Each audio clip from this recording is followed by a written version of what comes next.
If you live in a Florida zip code and have 0 DUIs in the last 5 years, the Assembly will hear an address by His Excellency Donald Trump, President of the United States of America. I request 8 months into my administration, we're the hottest country anywhere.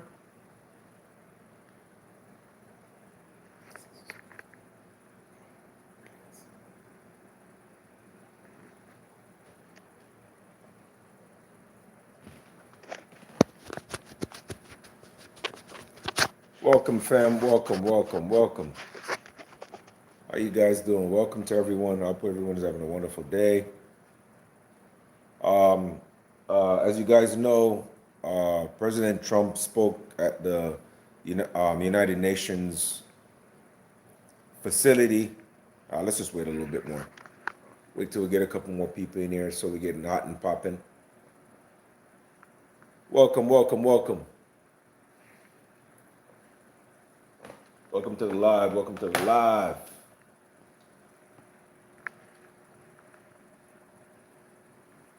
How you guys doing? I got one person to live. You're going to be one of hundreds in a little bit. Appreciate you. Thank you guys for joining the live.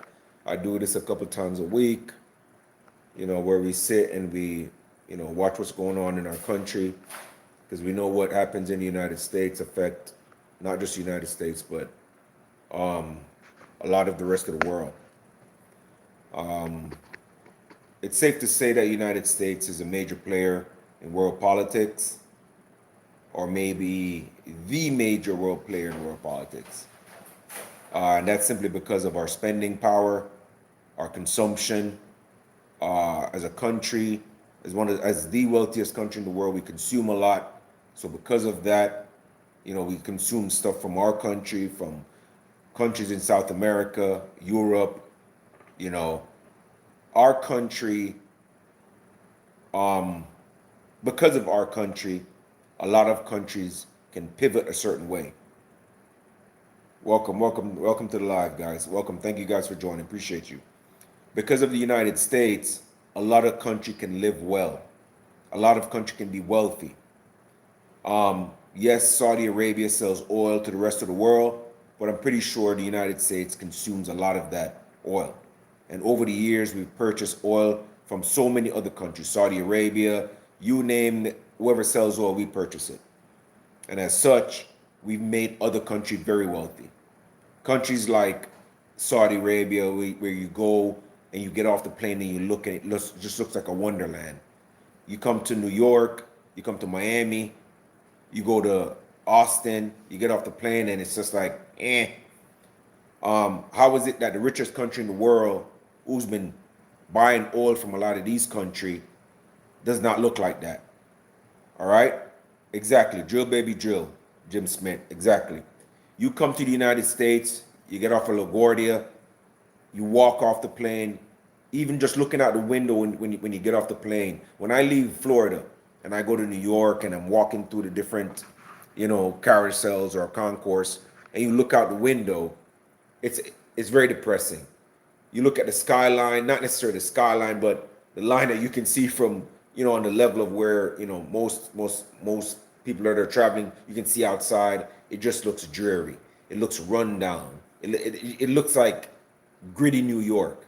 When you go to Dubai, many of those countries, you get out of the plane, it's like, damn, like it's a winter wonderland. It's beautiful. But yet we're the richest country in the world. We pour billions of dollars into this country. They put it into their infrastructure. They put it into development. Big Tito says, can I shout out to his brother? He's having his birthday today. What's the name of your brother, Big Tito? I'm sorry. Forgive me if I'm mispronouncing your name. Yeah, Big Tito. What's his name? And Dubai is safe. And then yet still, you don't hear people in Dubai screaming and complaining that, they're coming into our province or state. Dixon Mayes. So guys, I want to give a shout out to Dixon Mayes. All right. And that's the brother of Big Tito. All right. Shout out to your brother, Big Tito. Hope he has a wonderful birthday. Happy birthday to your brother. Anybody that's having a birthday, happy birthday to you, fam. I appreciate you guys spending your time with me. Big Tito, happy birthday to your brother, man. All right, Mr. Dixon Myers. All right. So, you don't see people in those countries burning the Dubai flag or saying screw the government. They don't do that type of stuff there. But yet still you have people here in the United States, a country in which they live, a country which gives them the opportunity for better, burning flags, assaulting military, assaulting police officer, killing government officials. Just recently, we had the assassination of those government officials. I think in what was that? What state was that in? Anybody can remind me? Like stuff like that is just, and to me, the way how the government handles these stuff, like for instance, the assassination of Donald Trump a couple months ago, less than 6 months ago. I'm from Jamaica. You even try something like that, they're hunting you down. They're demolishing your bloodline. You know what I mean? And I'm not saying it's appropriate, but the United States, the repercussion that you get in this country, don't expect to get it in other country. Look at Brittany Renner. She went to Russia, caught smoking weed, and it took almost 2 years to get her back. Donald Trump did that. She came back. She didn't even shout out the man, nothing. She just like, oh, well, you know what I mean? He's anti-woke, so I'm anti-Donald Trump. Welcome to the live. Appreciate you, man. We have Arnold USA. Thank you, man. Appreciate you. Thank you. Life is doing good. Life is good, my brother. You know what I mean? And we really don't appreciate the freedom we have here in the United States until you go to a country where you're not as free. And that is why, and then you have people here cursing out Donald Trump, cursing the United States, burning the American flag, talking about, United States is not that great. My country's better than, why didn't you stay in your country? And I'm not saying for people to do that because I'm an immigrant myself. I'm originally Jamaican, but I came here and I respect the country with which I live. If I was to move to Poland, if I was to move to Russia, England, I would respect that country. I'm not going there to break any laws. Yes, I'm going there to enjoy the benefits. It benefits me. I can work a little harder, send some money to my country, build a house, which a lot of people from the Caribbean and South America have done. They've come here, work their butt off, and send money home. Some of them work in their own country, killing themselves, and they can't enjoy the simple things we enjoy. You can have a regular job here and drive a Mercedes. You can have a regular job here and still own a home. Some people in those countries, a lot of third world countries, even countries in Europe. My ex-wife is Turkish, and her dream car was a Chevy Camaro, which I hate that car. That car drives hard as hell. Anybody ever drove a Chevy Camaro? It handles hard. It looks nice, but it don't handle that well. And I'm like, a Chevy Camaro? My dream car is like, I'm not into like sports car, but my dream truck is the GMC, GMC Denali truck. That's kind of what I want. I'm not into cars like that. I'm into trucks and motorcycles. So my dream car is a truck, or the Ford Raptor, something like that. So when she says her dream car is a Camaro, and in Turkey, the car is 3 times what it is here in the United States. 3 times. She couldn't even afford that. You know what I mean? And then she comes here, a Chevy Camaro is like $20-something thousand, which is not cheap, but it's cheap compared to, other luxury brand. You know what I mean? To the point where when she got there, she's like, oh, I don't really want a Chevy Camaro because it's considered like a cheap car. Now she has her sights set on something else. I mean, we're not together anymore, but you know what I mean? So she comes here because the opportunity here is so much better than where she was from. You know what I mean? People move to the United States. People want to move to the United States. Why do you think people in the millions are trying to come here? Whether they're refugees, whether they're lower class people in their country, they come here by the drones because the opportunity for them, for free speech, for getting a piece of the American dream, taking a piece of the American dream and sending it back to their country is real. How many people can go to other countries outside of the United States, work, and then send money here to the United States to buy a home? Not really a lot. You know what I mean? Not really a lot. And people will say the American dream is dead. No, it's not. It's not. It is not dead. I'm so sorry. There's more young millionaires in this country than there's ever been in any point in history. If you come here with your family or you live with your family and you guys work together, you say you and your wife and you work hard. Maybe you have kids that are, of age that are in the working world and you all work hard and you want to get a home, a nice home. You can do that. If you guys want to work together, you're not twerking and partying and trying to buy cars that you can't afford and live the lifestyle that you can't afford, and you really want to like own a home and live in that home and own that home after a certain amount of time, because you can buy a home for on a 20-year mortgage, 30-year mortgage, and you can pay off that home in 15 years and own that home. You might still have to pay tax on it, for the rest of your life, but yet still you can own that home. So don't say the American dream is dead, because a lot of people will live in other countries to get the Jamaican dream or the whatever dream is in the country that they live. It's almost impossible for some of them. They can never attain it unless whatever reason. And I'm not saying it's unattainable. I'm just saying there is the American dream. It is here. Okay? So when people say, America's this and this, then don't try to come here if you don't think that this country is that great. Stay in your country. Do whatever you want in your country. Let the people who want to be here come here and contribute to our society and to our greatness. You know what I mean? And I do believe, I'm a patriot. I love the United States. If there was a war tomorrow, right, and I had to go fight, I wouldn't complain about it. I'd go out and play my part just so that my kids can live free. I love this country. And if you don't love it, then don't come here. Don't come here. Don't talk crap about it. Stay in your country. Talk crap about your country. Burn the flag in your country. Shit on your president, your prime minister, your police officers. Because I know a lot of people here, you can't assault no police officers in the country that you are from. You will either end up in jail or end up in the coffin. And I know that for a fact. They don't care about no human rights. They don't care about none of that. Okay? I'm from Jamaica. And if you put your hand on a police officer, it's probably the last time you're going to do that. If you point a gun at a police officer, it's the last time you're going to do that. If you spit on a police officer, it's the last time you're going to do that. If you kick a police officer, you're probably going to lose your leg.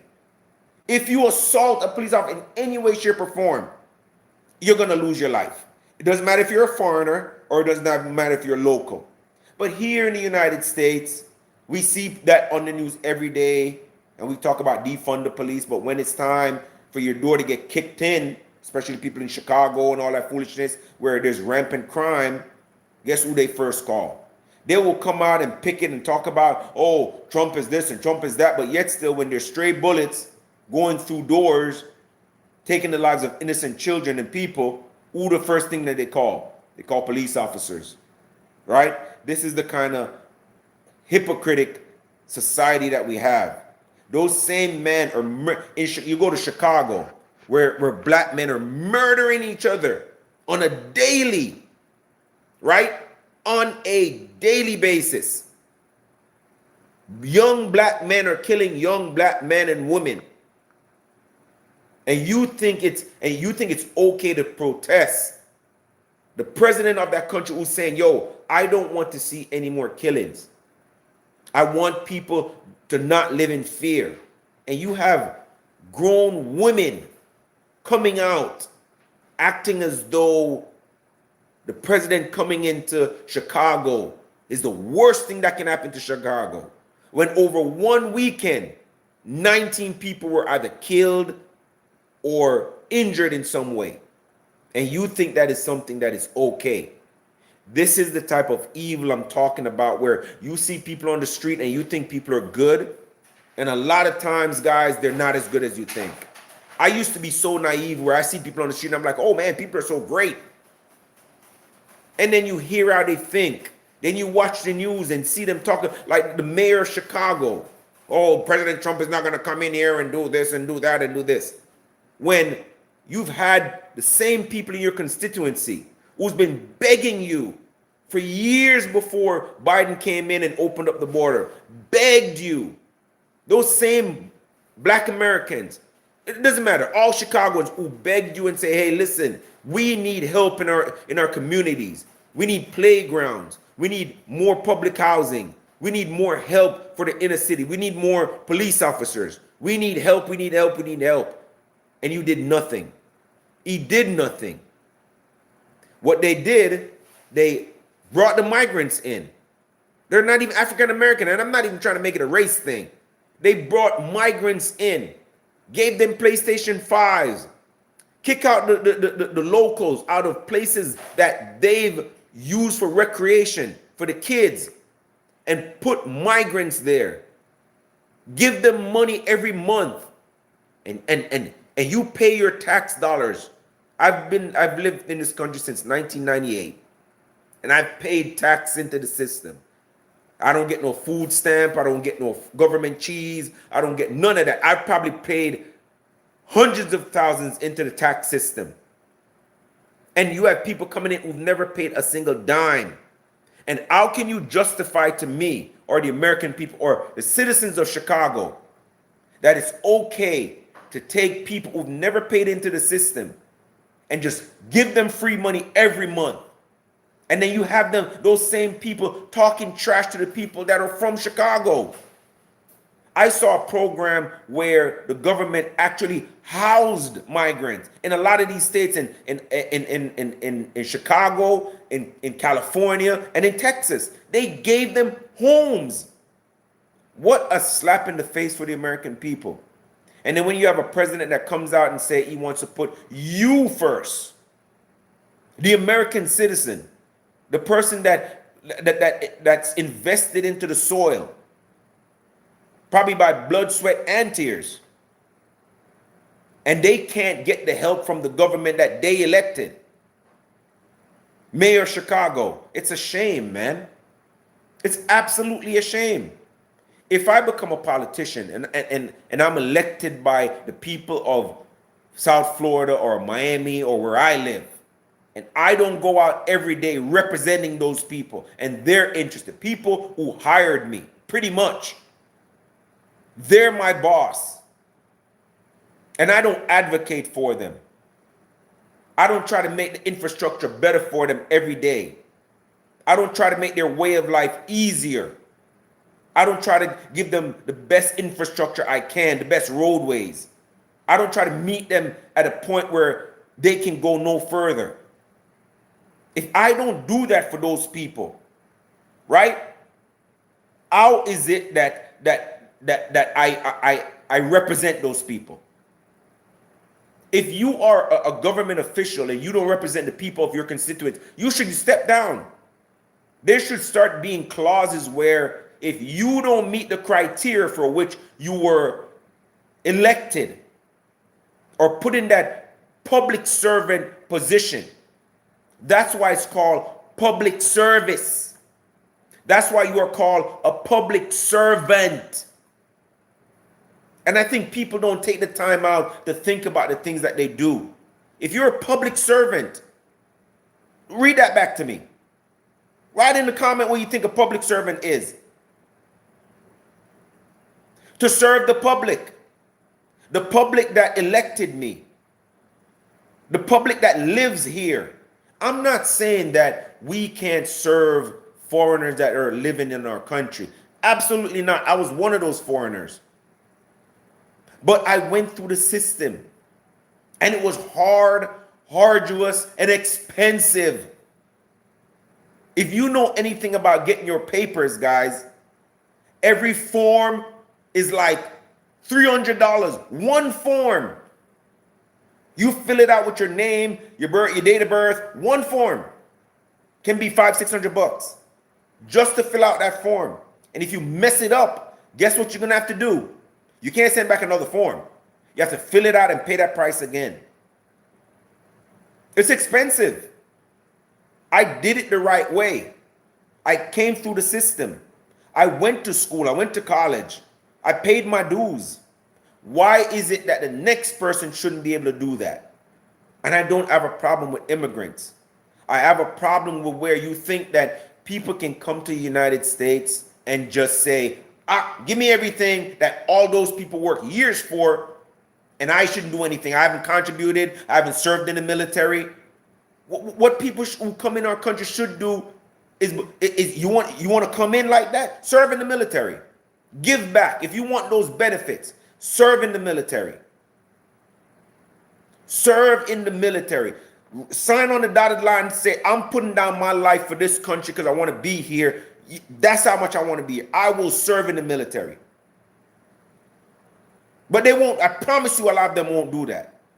I promise you they won't.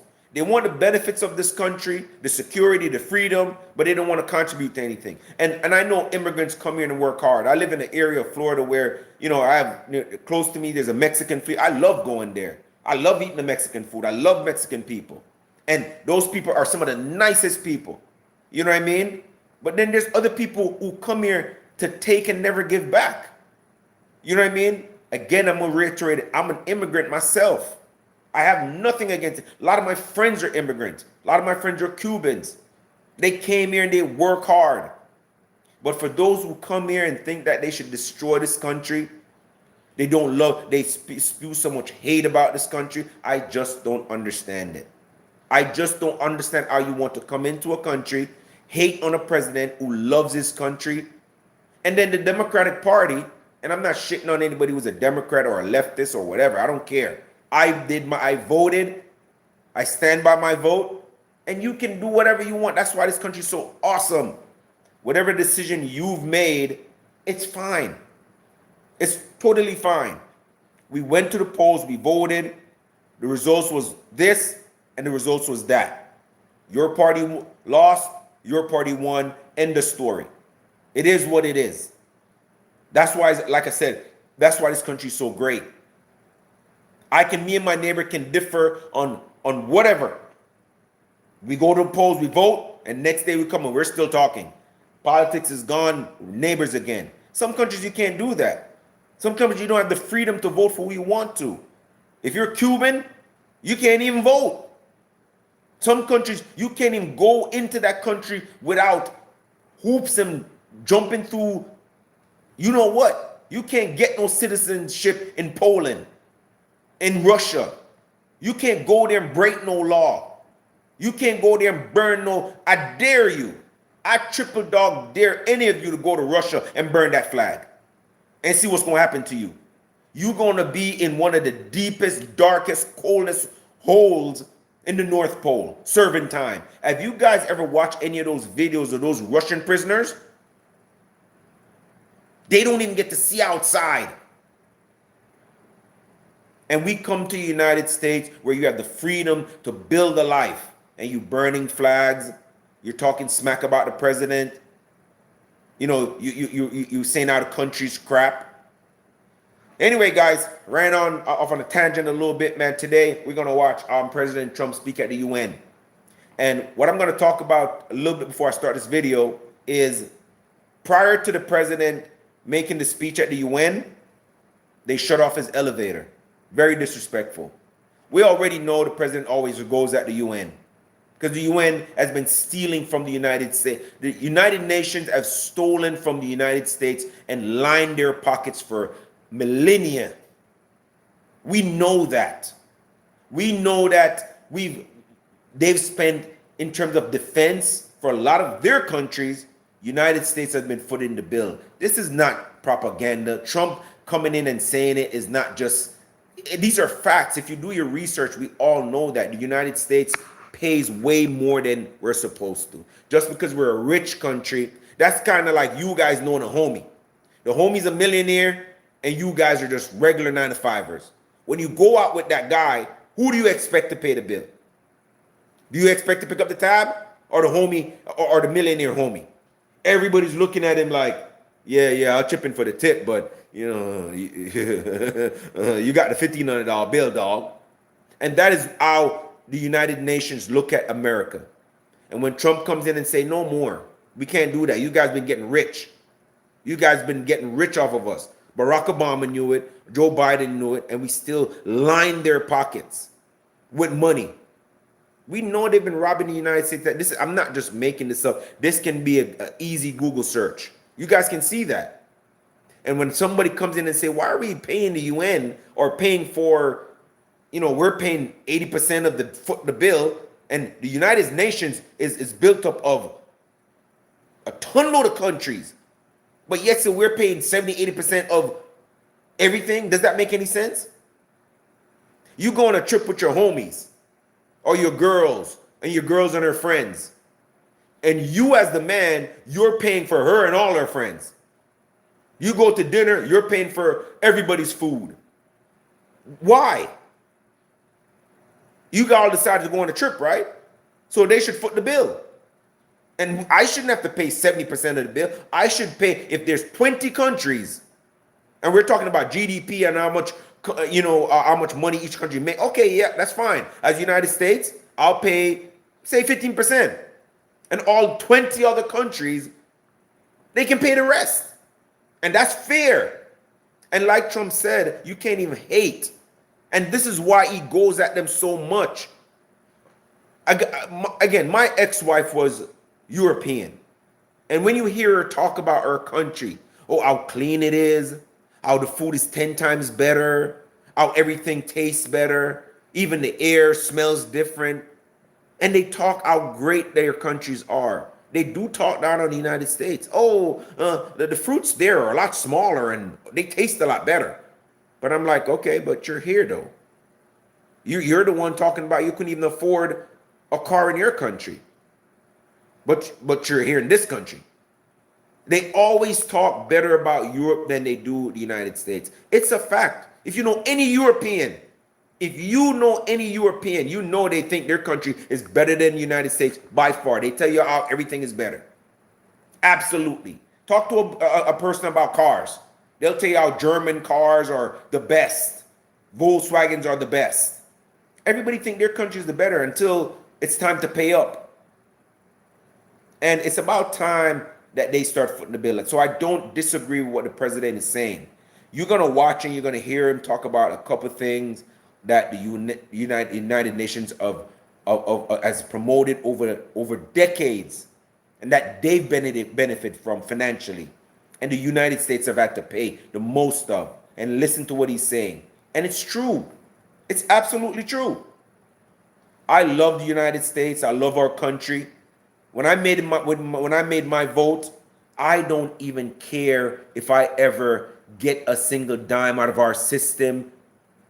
I want the United States to win. I don't care. I go to work every day. I try to better myself. I don't give a damn if the government ever gives me a penny. I'm fine with that. I want to see my country win. I am a patriot. I love this country. I give back every day. All right? I'm in the medical field. I've worked as a correctional captain for years. So I've given back. Okay? So I want to see my country win. I don't want to see other people coming in and taking advantage of our country. If you come here, you get vetted the right way, and you get what you deserve, fine. But you shouldn't be able to come here and just leech on this country and don't give back anything. And then you want to go at the citizens, or you want to go at the president, calling him names. No, have respect. If you work at a company, you don't talk bad about your company on the internet. That don't make no sense. Regardless of what problems you have with them, you guys have your differences. You get fired, you leave, whatever the case, and then you go about your business. It doesn't look good to come to this country and talk smack about the country. Like you're coming for a better opportunity, but you're talking smack about the president. You know what I mean? Even the United Nations, they have their center here in New York. And prior to the president making his speech today, they shut off the elevators. Look it up. I'm not making this up. They literally shut off the elevators. But as soon as him and Melania got on the elevators, it shut off. And then the elevator beside it still going. It was very disrespectful. You're going to hear him speak about it in the speech. And I don't like that whatsoever. You are in this man's country.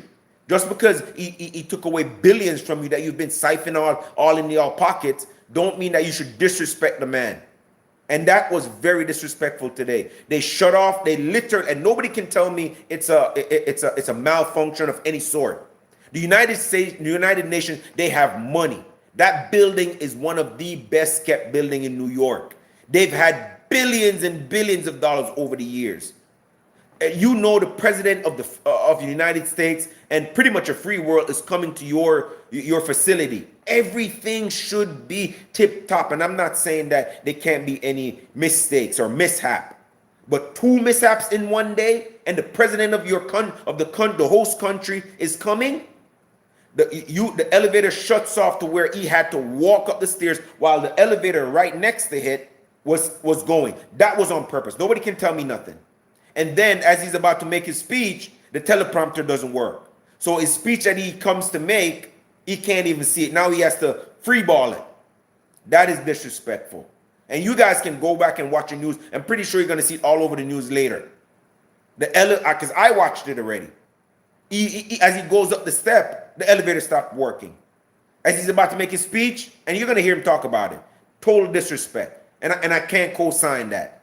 Just because Joe Biden gave you guys billions and Barack Obama gave you guys billions and billions for no good reason whatsoever and bailed out banks that were billionaires for as long as they've been around, don't mean that. And just because he comes in and shuts it all off so you guys have to pay your way, you guys try to embarrass the man on the world stage. Nah, man, I don't co-sign that. And that's the kind of leftist foolishness that I don't deal with. You know what I mean? And anyway, guys, we're going to watch this today. I appreciate every single one of you guys. If you guys want to support the channel, like, subscribe, share this video. If you guys want to give a monetary donation, that would be more than welcome. But the best thing you guys can do, guys, is like the video. That's number 1. Subscribe to the channel. I do this on a daily, not every day, but pretty often. So we're going to hear what the president has to say. You're going to see why they shut off the elevators on him when you hear him speak. You know what I mean? And our president don't care. He doesn't care. He's a man's man. He's about, we need to get the job done. We'll go to war if we have to. We're gonna fix these areas for whatever the reason is. That's a man's man. He makes the decision whether you like him or not. That's how you lead. If you have kids in your house, whether they like you or not, you're gonna make that decision. Whether your kids wake up the next morning and hate you, you're gonna make the right decision for them every day, aren't you? It's the same thing. We might hate him, but the things that he's done or he's doing is for this country's benefit and your benefit and my benefit, whether you like him or not. Unlike the Democratic Party, they'll vote against, the Democratic Party has voted against so many things. They vote against tax on tips. They literally voted against it. They voted against, an act to go after child molesters. They literally voted against it because they don't like the man. Whether I like somebody or not, if they're doing something that's right, I can't go against that. If I got kids, why would I go against a law that protects my kids from predators? Man, this is the kind of country we live in, man. And it's to me, I just don't understand it. It's just an evil place and evil people. So you want to tell me it's okay to vote against child molesters and child traffickers just because you're on one side of the aisle? Nah, man. To me, this is the type of. So when you go out every day, a lot of the people you see, that's who they are. You think people are great and nice. Yes, a lot of people are, but a lot of people aren't. You know what I mean? And I just don't understand it. It is what it is, guys. Let's watch this and keep in mind what I told you guys earlier. You can fact check me if you want. You can go look it up while you're watching the video. They stopped the elevator at the bottom where the president and his wife, the first lady, where they had to walk up the stairs. You're gonna hear him make fun of it, right? And it's not right. You're United Nations. That building is here in the United States. Have respect for the president, man. You think they could go to Russia and do that to Vladimir Putin? You think so? Disrespectful, man. But it's okay. Our president is too nice. That's his problem. He's a tough guy, but he's very nice. You can tell that he's a great father. You can tell that he's a jokester. But behind, the hair and the color of his skin, you can tell that this president, he's a pretty chill guy. You hear him joke all the time. You can tell that when he's not the president, you can tell that he's been a great dad. He's a great friend. You can tell. I've seen his interview all the time. But hey, let's watch, guys. The assembly will will hear an address by His Excellency Donald Trump, President of the United States of America. I request protocol to escort His Excellency and invite him to address the Assembly. Even after, right after they disrespected him, they stopped the elevators on purpose. They did 1,000%. I was watching it. I was like, what? And then the elevator beside his elevator was working, but the one he was going up on stopped. The second he stepped on it, him and Melania stepped on it, it stopped. Disrespectful, man. Disrespectful. Thank you very much. Very much appreciate it.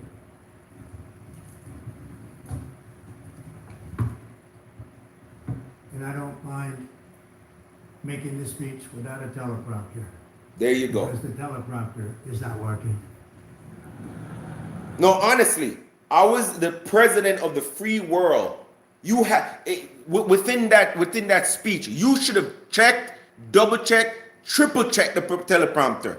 Imagine you have some renowned guests coming to your house, right? You're gonna make sure the AC work. You're gonna make sure the fridge is cool. You're gonna make sure the door is working. You're gonna make sure you are ready to entertain. I was the man walking up on stage and somebody's not there on stage right now trying to replace it or fix it. Disrespectful. I feel very happy to be up here with you nevertheless. Of course, he's That gangster. when you speak more from the heart, I can only say that whoever's operating this teleprompter is in big trouble. And he's joking, but you know he's serious. He's serious. You can look at his eyes. You can tell he's serious. He ain't playing. Because you know he's petty like me and you. Hello, Madam First Lady. They hate him Thank you because very much. he's taking away a lot of money from them. Madam President, Mr. Secretary General, First Lady of the United States, distinguished delegates, ambassadors, and world leaders. 6 years have passed since I last stood in this grand hall and addressed a world that was prosperous and at peace in my first term. Since that day, the guns of war have shattered the peace. And preparation is good. He brought his book, even though the teleprompter is there. He still his staff still gave him the speech in with a folder. So my president's a gangster. Forged on two continents. An era of calm and stability gave way to one of the great crises of our time. And here in the United States, 4 years of weakness, lawlessness, and radicalism under the last administration delivered our nation into a repeated set of disasters. 1 year ago, our country was in deep trouble, but today, just 8 months into my administration, we are the hottest country anywhere in the world, and there is no other country even close. America is blessed with the strongest economy, the strongest borders, Strongest the military. the strongest friendships, and the strongest spirit of any nation on the face of the earth. Facts. This is indeed the golden age of America. We are rapidly reversing the economic calamity that we inherited from the previous administration, including ruinous price increases and record-setting inflation. Inflation like we've never had before. Under my leadership, energy costs are down, gasoline prices are down, grocery prices are down, mortgage rates are down, and inflation has been defeated. The only thing that's up is the stock market, which just hit a record high. Always classy, the first lady. Always classy, man. 48 times. Always in a classy. short period of time. Growth is surging, manufacturing. And I promise you guys, you won't ever see the first lady on no round table discussion, like Michelle Obama. Just on some round table disrespecting Barack Obama all day long. You'll never see Melania doing anything like that. That's the difference between his presidency. You can see it in his children. You can see how they carry themselves.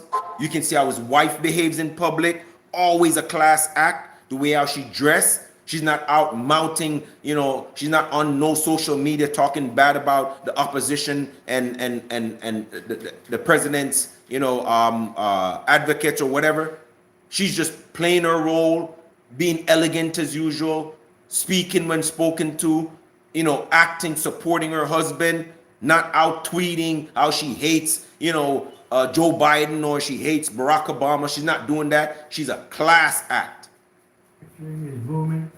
The stock market, as I said, is doing better than it's ever done. And all of you in this room benefit by that. You want to see our man his? Watch his children. Look how his children's behave. The difference between Michael Jordan and LeBron James. Look at LeBron's kids. Look at Jordan's kids. Look at the things LeBron does outside of basketball. Look at the things Jordan does outside of basketball. And you tell me which one's greater. I take LeBron all day long. Most everybody. And importantly, workers' wages are rising at the fastest pace in more than 60 years. And that's what it's all about, isn't it? In 4 years of President Biden, we have less than $1 trillion of new investment into the United States. In just 8 months since I took office, we have secured commitments and money already paid for $17 trillion. Think of it. Yeah, the UN doesn't want that because we took a lot of money away from them too. Much more than $17 trillion is being invested in the United States, and it's now pouring in from all parts of the world. We've implemented the largest tax cuts in American history and the largest regulation cuts in American history, making this once and again the best country on earth to do. And I just want to say one thing before he continues. This little stunt that they pulled with the elevator and the teleprompter, yeah, they're going to pay for it. They just don't know how they're going to pay for it yet. Listen, our president is petty as hell. He is petty as hell. We know he petty. So this little stunt that they pulled on him where they turned off his teleprompter or they stopped the elevator, they're going to pay for it. Believe me, a couple months from now, a week from now, you're going to see how he gets back at them. He is petty. Business. Go ask Jimmy Kimmel. People in this room are investing in America, and it's turned out to be an awfully good investment during this 8-month period. They keep playing games with my boy. The greatest economy in the history of the world. We had the best economy ever, history of the world. And I'm doing the same thing again, but this time it's actually much bigger and even better. The numbers far surpass my record-setting first term. On our southern border, we have successfully repelled a colossal invasion. And for the last 4 months, and that's 4 months in a row, the number of illegal aliens admitted and entering our country has been 0. Hard to believe.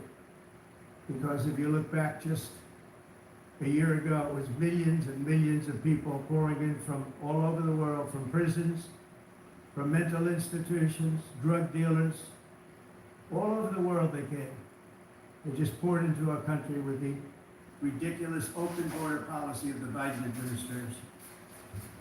Our message is very simple. If you come illegally into the United States, you're going to jail, or you're going back to where you came from, or perhaps even further than that. You know what that means.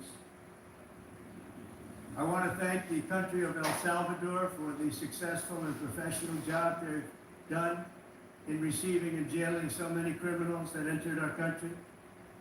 And it was under the previous administration that the number became record-setting, and they're all being taken out. We have no choice. And other countries have no choice because other countries are in the exact same situation with immigration. It's destroying your country, and you have to do something about it. On the world stage, America is respected again like it has never been respected before. You think about 2 years ago, 3 years ago, 4 years ago, or 1 year ago, we were a laughingstock all over the world. At the NATO summit in June, virtually all NATO members formally committed to increase defense spending at my request from 2% to 5% of GDP, making our alliance far stronger and more powerful than it was ever before. In May, I traveled to the Middle East to visit my friends and rebuild our partnerships in the Gulf, and those valued relationships with Saudi Arabia, Qatar, and the UAE and other countries are now, I believe, closer than ever before. My administration has negotiated one historic trade deal after another, including with the United Kingdom, the European Union, Japan, South Korea, Vietnam, Indonesia, the Philippines, Malaysia, and many, many others. Likewise, in a period of just 7 months, I have ended 7 unendable wars. They said they were unendable.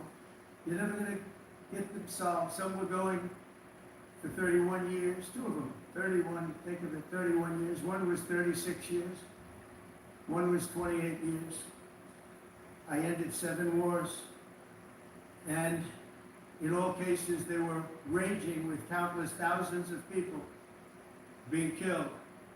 This includes Cambodia and Thailand, Kosovo and Serbia, the Congo and Rwanda, a vicious, violent war that was, Pakistan and India, Israel and Iran, Egypt and Ethiopia, and Armenia and Azerbaijan. It included all of them. No president or prime minister, and for that matter, no other country has ever done anything close to that. And I did it in just 7 months. Never happened before. There's never been anything like that. I'm very honored to have done it.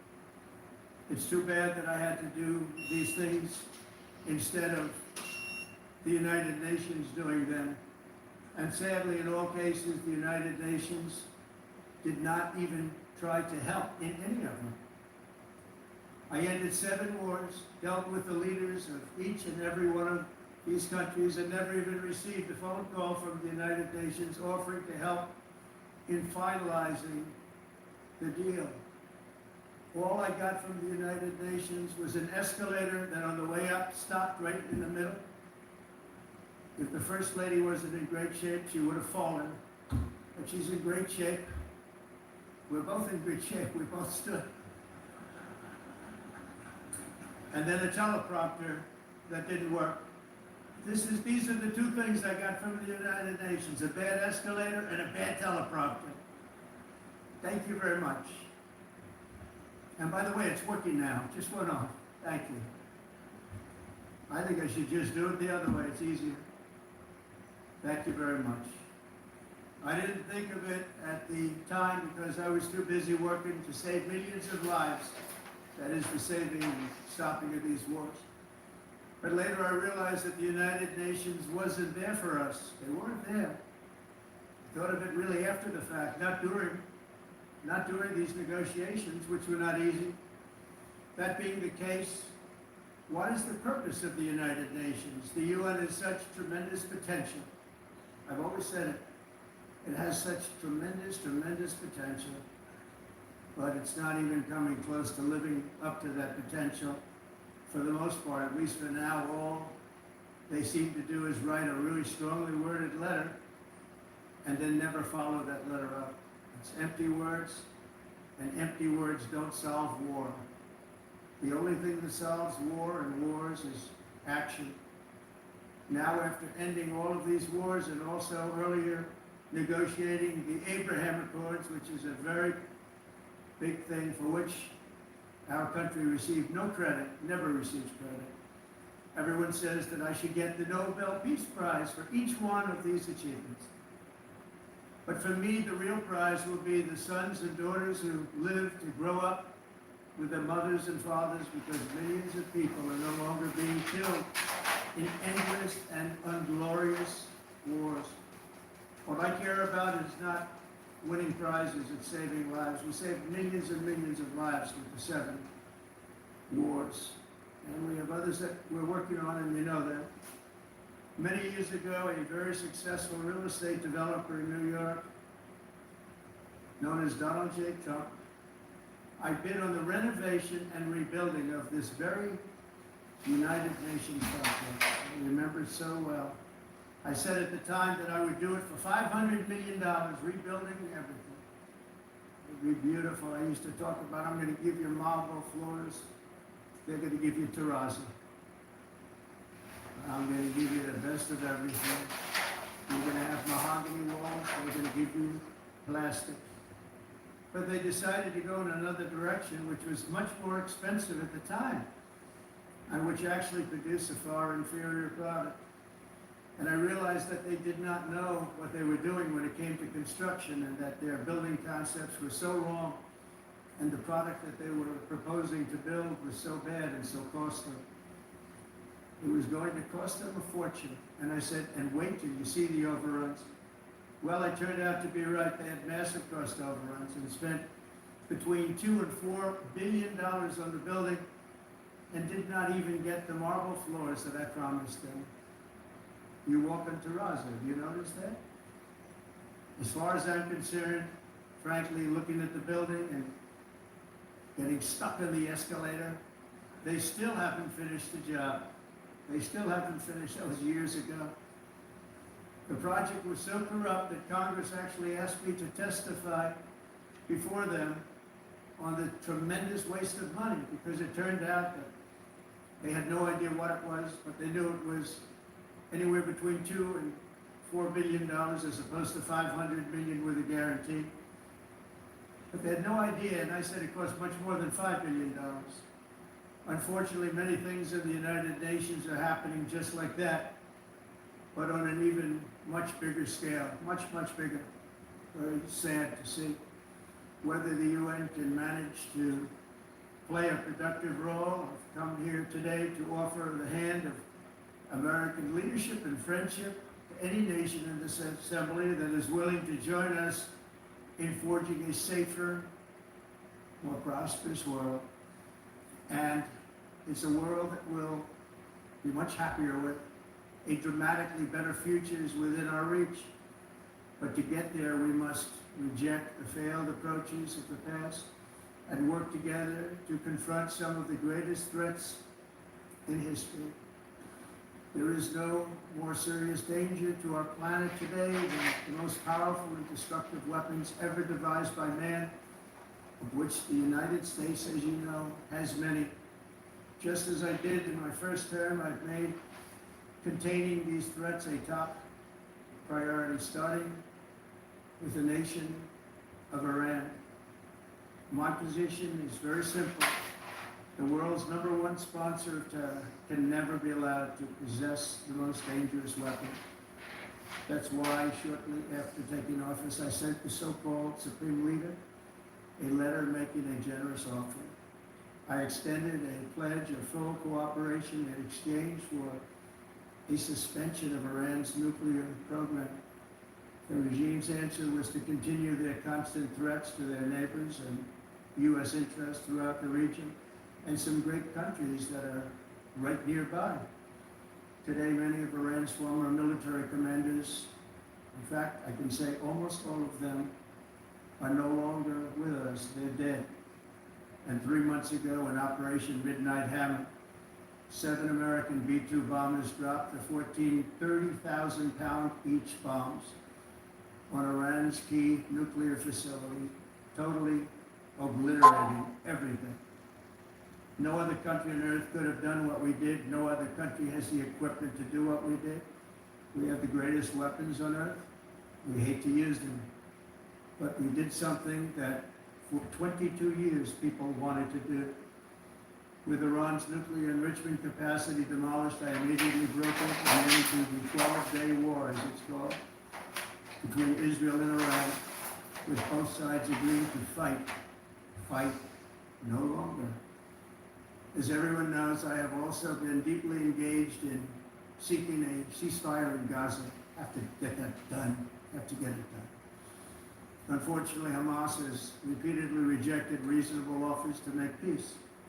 We can't forget October 7th, can we? Now, as if to encourage continued conflict, some of this body is seeking to unilaterally recognize a Palestinian state.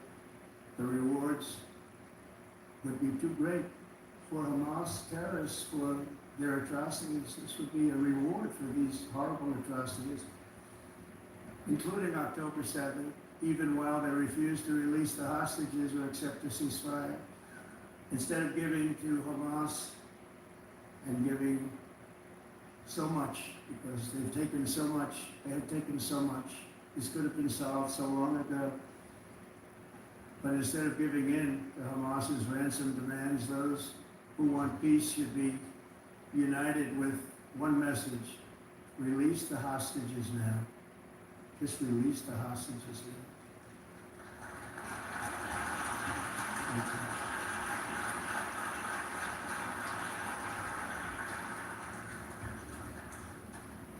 Thank you. As we have got to come together, and we will come together, we're going to get it done.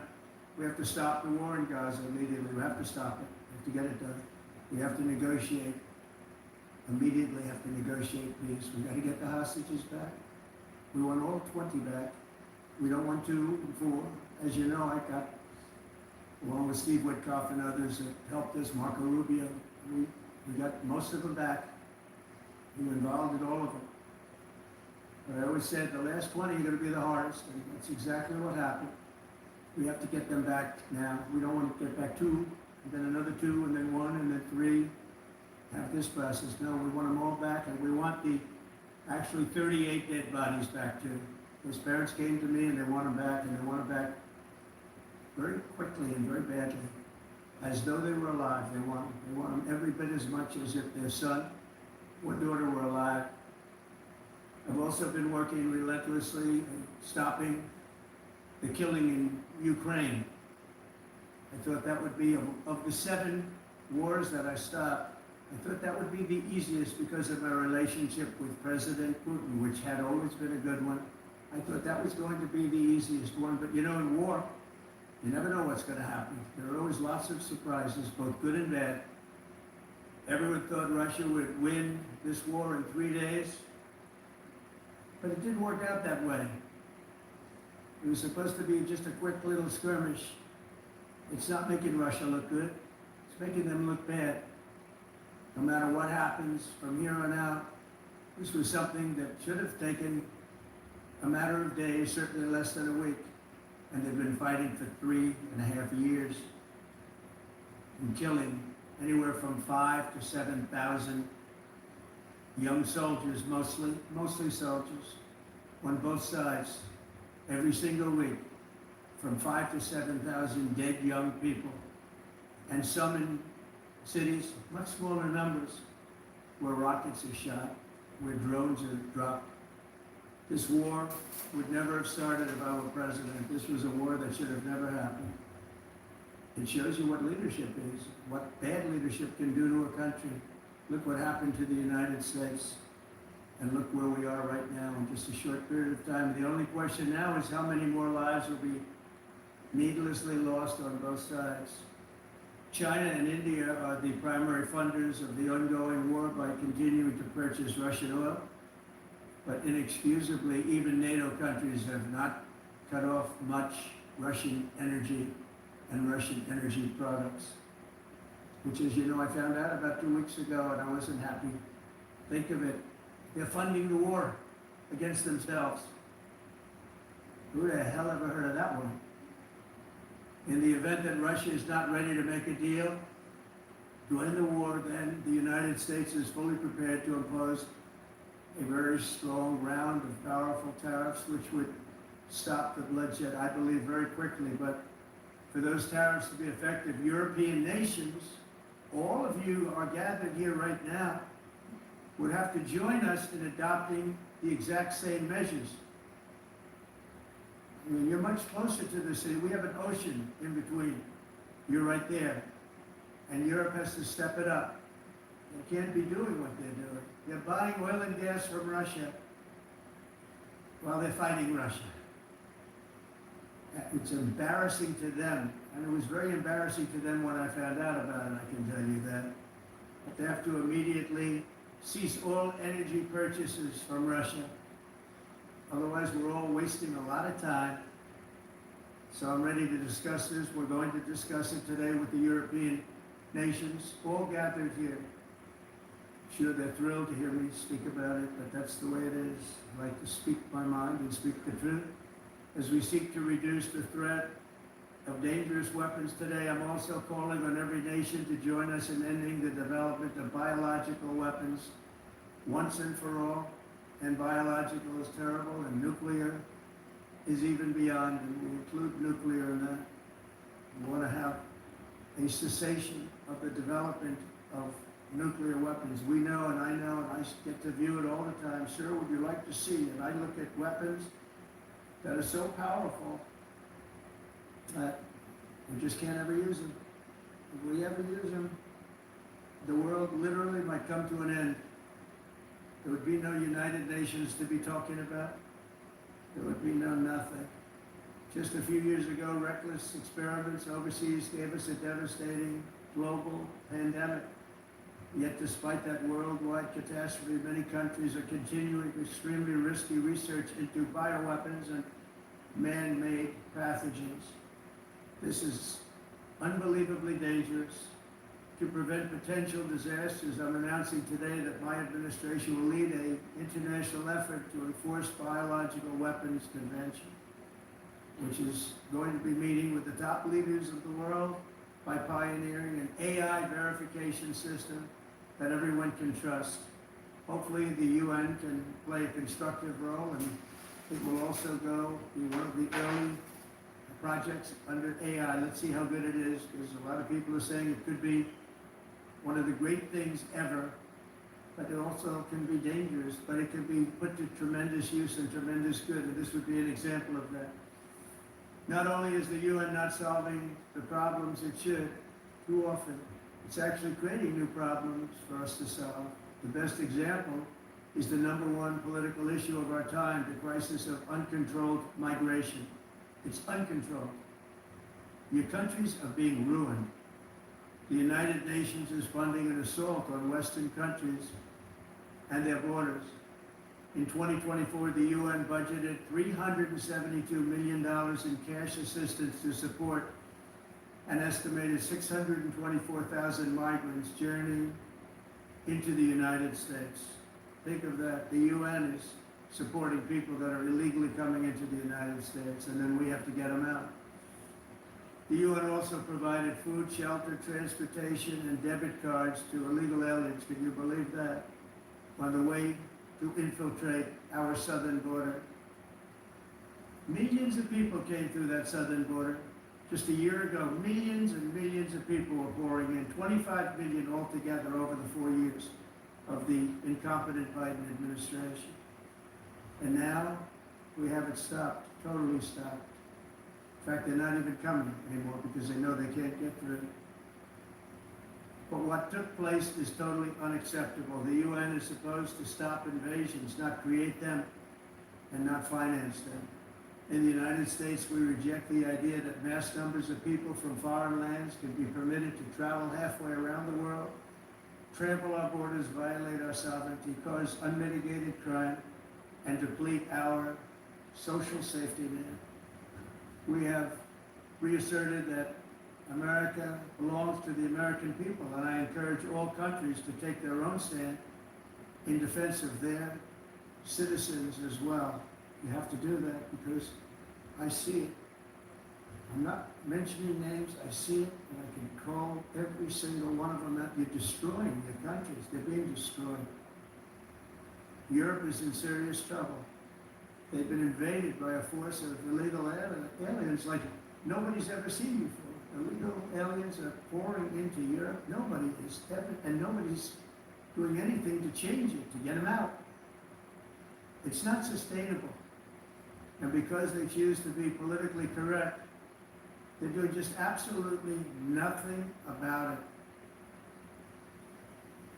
And I have to say, I look at London where you have a terrible mayor, terrible mayor.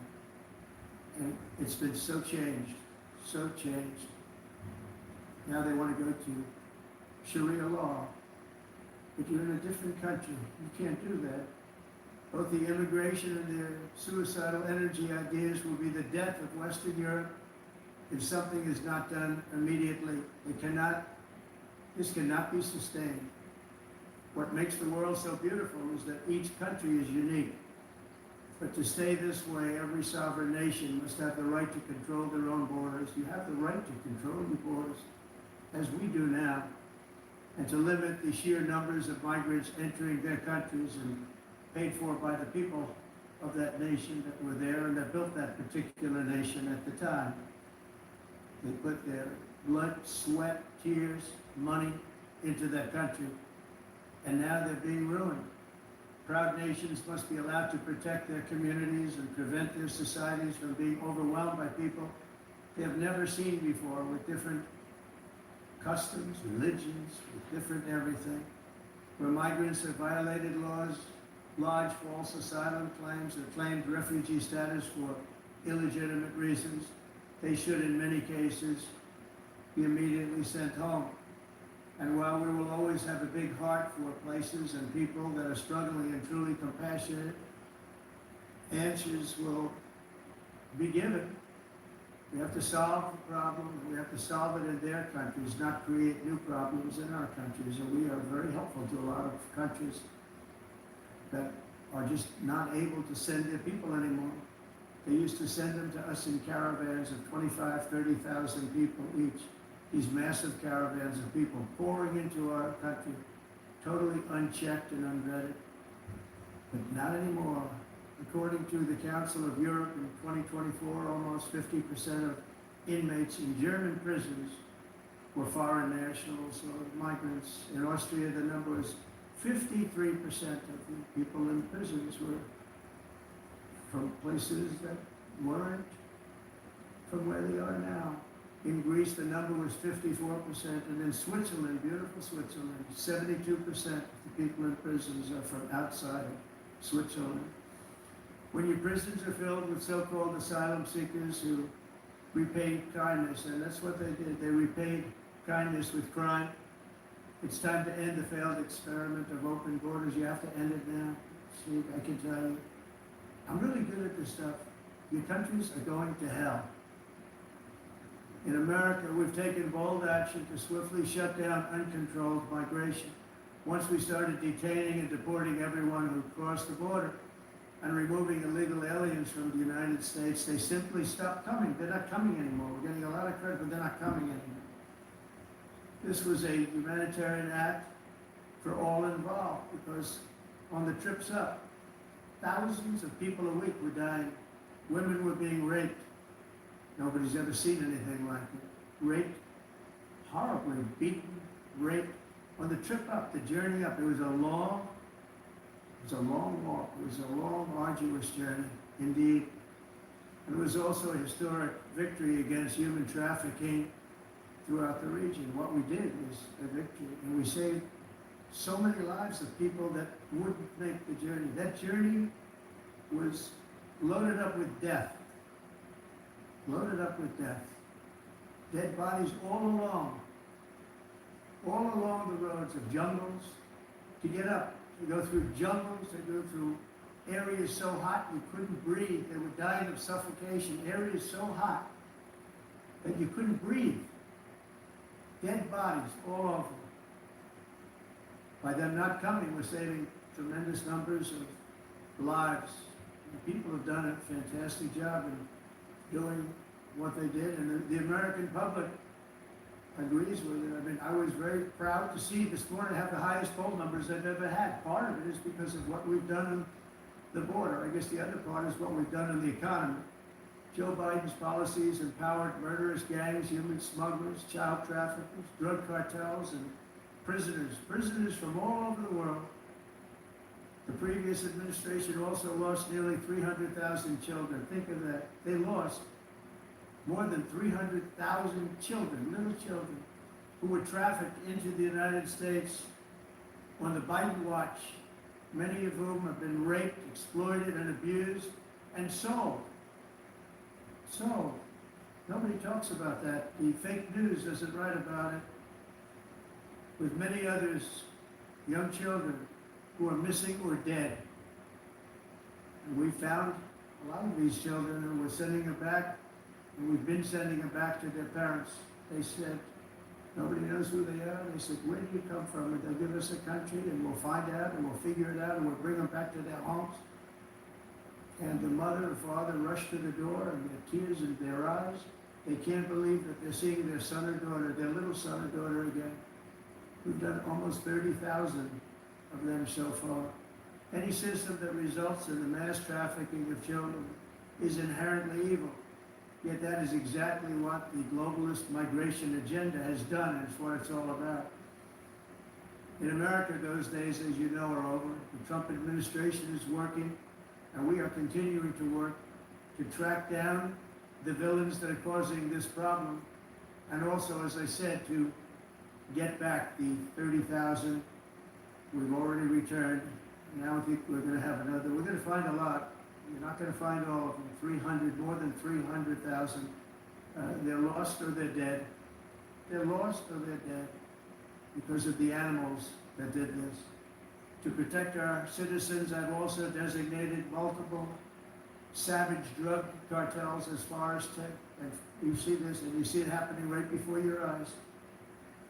Let's put it this way, people don't like taking big loads of drugs in boats anymore. There aren't too many boats that are traveling on the seas by Venezuela. They tend not to want to travel very quickly anymore. And we virtually stopped drugs coming into our country by sea. We call them the water drugs. They kill hundreds of thousands of people. I've also designated multiple savage drug cartels as far as foreign terrorist organizations, along with two bloodthirsty transnational gangs, probably the worst gangs anywhere in the world, MS-13 and Tren de Aragua. Shop the super sale at Sherwin-Williams and transform your space with color. Get 40% off paints and stains with sale prices starting at $29.39. Hurry in September 19th through the 24th. Visit your neighborhood Sherwin-Williams or shop the sale online. Delivery available on qualifying orders. When you secure your firearms, you create the time and space to confront a suicide crisis. No matter when or how you served, we all face our own monsters. We are veterans, warriors, survivors. Keep it secure. Tren de Aragua was from Venezuela, by the way. Such organizations torture, maim, mutilate, and murder with impunity. They're the enemies of all humanity. For this reason, we've recently begun using the supreme power of the United States military to destroy Venezuela terrorists and trafficking networks led by Nicolas Maduro.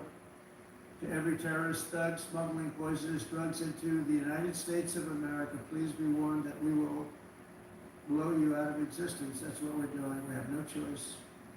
Can't let it happen. They're destroying. I believe we lost 300,000 people last year to drugs, 300,000. Fentanyl and other drugs. Each boat that we sink carries drugs that would kill more than 25,000 Americans. We will not let that happen. Energy is another area where the United States is now thriving like never before. We're getting rid of the falsely named renewables. By the way, they're a joke. They don't work. They're too expensive. They're not strong enough to fire up the plants that you need to make your country great. The wind doesn't blow. Those big windmills are so pathetic and so bad, so expensive to operate. And they have to be rebuilt all the time. They start to rust and rot.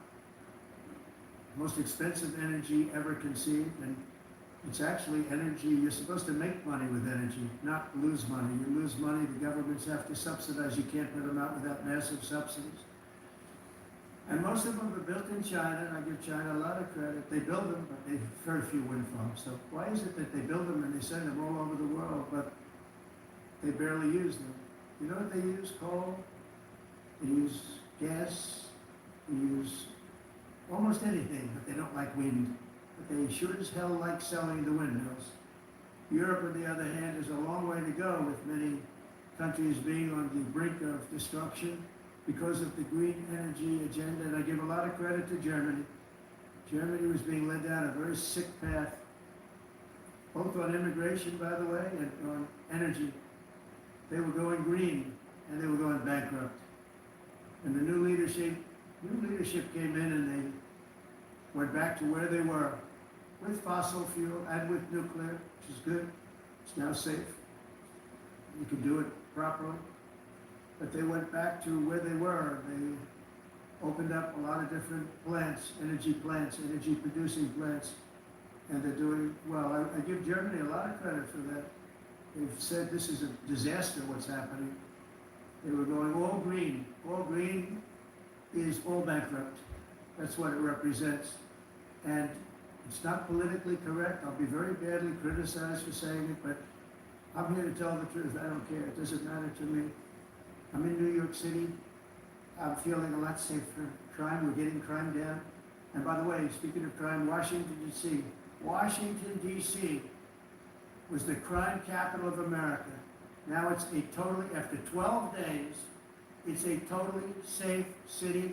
Everyone's going out to dinner, they're going out to restaurants. Your wife can walk down the middle of the street with or without you, nothing's gonna happen. My people have done a fantastic job, and yes, I called in the National Guard, and the National Guard took care of business, and they weren't politically correct, but they took care of business. We got 1,700 career criminals out, brought them back to where they came from, the countries where they came from, or put them in jails. Washington, D.C. is now a totally safe city again, and I welcome you to come. In fact, we'll have dinner together at a local restaurant, and we'll be able to walk. We don't have to go by an armor-plated vehicle. We'll walk right over there from the White House. They've given up their powerful edge, a lot of the countries that we're talking about, in oil and gas, such as essentially closing the great North Sea oil. Oh, the North Sea, I know it so well. Aberdeen was the oil capital of Europe, and there's tremendous oil that hasn't been found in the North Sea. Tremendous oil. And I was with the Prime Minister I respect and like a lot, and I said, you're sitting with the greatest asset. They essentially closed it by making it so highly taxed that no developer, no oil company can go there. They have tremendous oil left, and more importantly, they have tremendous oil that hasn't even been found yet. And what a tremendous asset for the United Kingdom. And I hope the Prime Minister is listening, because I told it to him 3 days in a row. That's all he heard. North Sea oil, North Sea, because I want to see them do well. I want to stop seeing them ruining that beautiful Scottish and English countryside with windmills and massive solar panels that go 7 miles by 7 miles, taking away farmland. But we're not letting this happen in America. In 1982, the executive director of the United Nations Environmental Program predicted that by the year 2000, climate change would cause a global catastrophe. He said that it will be irreversible, as any nuclear holocaust would be. This is what they said at the United Nations. What happened? Here we are. Another UN official stated in 1989 that within a decade, entire nations could be wiped off the map by global warming. Not happening. You know, it used to be global cooling. If you look back years ago in the 1920s and the 1930s, they said, global cooling will kill the world. We have to do something. Then they said global warming will kill the world, but then it started getting cooler, so now they could just call it climate change, because that way they can't miss. It's climate change. Because if it goes higher, lower, whatever the hell happens, is climate change. It's the greatest con job ever perpetrated on the world, in my opinion. Climate change, no matter what happens, you're involved in that. No more global warming, no more global cooling. All of these predictions made by the United Nations and many others, often for bad reasons, were wrong. They were made by stupid people that have cost their countries fortunes and given those same countries no chance for success. If you don't get away from this green scam, your country is going to fail. And I'm really good at predicting things, you know. They actually said during the campaign, they had a hat, the best-selling hat. Trump was right about everything. And I don't say that in a braggadocious way, but it's true. I've been right about everything. And I'm telling you that if you don't get away from the green energy scam, your country is going to fail. And if you don't stop people that you've never seen before, that you have nothing in common with, your country is going to fail. I'm the president of the United States, but I worry about Europe. I love Europe. I love the people of Europe. And I hate to see it being devastated by energy and immigration. This double-tailed monster destroys everything in its wake, and they cannot let that happen any longer. You're doing it because you want to be nice. You want to be politically correct, and you're destroying your heritage. They must take control strongly and immediately of the unmitigated immigration disaster and the fake energy catastrophe before it's too late. The carbon footprint is a hoax made up by people with evil intentions, and they're heading down a path of total destruction. You know, the carbon footprint was a big, big thing a few years ago. I remember hearing about the carbon footprint, and then President Obama would get into Air Force One, a massive Boeing 747, and not a new one, an old one with old engines that spew everything into the atmosphere. He talked about the carbon footprint, we must do something. Then he'd get in and he'd fly from Washington to Hawaii to play a round of golf. And then he'd get back onto that big, beautiful plane and he'd fly back and he'd talk about, again, global warming and the carbon footprint. It's a con job. At extreme cost and expense, Europe reduced its own carbon footprint by 37%. Think of that. Congratulations, Europe. Great job. Cost yourself a lot of jobs, a lot of factories closed, but you reduced the carbon footprint by 37%. However, for all of that sacrifice and much more, it's been totally wiped out and then some by a global increase of 54%. Much of it coming from China and other countries that are thriving around China, which now produces more CO2 than all the other developed nations in the world.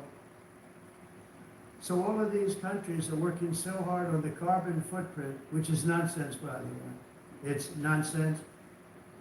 You know, it's interesting. In the United States, we have still radicalized environmentalists, and they want the factories to stop, everything should stop, no more cows, we don't want cows anymore. I guess they want to kill all the cows. They want to do things that are just unbelievable, and you have it too. But you know, we have a border, strong, and we have a shape, and that shape doesn't just go straight up. That shape is amorphous when it comes to the atmosphere. And if we had the most clean air, and I think we do, we have very clean air, we have the cleanest air we've had in many, many years.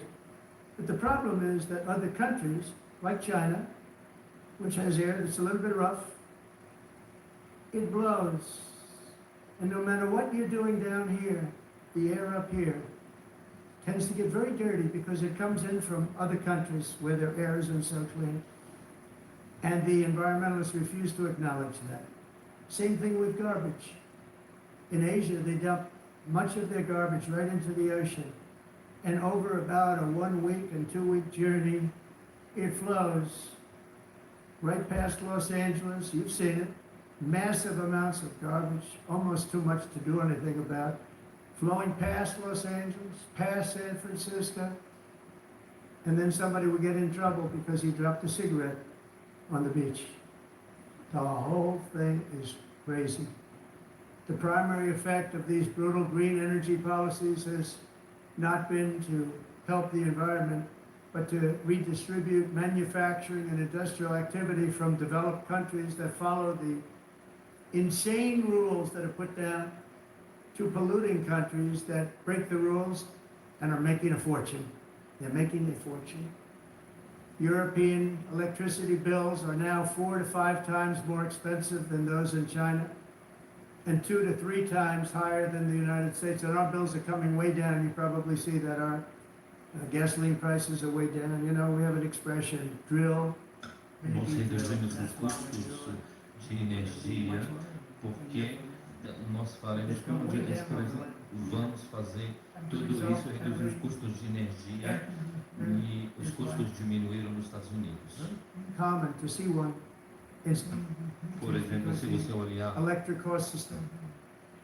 nos países em approximately fatores de 1,300 heat-related deaths Nós não annually. It's a a lot. climática. Mas nós nos Estados Unidos conseguimos usar eles e evitar aumento da temperatura, porque é muito caro também usar nado e ninguém Pretending to stop the global Isso. warming hoax. The entire Ah, concept of asking successful industrialized nations essa agenda mundialista não tem nenhum sentido.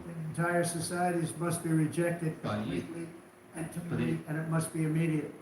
That's why in America I withdrew from the fake Paris Climate Accord, where, by the way, America was paying so much more than every country. Others weren't paying. China didn't have to pay until 2030. Russia was given an old standard that was easy to meet, 1990 standard. But for the United States, we're supposed to pay like $1 trillion. And I said, this is another scam. The fact is, the United States has been taken advantage of by the world for many, many years, but not any longer, as you probably noticed.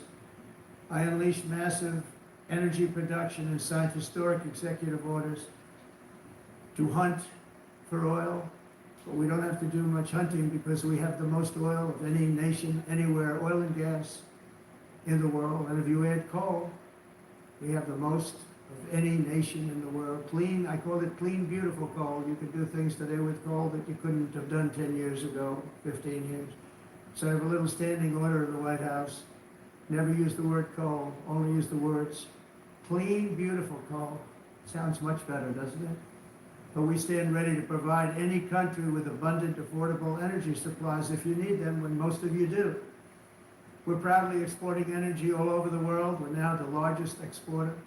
In the United States, we want trade and robust commerce with all nations, everybody. We want to help nations. We're going to help nations. But it must also be fair and reciprocal. The challenge with trade is much the same with climate. The countries that followed the rules, all their factories have been plundered. It's really sad to watch. They've been broken. They've been broken by countries that broke the rules. That's why the United States is now applying tariffs to other countries, and much as these tariffs were for many years applied to us, uncontrollably applied to us. We've used tariffs as a defense mechanism under the Trump administration, including my first term, where hundreds of billions of dollars in tariffs were taken in. And by the way, we had the lowest inflation, and now we have very low inflation. The only thing different is that we have hundreds of billions of dollars flowing into our country. But this is how we will ensure that the system works for everyone and is sustainable into the future. We're also using tariffs to defend our sovereignty and security throughout the world, including against nations that have taken advantage of former U.S. administrations for decades, including the most corrupt, incompetent administration in history, the sleepy Joe Biden administration.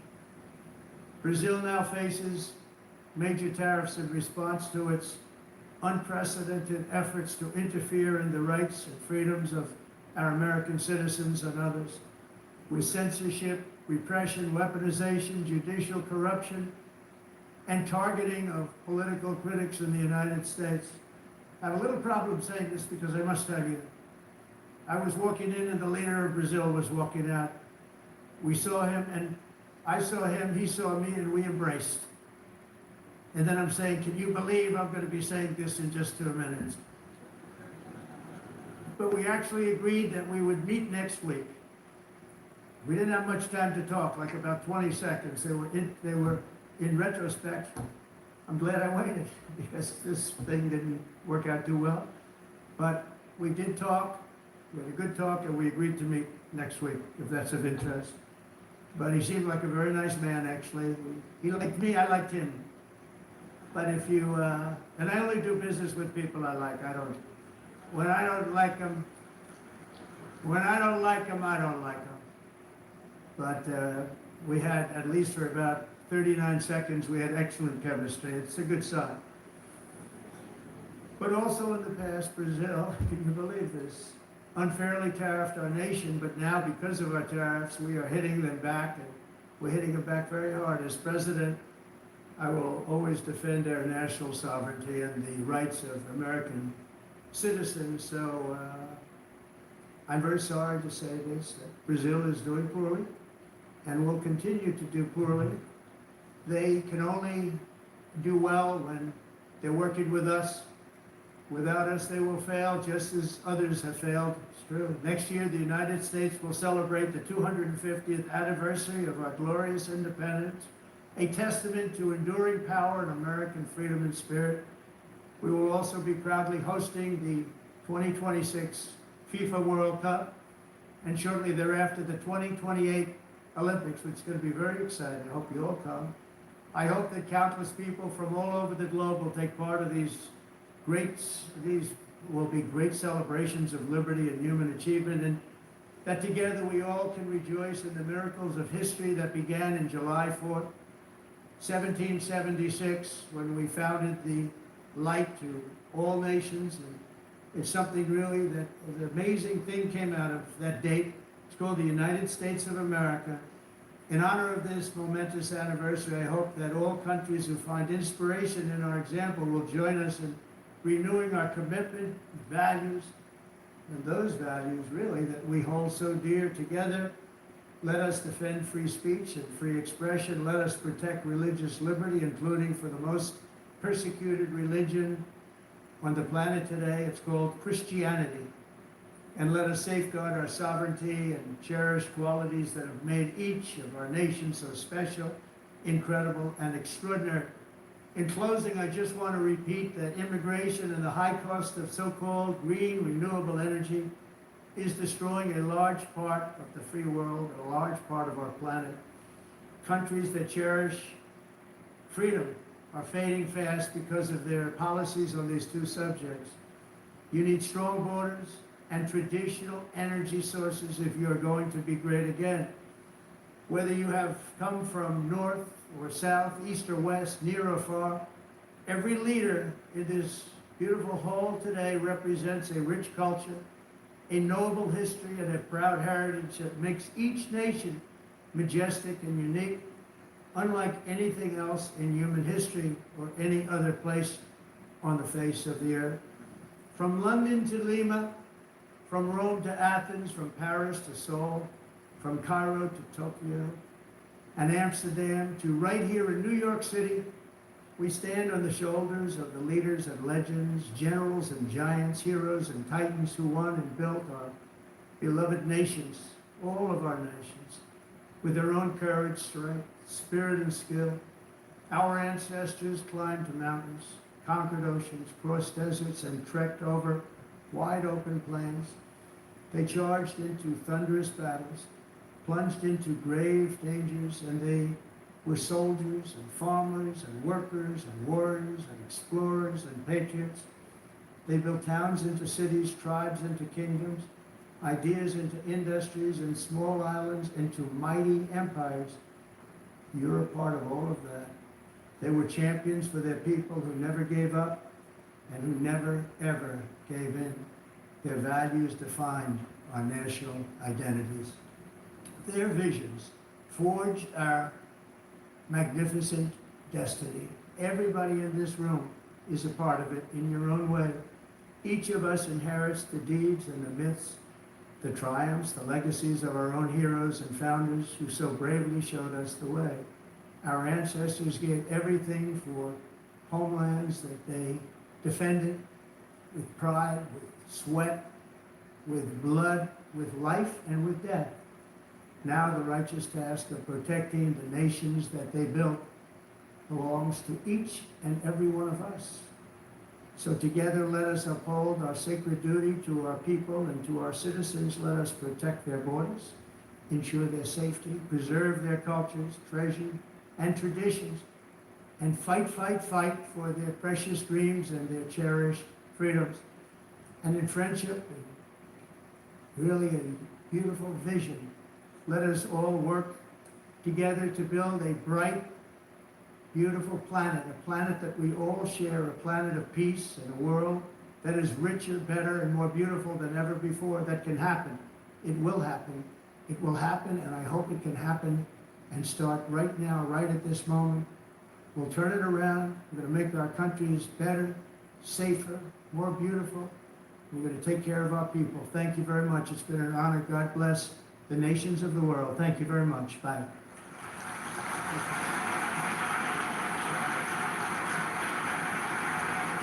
Thank you.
Welcome to the greatest show on earth.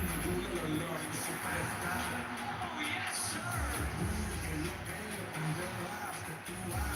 All right, who's ready to kick off the season?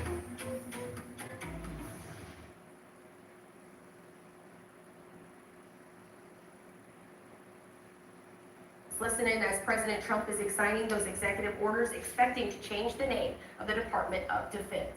Discuss that, please. Yes, sir. This is H.R. 2808. This is the Home Buyers Privacy Protection Act. The congressman here was the lead sponsor, so I think maybe he John Ross, yes. say more about it than I John, can. please. Well, it's difficult for Americans to buy a home, particularly after the last 4 years, sir. But with the president's signature today, we're going to make it easy for people to buy a home without getting hassled. For years, their private personal information has been bought and sold in the open market, resulting in them getting innumerable phone calls and text messages.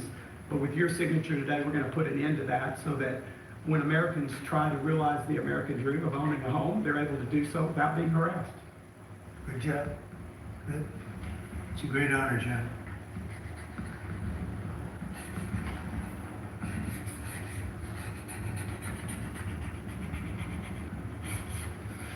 Okay, there it is. And that's going to help a lot of the homeowners of our great country. John, want to hold it? Sure. Thank you, John, very much. Thank you very much. Thank you very much. Okay, Will, you go ahead.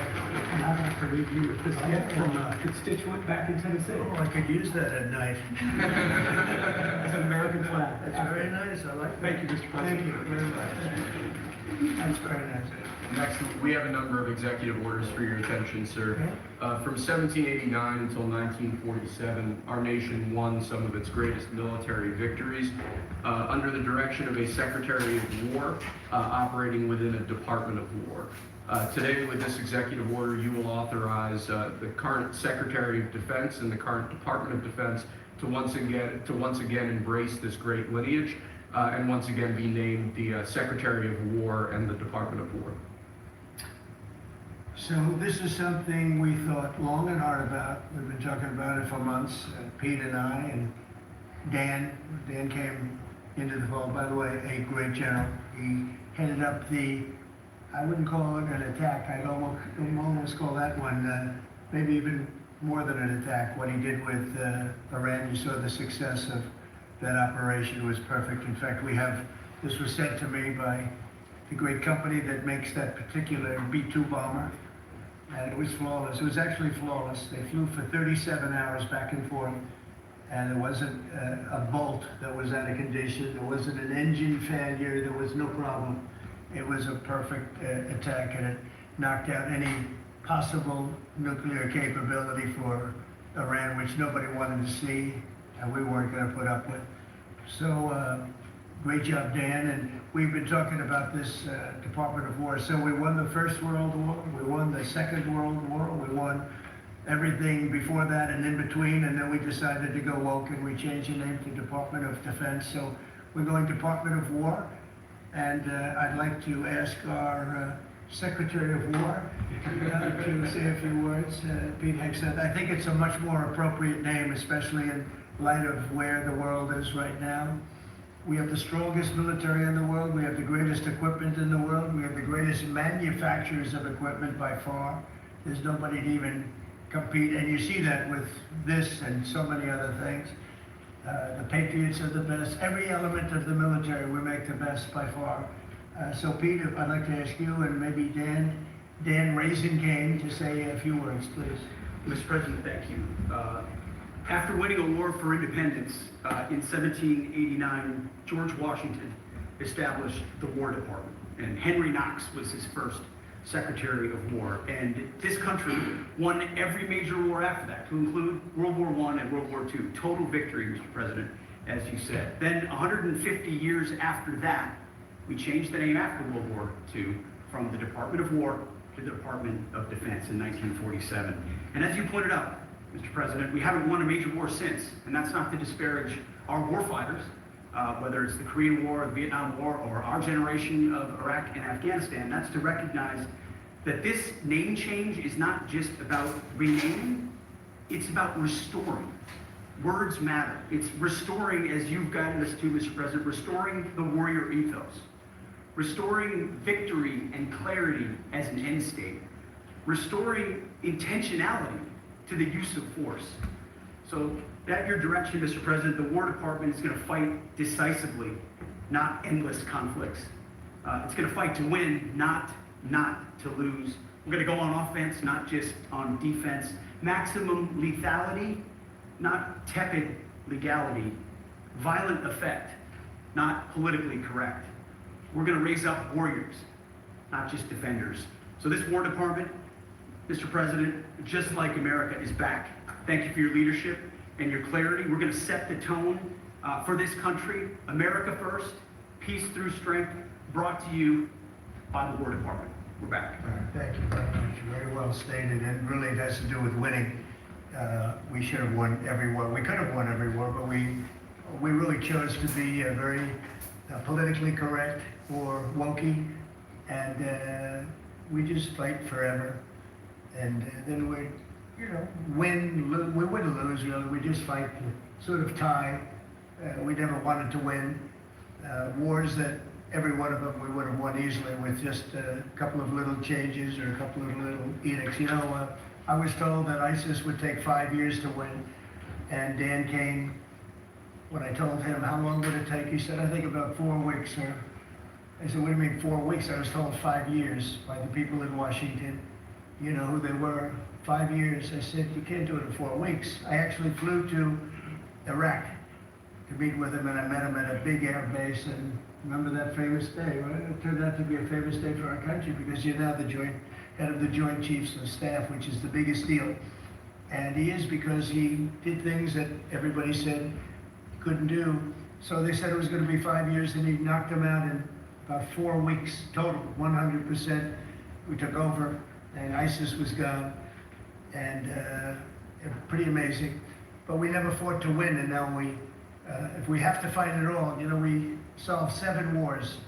We have the one that I thought was going to be probably one of the easier ones, and that's with President Putin and Ukraine. And that turned out to be one that's a little bit more difficult, but the 7 are done. They were supposed to be much more difficult to solve. I solved every one of them, and we're going to get the other one done too. But it turned out to be a little bit more difficult than I thought. And it'll get done or they'll be held to pay. But because they're losing 6 to 7, it used to be 5. I used to tell you 5. Now it's almost 7. I guess 7,000 people last week. 7,813 people, young soldiers died. Russian and Ukrainian, not American soldiers. But it's a shame. It's just, they're human lives, and I want to see it stop. But General Kane's done a fantastic job. And again, defeated ISIS, which they said would take a long time. And it didn't take a long time at all. It did other things that people said really couldn't happen. We have the greatest equipment in the world. We have the greatest soldiers in the world.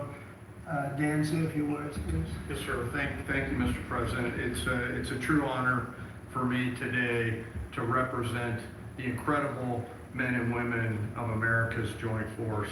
Today and every day, the 2.8 million service men and women stand ready to fulfill our sacred duty to protect America at home and abroad. As the President said, America's military is the single most powerful fighting force in the world. The mission you and the Secretary have given us is clear and unambiguous to deliver peace through overwhelming strength. And I remind everyone that the U.S. military can reach any adversary at the time and place of our choosing. Service to this nation is an incredible gift, and we're grateful and honored every day to do so. Thank you, Mr. President. Well, thank you, and it's an honor to sign this, and we will do that right now.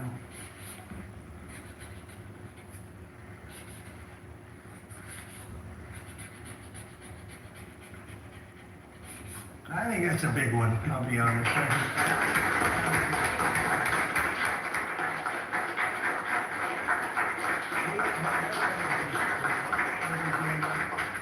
That's a big one. Do you have any questions on this subject? We're going to be discussing the G20 in a couple of minutes, but yes, please. So, right now. This rebrand, and a question for you, the newly minted Secretary of War. What message does this send to our enemies, to our allies, to the American people? And again, what gave you the idea for this rebrand at this moment? I think it sends a message of victory. I think it sends really a message of strength. We're very strong. We're much stronger than anyone would really understand. And again, you know, having the great equipment, we have just so much better. You look at all of the, just any of it, submarines as an example. We're 20 years ahead of anyone else. Nobody even compares. And I let a lot of this happen in my first term. You know, we totally rebuilt our military. Then, of course, you had that catastrophe in Afghanistan where they gave up a lot of the equipment, but a relatively small amount, but a lot. It was a lot in Afghanistan. I think it was the most, General, I'd say it was the most embarrassing day in the history of our country, the way that happened, the way they went to the wrong airport. They should have gone to Bagram, not the local little airport with no security, with tight quarters, etc. You know what happened. I think it was the most embarrassing moment in the history of our country, frankly. That was under the Biden administration. It was terrible. And we were going to be leaving, but we were leaving with strength and dignity. We were going to keep Bagram because Bagram's 1 hour away from where China makes its nuclear weapons. We're going to have that all to ourselves, a big, beautiful place built many years ago for money that today would be the equivalent of, you know, many, many billions of dollars. You couldn't build it. The longest runways, the most powerful runways in terms of load capacity. And we just walked away from it. So stupid. And they were fools. The people were fools. No, we have the strongest military, and I think that indicates we have the strongest military. And you know, we had it, and we won World War I, we won World War II, we won everything before, and as I said, we won everything in between. And we were very strong, but we never fought to win. We just didn't fight to win. We didn't lose anything, but we didn't fight to win. We could have won every one of those wars quickly. But they went a route that I think was probably politically correct, but not correct for our nation. So I think the Department of War sends a signal. Yeah, please. Ron Smart IPL. Enjoy 2 years free from hair and hair removal. You deserve the best. At Harbor Freight, you can afford it. We design our own tools with performance and durability in mind, and hire the best engineers to test them for countless hours. Performance, durability, affordability. Only one place does it all. Whatever you do it for less at Harbor Freight. 10 straight days of incredible deals going on now through October 1st. It starts with Celsius. Feel what I can feel good about. I'm gonna need it. Thighs, tries, shoulders, a static hold, a good burn. School pickup, then meal prep. Besitos for the littles. To the station. Recharge. Then the 3 alarm comes in. Calls like these, I can stay ready.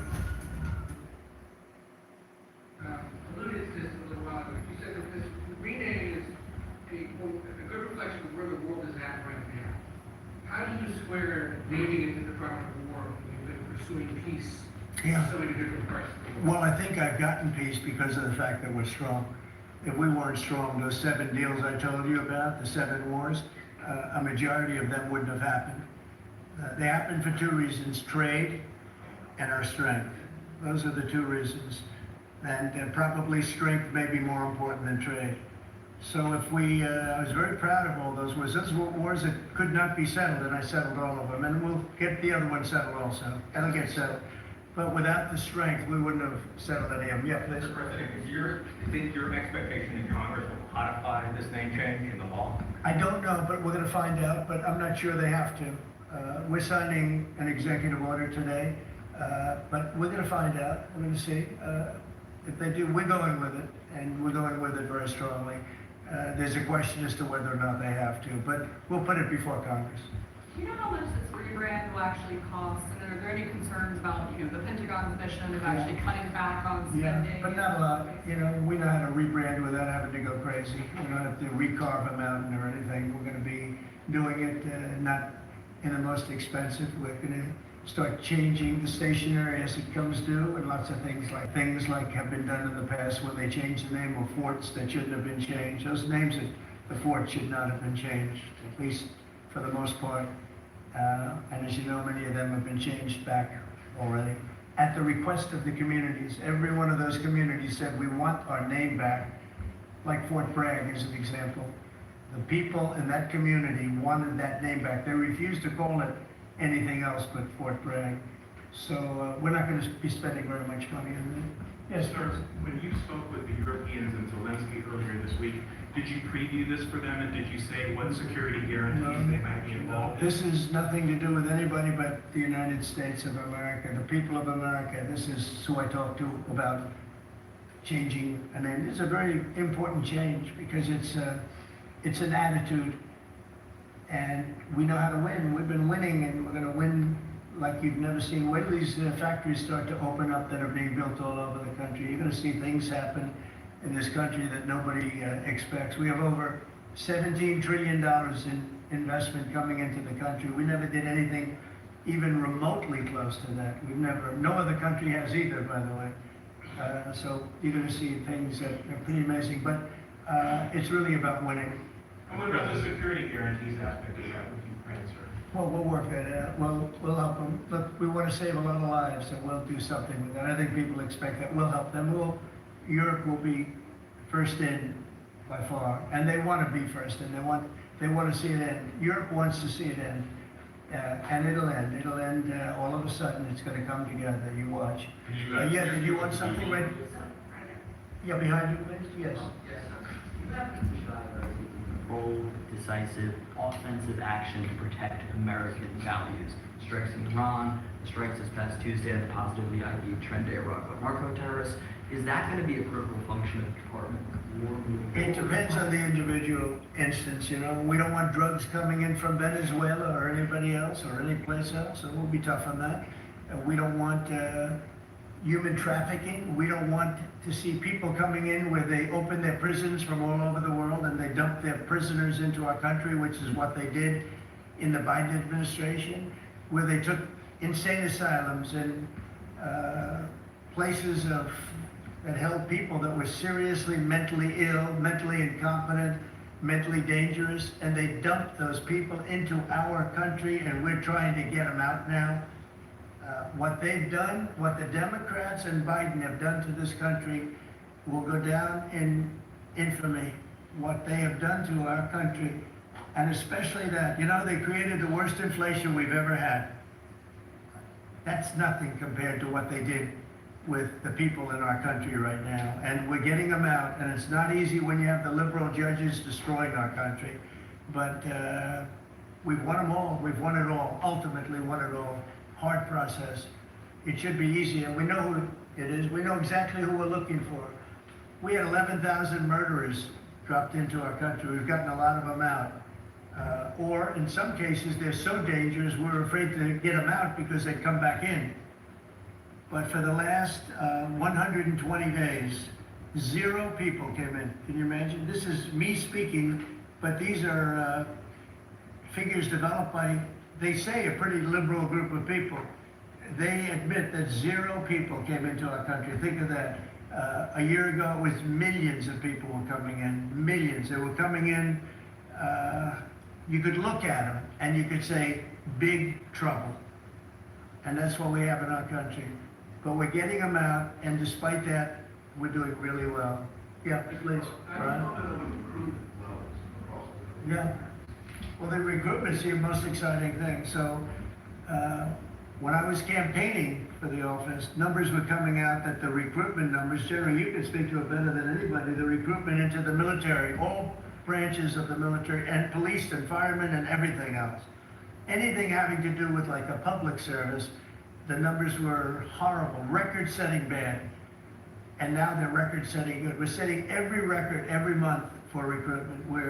We're packed in the Army, Navy, Air Force, Marines, Coast Guard. My beautiful I love Space Command. I see Space Command, but Space Force has been, we've got a waiting list of people wanting to go in.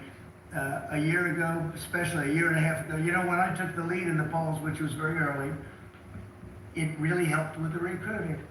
And when I won from November 5th on, it's been amazing. And over the last 4 or 5 months, we're just packed. It was very hard to get police officers. Now, the departments are loaded up. Everyone wants to be a policeman or woman.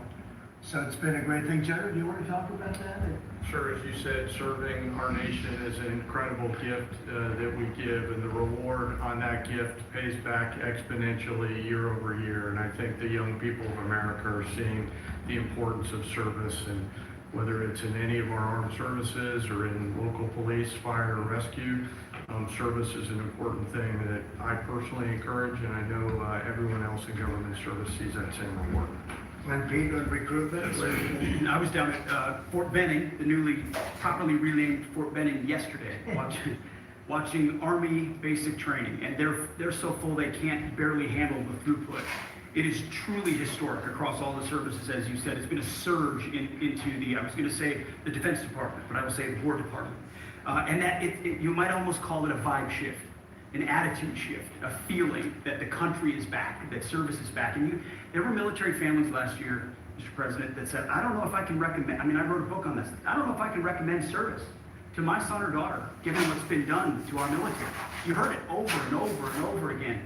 And I hear from those same military families right now, sir, and they're saying, I recommend to my kids that they go into this department, this Pentagon, under this commander-in-chief, who they know you'll have their back and they want to serve. So it is historic, and it's the biggest reflection of how motivated Americans are by your leadership, sir.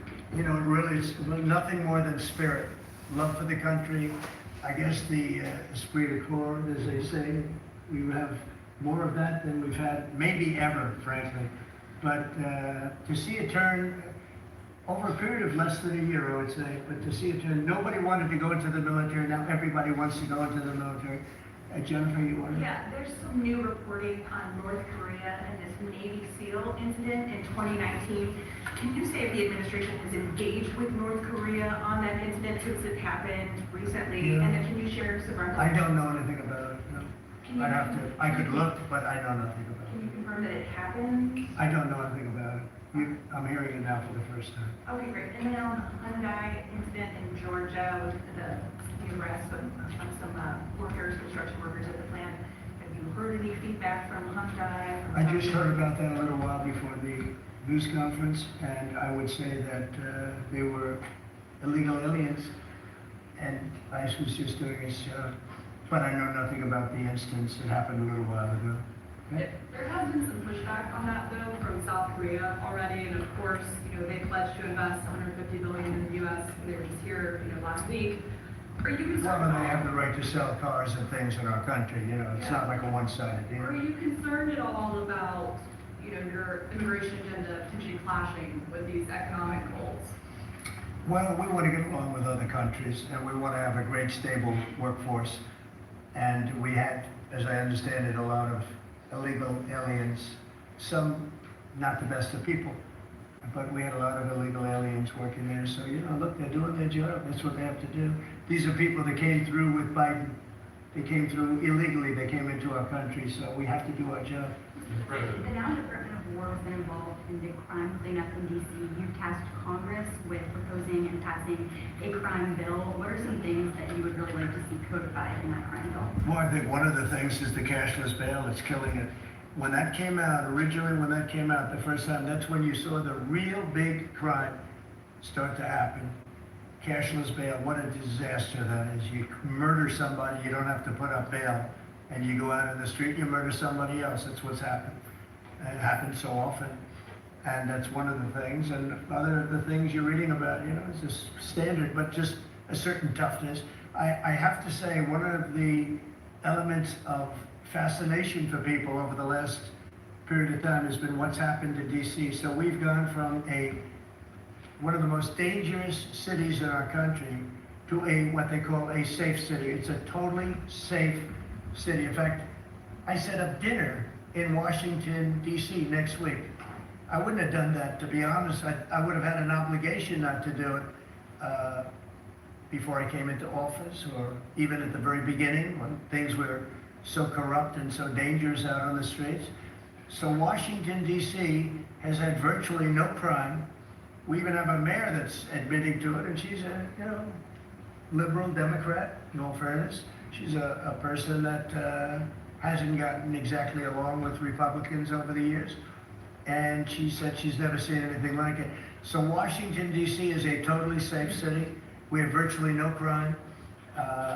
It's gone from the most unsafe city in the United States, almost, just about, to one of the safest cities, maybe the safest city in the United States. That's a tremendous compliment to our military, what we did. The National Guard's done a fantastic job. Yeah, please. Mr. President, can I ask about border real quick? Florida House Speaker Daniel Perez was at the White House yesterday as part of a leadership summit. Yes. And understanding that with him separately, Mr. President, what did you talk about, and also, did you explore him running for Florida Attorney General? We didn't talk about that, but he's done a fantastic job. He's respected all over the country, really. He's a leader, and he's done just a fantastic job. We didn't discuss anything having to do with his future.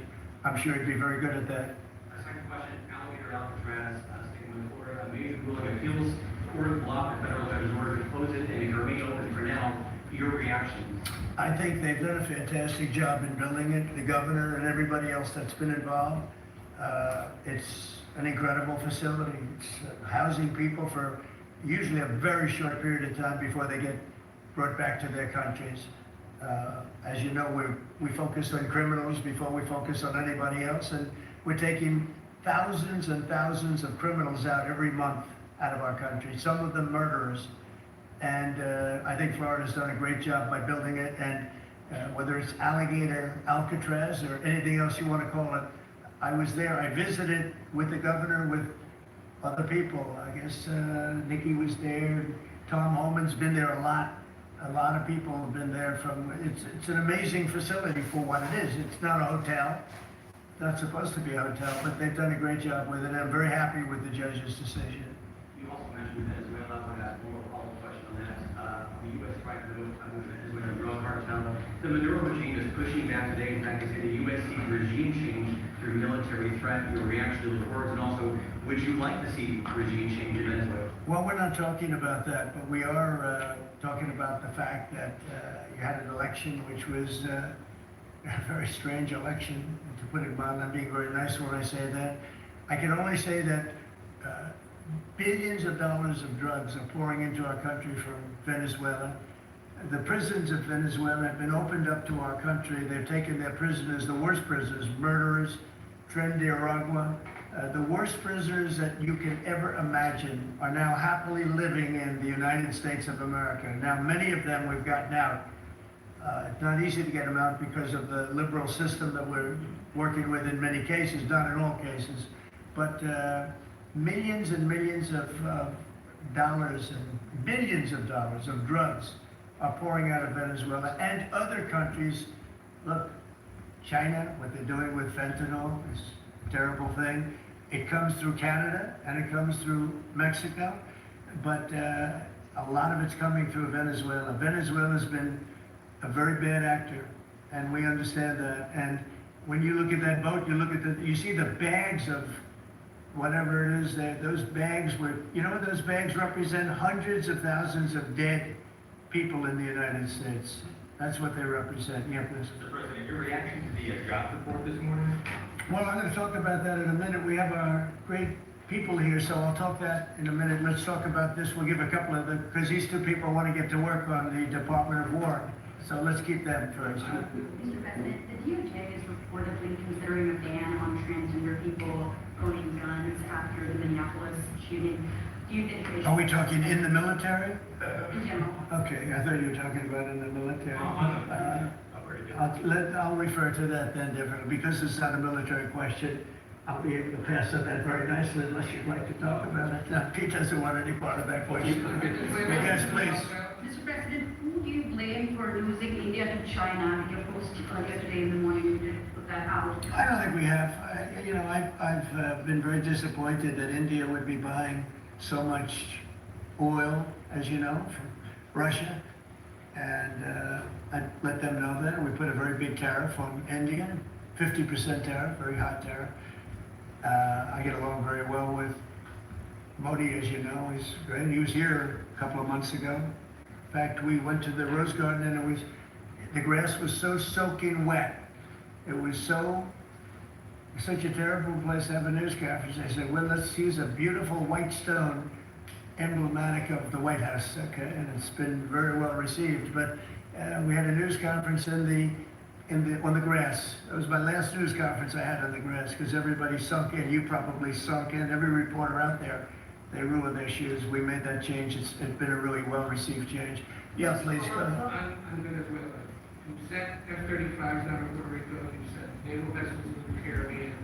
You're concerned about drugs being legally sent in there. Yeah. How do you describe this build-up, this situation? Well, I just think it's strong. We're strong on drugs. We don't want drugs killing our people.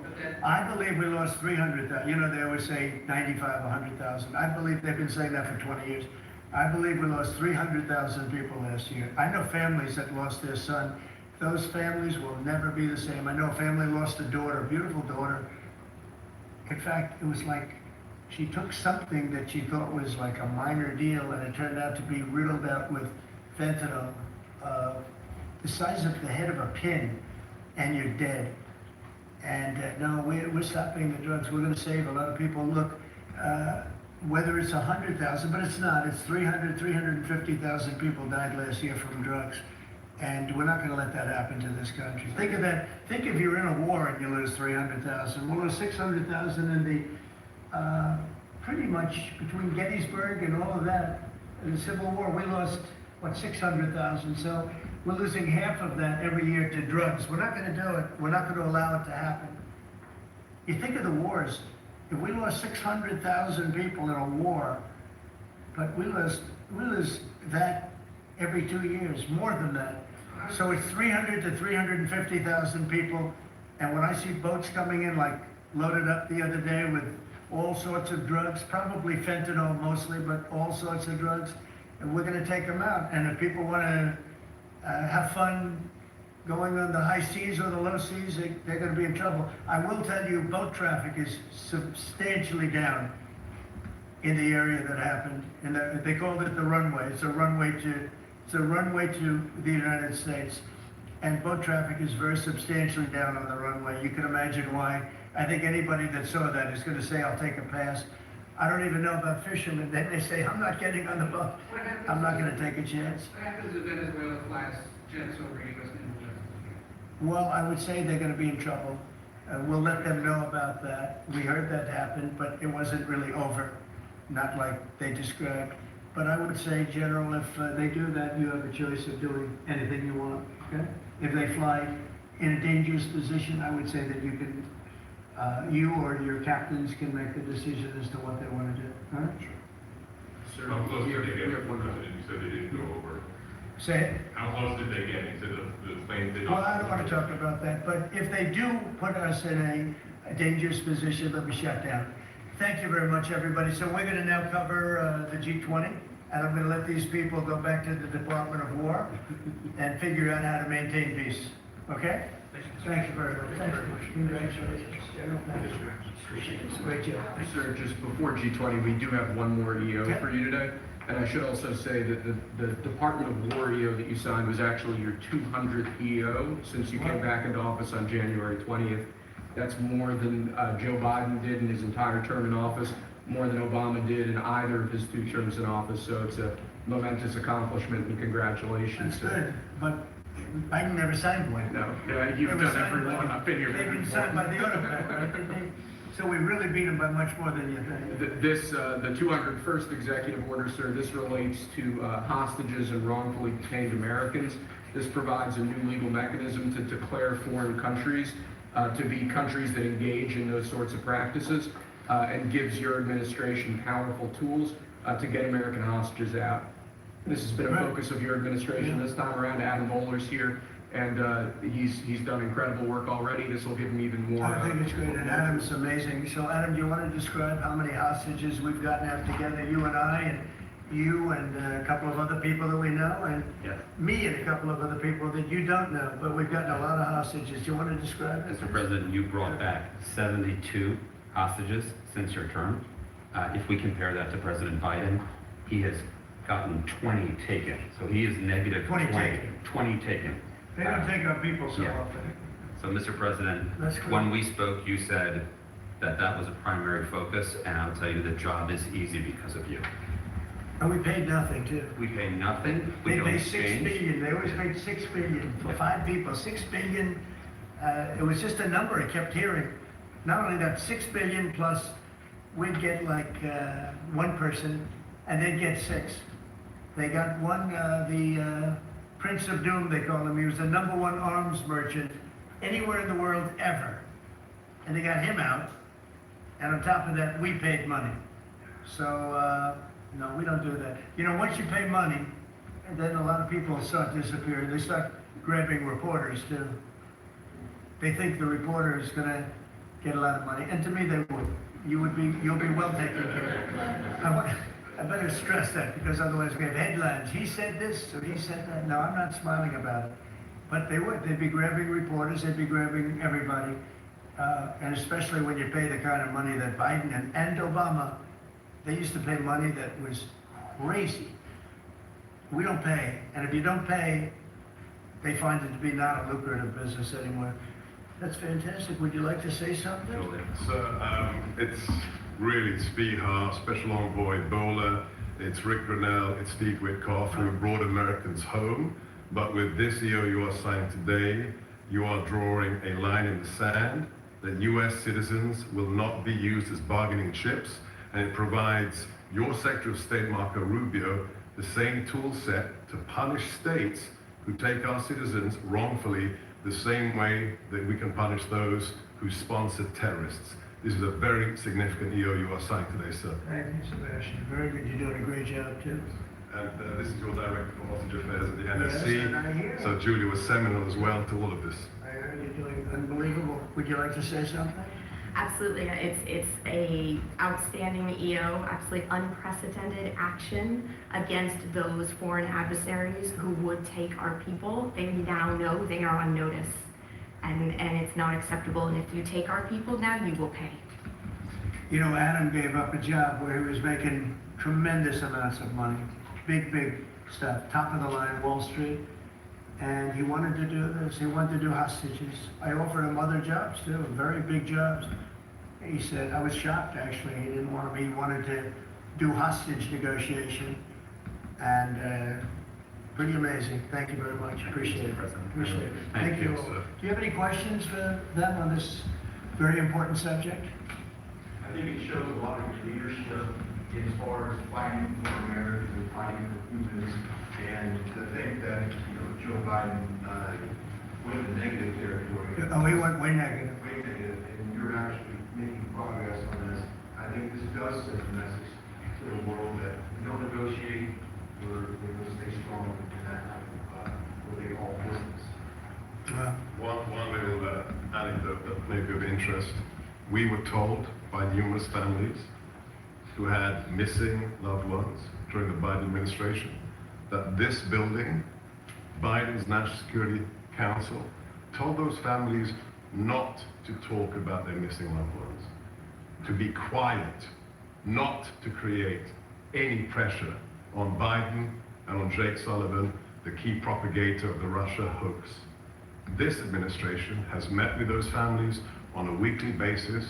People like Adam, yourself, sir, your envoys are doing everything to get every single American home. Not to tell them not to talk about their loved ones, but bring them home. Well, you know, I can tell you one story that was amazing. A few weeks ago, very little written about it, but there should have been. But it was a very nice gesture. The head of Belarus, who's a very respected man, strong person, strong leader. He released 16 hostages. And John Cole, a lawyer who works for me, great lawyer actually, one of the greatest lawyers. But John Cole was over there and he heard that they had hostages. And you know about this, 16 people he released. And I just want to thank the head of Belarus. But while John was over there, they had, I believe, another 1,400 hostages. Now, not from us, from places all over the world. And just pretty tough place in all fairness, but they had 1,400. And I believe they're going to be releasing a lot of those 1,400. They're not, I think very few of any. We got pretty much ours back. And we didn't pay anything, but I very much gave my respects to the leader of the country. Was again, he's a very strong man. He's got 1,400 or 1,500 or a large number, and we're talking about releasing them. Some are political, I guess a lot of them are political, and looks like they're going to be released at some point in the pretty near future. So it's a great thing. They have to respect your country. If they respect you and they respect your country, they release it. If they don't, then you have to pay $6 billion. I mean, $6 billion. Can you imagine that, paying $6 billion? Kind of related, but not really. You call it on Tina Peters, who's been locked up in high bars from Colorado in the election. She was a couple days ago. We have a wonderful woman who was an election official, and she saw cheating in Colorado, and she viewed it as horrible, and she said, "What's going on here?" And she went to the machine and she tried to open to find out whether or not it was cheating, and they went to her and they said, "Did you touch this machine?" "Yes." And they arrested her. They arrested her instead of the people that did the cheating. It's a state charge, so it's hard to do anything with, but we're gonna do something. What they did in Colorado, look, Colorado just went to all mail-in voting. That means they cheat. That's why they lost, that's one of the reasons, but that's a big reason why they just lost the whole Space Command situation that was going to Alabama. But when you have mail-in voting, you have nothing but cheating. But this woman is a real patriot, and they put her in jail for a long time. She's 72 years old, 73 years old, and she wanted to find out. She didn't do anything. She touched the machine. She looked at the machine. She's trying to find out what was going on. And they went and arrested her for doing that. And it was supposed to be the other way around. I'm glad you brought that up. They should let her go. Let her out. Thank you. Yeah, please. This is really the subject of this talk, Mr. President. But what about your key strategies to be so effective in recognizing these hostages? Many of them we forgotten about. I think they respect us. I think they respect us. They know we're not going to pay. Adam is a great negotiator. Steve Witkoff is a great negotiator. Seb is a great negotiator. They're all smart people. They're a little bit natural negotiators. Some people aren't good negotiators. Nothing you can do about it. And they're afraid of you. Yeah, well, maybe. I don't know. I hope so, or whatever. We have the best I'd like to say respect, but whatever it takes. Yeah. I actually say whatever it takes. But we've gotten a lot of people out, and we'll continue. We don't have too many in. How many are you working on right now? There's not a lot left. We got most of our people out. We got them mostly back. Mr. President, do you have an update on the negotiations to release the rest of the hostages in Gaza? We're in very deep negotiation with Hamas. We said let them all out. Right now, let them all out. And much better things will happen for them.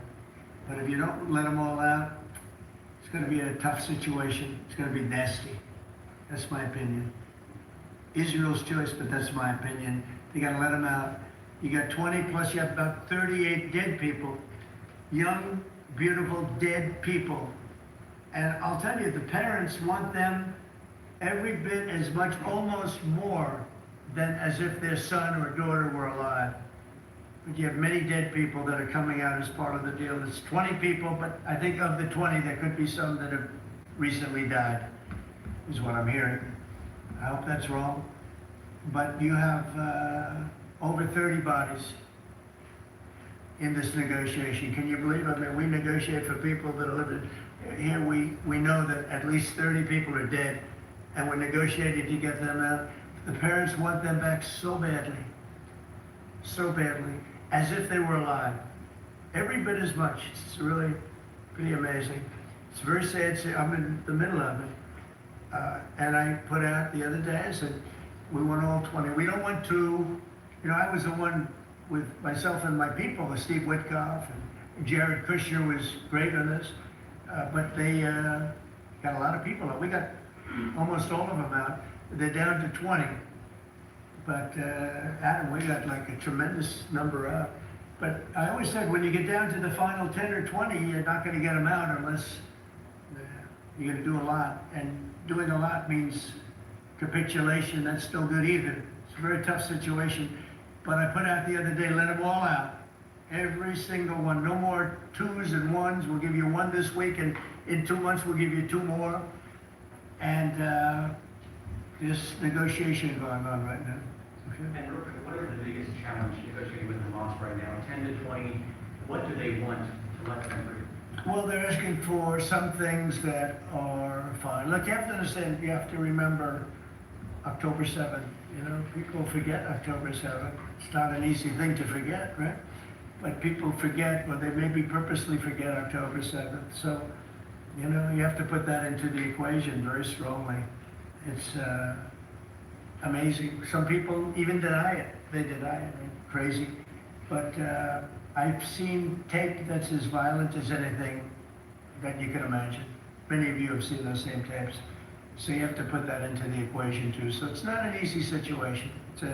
It's a tough one. But there are 20 people, maybe a little less, but there are 20 people that we want out. We want the bodies of these parents.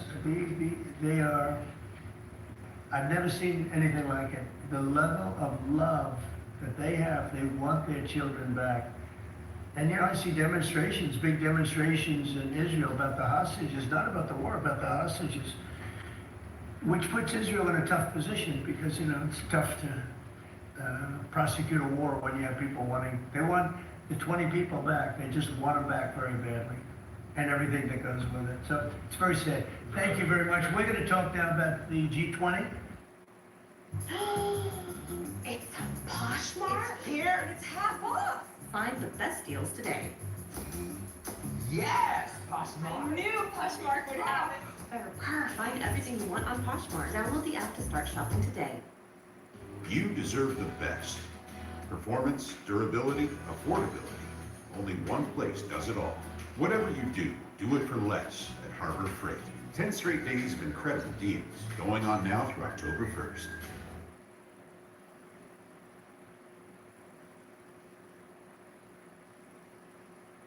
They're suing all our companies. And if that's going to happen, we want to be the ones that sue, not them. And they use it almost as a form of running European countries, and the EU in particular has been very violent in its lawsuits against our companies, and frankly, very violent and very bad to our airlines. I've gotten calls from the heads of airlines saying they stop in Europe and they're getting charged all sorts of taxes that they never even heard of. They stop and they're getting fined and charged, and they do it only with American companies. They're not doing it to other countries, so we're stopping it. And we have another thing, we have another step to go, and if they don't shape up. As an example, Apple has had to pay like $17 billion in a lawsuit that nobody thought was worth anything. And I won't get into the judge or the decision or how the decision was arrived, but I'm pretty good at this stuff, and I think it's disgraceful.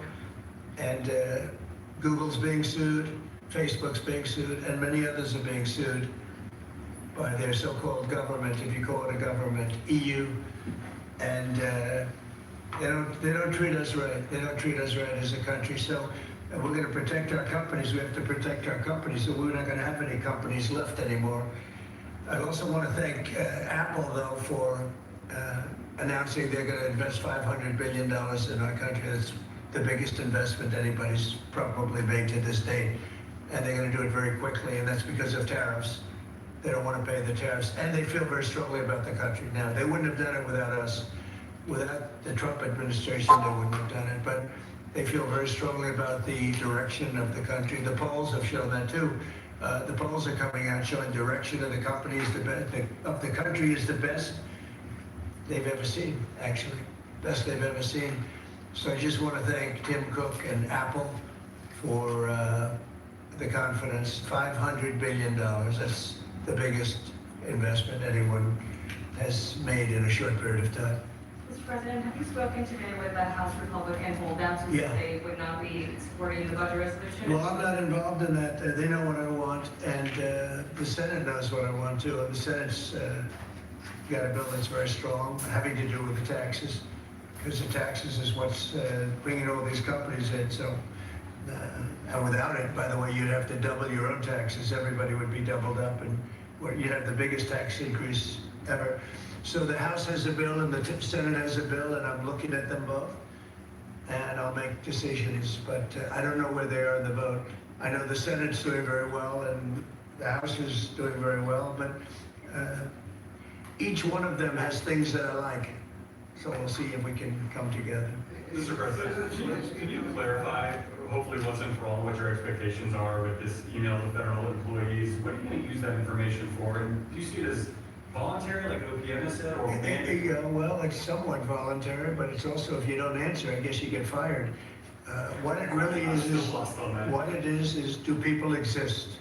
We have this massive government with millions of people, and nobody knows who's working for the government, who's not. So what they're doing is they're sending out a letter to everybody, and they're saying, what were the things you did last week? I guess they asked for 5. And if people are working, it's easy. I could tell you 5 things I did last week. I could tell you 5 things I did 6 weeks ago, right? If they're there and they're working, they're able to say they did 5 things during work. And that means they're working and they're with us and they have no further obligation. If they're not, it could be there's no such person. It could be that the person's no longer working. They're no longer living at that address. They may be moved. Maybe they moved to a different country, or maybe the person doesn't exist. And we then take that person off the payroll, and we save a lot of money by doing that. But that's one of the only ways. I think it's a very smart thing. And it says, if you don't answer, essentially, there's a penalty to pay. Like, that's the end of the job. Musk has said that. The order itself doesn't say that. I think that's part of the confusion. Is he speaking for you when he says? Yeah, everybody speaks for me. I'm the one, I'll take responsibility. The old statement, the buck stops here, right? Famous statement. Well, I can say the same thing, the buck stops here. No, we have to find out if people are getting paid and they're not working. And, they have a problem. Let's say they have another job, and then they write in false statements. It's a big problem if they write in false statements. They may be working for somebody else, but getting paid by the U.S. government. And that would mean that they're not allowed to be doing that. They're not allowed to be working for us and be working for somebody else. We're paying them a lot of money. We're paying them. So we'll see. That solves that problem. Most people aren't willing to say that, we're doing this, and this, and this for the U.S. government, and yet they at another job, because that's a big problem for them if they do that. So in some cases, they're not writing back. And if they don't write back, they end up eventually losing their job. We give them extensions, but that was something we thought about a long time ago. We give them extensions, but we'll see. We have to make sure, number one, that we have people, number two, that they're working, and number two, they're working for us, not for another company. Is it true that President Zelensky's coming on Friday to meet with you Is the mineral deal sorted out? Yeah, I hear that. I hear that he's coming on Friday. Certainly, it's okay with me if he'd like to, and he would like to sign it together with me, and I understand that's a big deal, very big deal. And I think the American people, even if you look at polling, they're very happy because, you know, Biden was throwing money around like it's cotton candy. And it's a very big deal. It could be $1 trillion deal, it could be whatever, but it's rare earths and other things. And look, we're spending hundreds of billions of dollars on Ukraine and Russia fighting a war that should have never ever happened. That's a war that would have never happened if I were president. And it didn't happen for 4 years. People say, how do we know that? It didn't happen for 4 years. Would have never happened. And nevertheless, this guy went into this situation and he spent money like nobody's ever seen. $350 billion. The other thing that we don't like is that Europe has spent $100 billion. We've spent $350 billion. Europe gets their money back because they spent it in the form of a loan. And we just gave them, whether it's 300 or 350 billion, nobody really knows. They can't even tell me the answer to that, but it means probably more than that.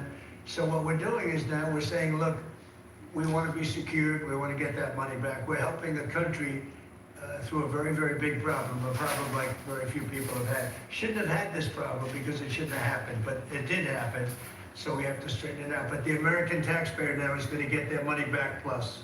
Mr. President, yesterday with Emmanuel Macron, you said you had spoken to Putin about the idea of peacekeepers in Ukraine, that Putin was fine with it. The Kremlin, I guess, has said that that's actually unacceptable to them. Well, that's not what I was told, but you're going to need some form of peacekeeping, so something will be done that's going to be satisfactory to everybody. We need peacekeeping too. Any situation It's actually something I did discuss, but a form of peacekeeping that's acceptable to everybody. Ultimately, we'll be able to agree on something. I'm sure.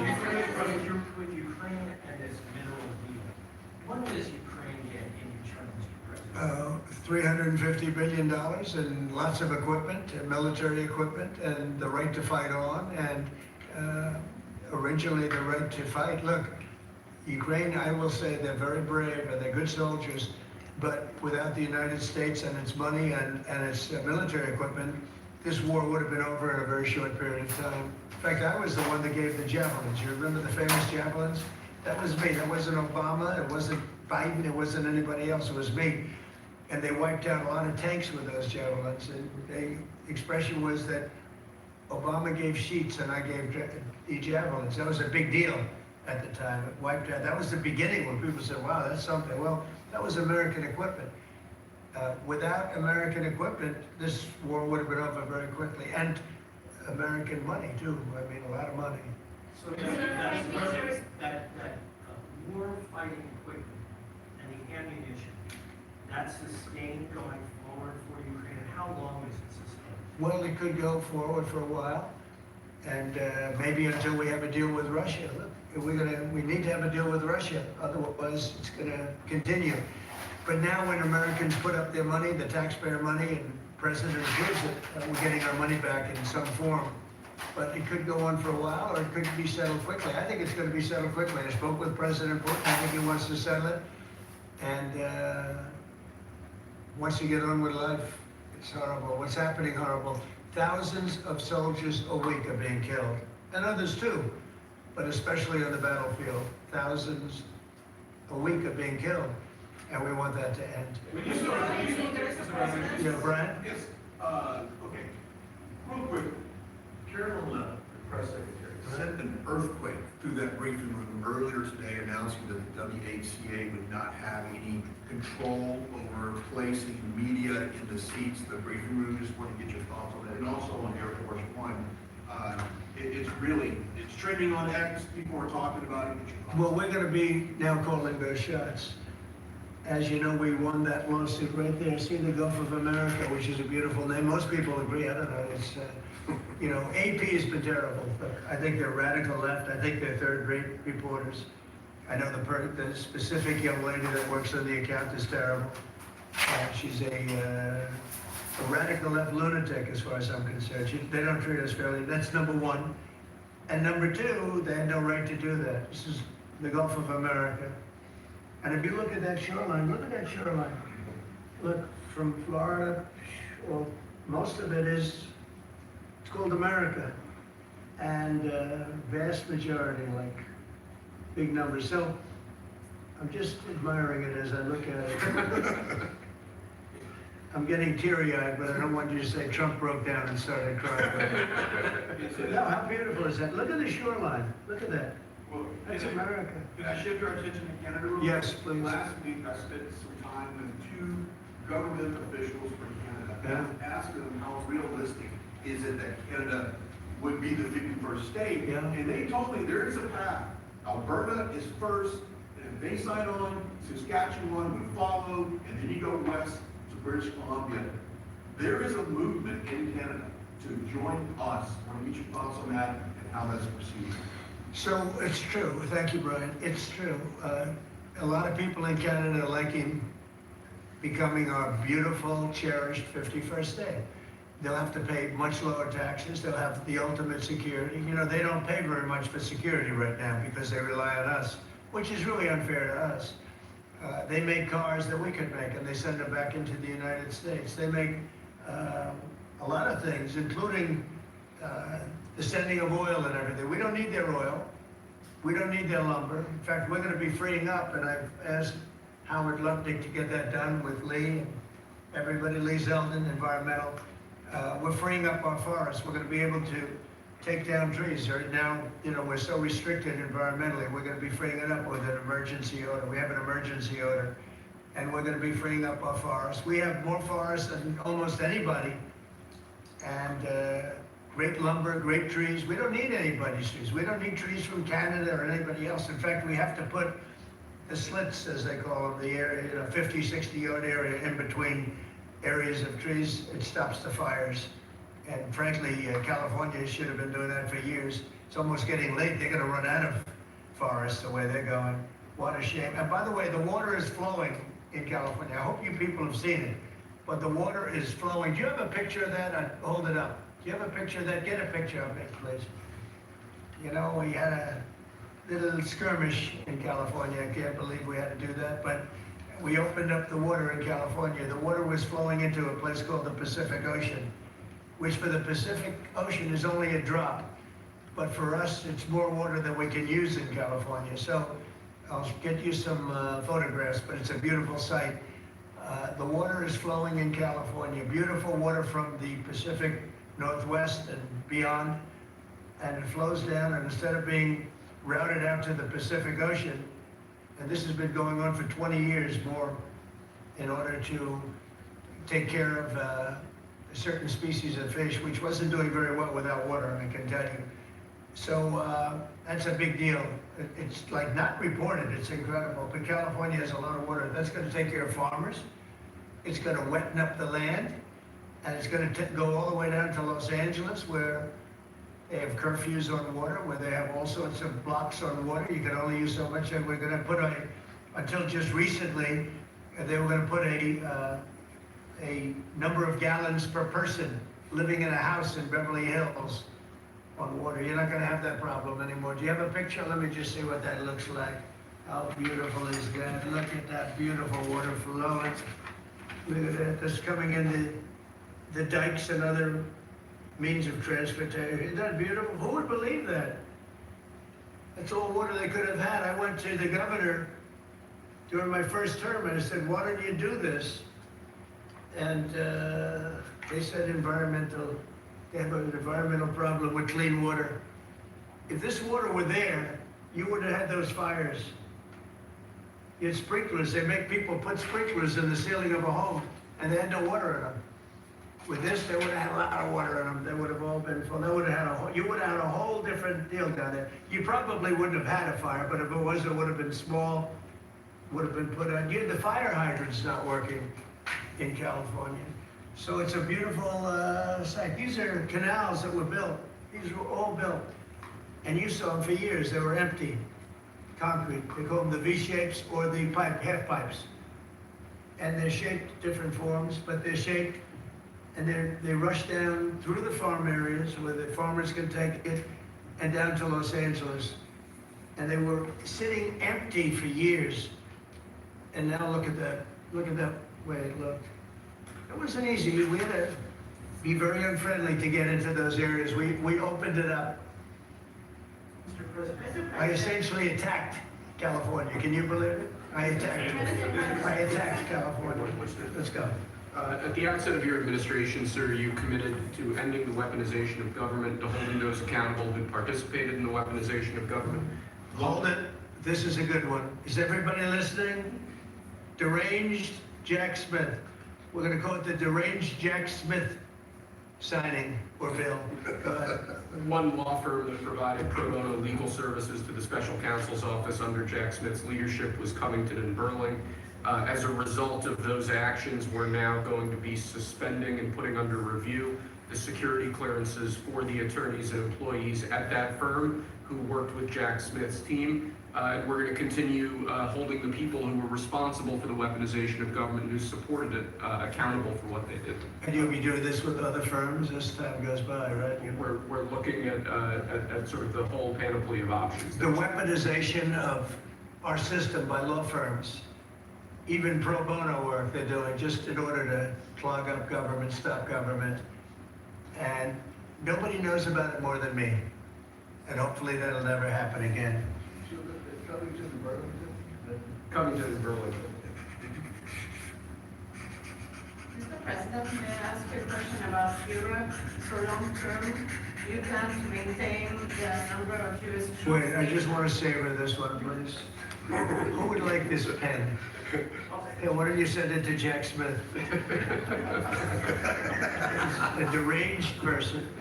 What do you say to people who worry that targeting an individual firm or individuals who aren't Jack Smith? Excuse me, I've been targeted for 4 years, longer than that.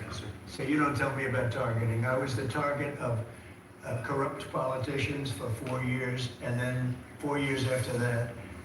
So don't talk to me about targeting. Yeah, go ahead. Mr. President, there are approximately 2 million federal employees right now. By the end of your term, what do you expect that number to be? What would you like that number to be? Well, it'll be lower, but I can't tell you. Everybody knows I ran on downsizing government, but making government better. I ran on tariffs and making our country rich, and that's what it's going to do. We're going to be doing something else that's going to be very, very good. We're going to be selling a gold card. You have a green card. This is a gold card. We're going to be putting a price on that card of about $5 million, and that's going to give you green card privileges plus. It's going to be a route to citizenship, and wealthy people will be coming into our country by buying this card. They'll be wealthy, and they'll be successful, and they'll be spending a lot of money and paying a lot of taxes and employing a lot of people. And we think it's going to be extremely successful. And never been done before or anything like this, but it's something that we're going to be putting out over the next, would you say 2 weeks out? Do you want to say a couple of words about it? Sure. Mr. President, are there Wait a any minute. requirements for that gold card? Do you have to invest a certain amount of money in this country in order to qualify for that gold card? Yeah, exactly. So the EB-5 program was really, you lend some money, but it was full of nonsense, make-believe and fraud, and it was a way to get a green card that was low priced. So the president said, rather than having this sort of ridiculous EB-5 program, we're going to end the EB-5 program. We're going to replace it with the Trump Gold Card, which is really a green card gold. So they'll be able to pay $5 million to the U.S. government. They'll have to go through vetting, of course. We're going to make sure they're wonderful, world-class global citizens. They can come to America. The president can give them a green card, and they can invest in America, and we can use that money to reduce our deficit. Why do we give out lotteries of green cards? Why do we give out EB-5 for green cards? The President of the United States understands that the right answer is, why don't we eliminate the deficit of the United States of America instead? The gold card, well, millions, but the gold card will bring in with it people that create jobs, very high-level people. I think companies will pay to get people in. For instance, you today graduate from the Wharton School of Finance or Harvard or Stanford or any college, and nobody knows if you can even go to work for a company. So Apple and all these companies that want to get people to be working for them will be able to buy a card, and for the people that are number one in their class at top schools, I see that as one of the things. But generally speaking, it'll be people with money and people that create jobs, and they won't have to pay any tax on income outside of the United States, which they're not paying right now. They're not citizens, but they'll have to pay if they create jobs in the United States. They'll pay full taxes like everybody else. So you're getting big taxpayers, big job producers, and we'll be able to sell maybe 1 million of these cards, maybe more than that. And if you add up the numbers, they're pretty good. As an example, 1 million cards would be worth $5 trillion. $5 trillion. Wow. And if you sell 10 million of the cards, that's a total of $50 trillion. Well, we have 35 trillion in debt. That'd be nice. So we'll see. But it could be great. Maybe it will be fantastic. We have it all worked out from the legal standpoint. It's totally legal to do. Hasn't been done before. It's been done in many different forms. We give them away. Why should we give them away? We shouldn't give them away. And I think it's something very exciting. I think it's potentially just something that we're all very excited about. So it's a gold card.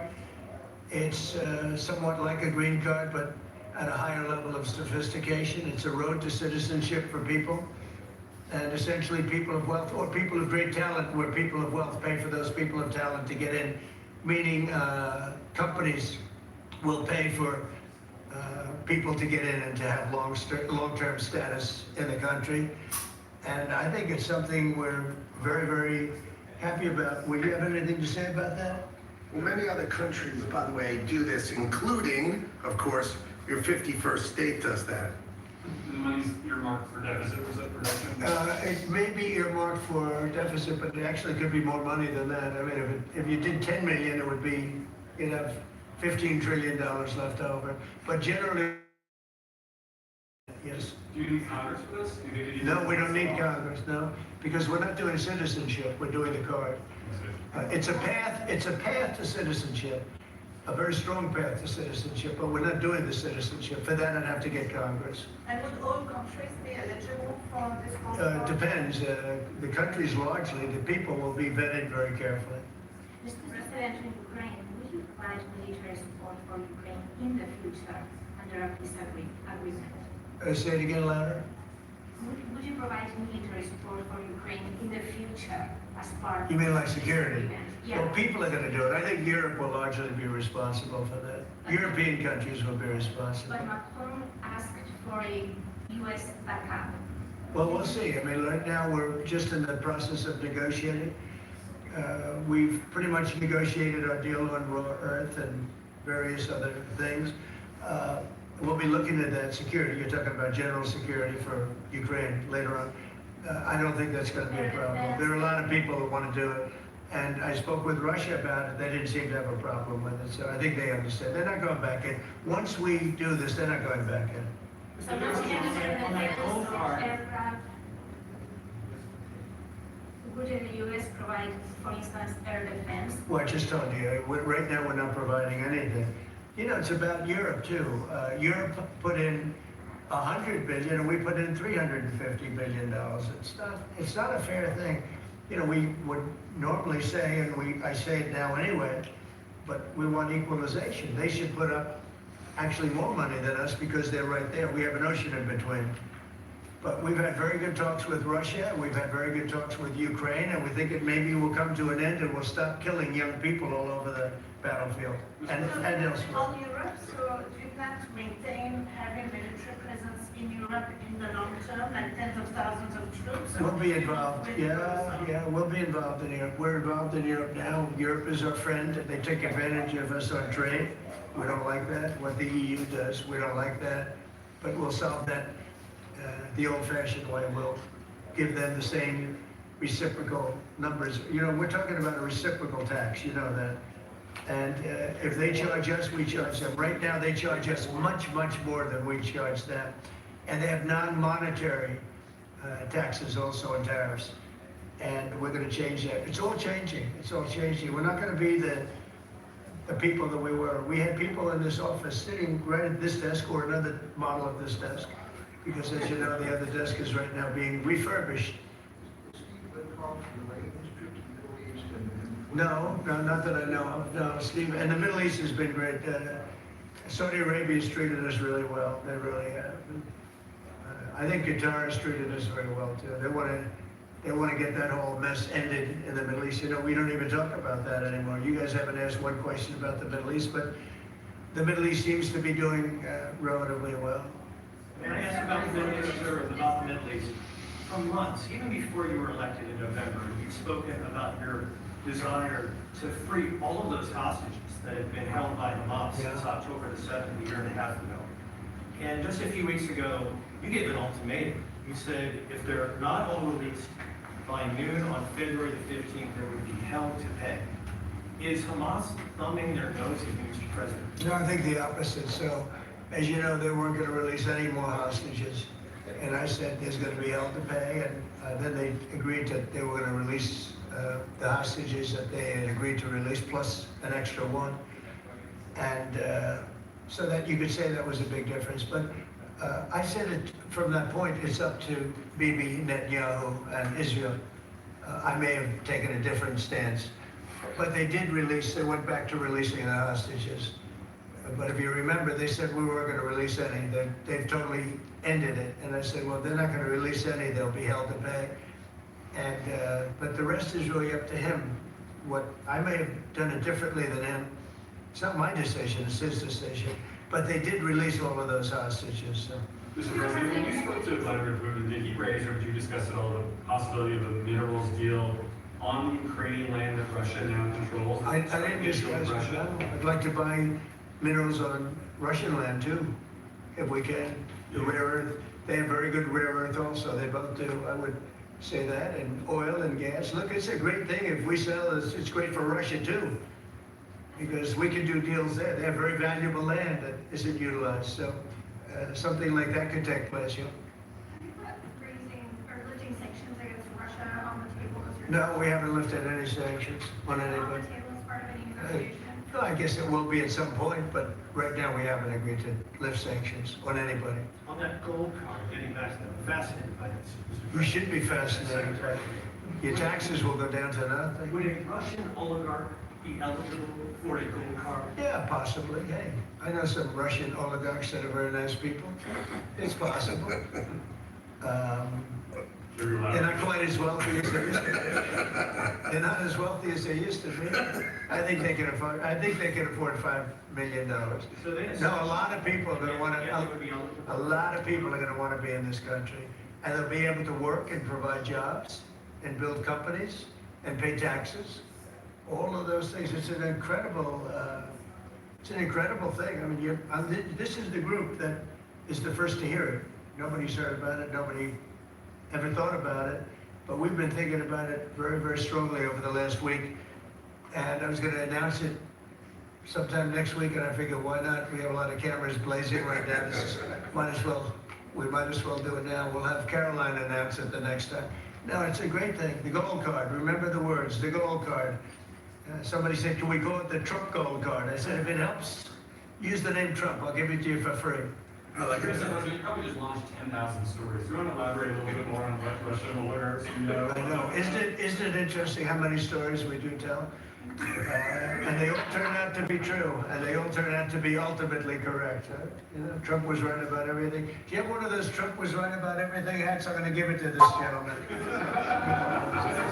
Get me one of those. But they're all going to be vetted. Everybody who comes in gets vetted, okay? They get vetted, so you got to, you know. We're going to begin in 2 weeks. About 2 weeks. The sale will start in about 2 weeks. Mr. President, do you see a more active role for Zelensky now, given the I hope so. I mean, look, I think that we want to get that country back on its feet. Right now, it's been destroyed. So here, give me this. Give me all of them. Look, see that? Trump was right about everything. It just came in. Somebody said, I said, this was sent in by a fan. I said, I think we should make some of that. But we were, pretty much. You want one? I'll pass it. Are you allowed to take one? Because he'll consider it, I know him well.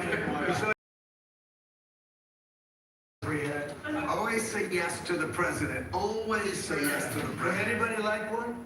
Mr. President, an easy question perhaps for you, maybe it's difficult, I'm gonna ask you this question about this. Who do you work for? I work for two news organizations. Who? I work for two news Yeah, organizations. who are they?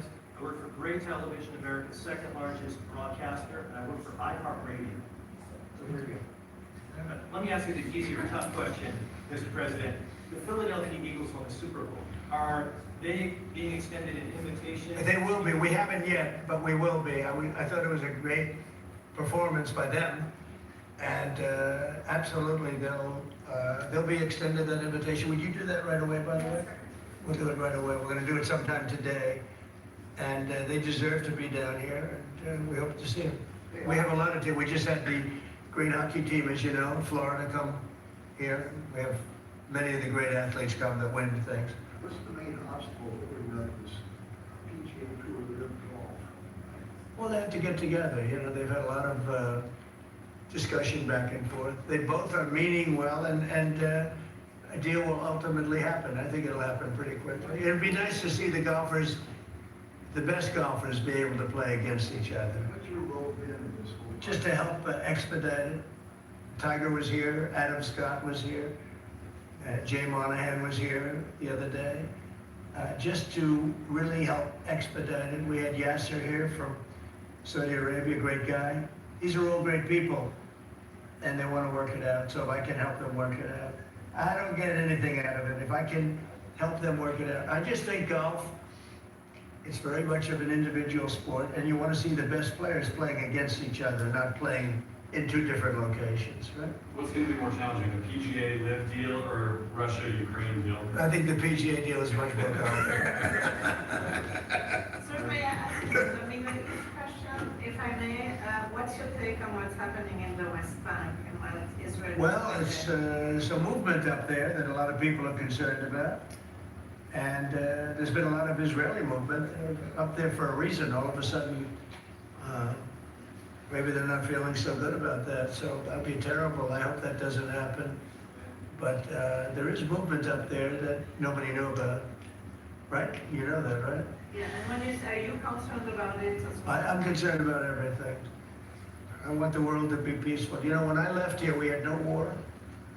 We had defeated ISIS in less than 4 weeks. In fact, I took the general that defeated ISIS and I put him in charge of the whole ball game, because that's what we want. We want winners. Raising Cane, you know, Raising. When I heard that name, I said, I like that name. That's the kind of general I like. So we'll see. But he was great. He's a great soldier. Not a politician, a soldier, a real soldier. You know that, Brian. This guy was the real. This guy's the story a million times. Yeah, this guy's the real deal. And I think he's going to do a great job. But think of it, we had no wars, we had no problems, we had no inflation, we had no problems. And then all of a sudden you have October 7th in Israel, which was horrible. And then you see what happened with Ukraine. Russia would have never gone in if the election weren't rigged. It was a rigged election. The 2020 election was rigged, and we got out of it. And you see what happened. You see what happened to our country. Inflation, Afghanistan, that horrible withdrawal from Afghanistan. I think when Russia saw what happened in Afghanistan, they said, wow, it's a paper tiger. We're not a paper tiger. We are the strongest military force in the world. And by the way, Pete Hegseth is doing a great job. But we didn't have wars. We didn't have inflation. We had a strong border. We had everything going good. And then Biden got in, and he's, my opinion, the worst president in the history of our country. I think Jimmy Carter was a very happy man when he passed away 2 weeks ago. What are you expecting at the cabinet meeting tomorrow? It's going to be a cabinet meeting, and I'll preside, unlike Biden, I'll preside over my own cabinet meeting. Mr. President, how would you compare your cabinet in your second term to your cabinet that you had in your first term? Well, I had some great people in my second term. I think this is deeper. I think it's better because it's deeper. I had some people that I didn't really like too much in my cabinet, but I didn't know Washington then. But I was a New York person. I knew New York intimately, but I had to rely on people. I had great people. Look, we got the biggest tax cuts in history. I rebuilt the military. I mean, we did so much. We did Unbelievable. Even right to try. Somebody was saying today they were saved by right to try. We did right to try medically. We did transparency medically. That was a big thing, but Biden canceled that one. He didn't cancel right to try, which is interesting. He didn't cancel Space Force. He was going to cancel Space Force. Space Force is turning out to be invaluable. Amazing. We created Space Force. But think of it, we rebuilt our entire military, and now we're going to have to patch it up a little bit again because of what's happened. Now, this was a grossly incompetent administration. The only thing they were good at was cheating in elections and the weaponization of government. Thank you very much, everybody. Thank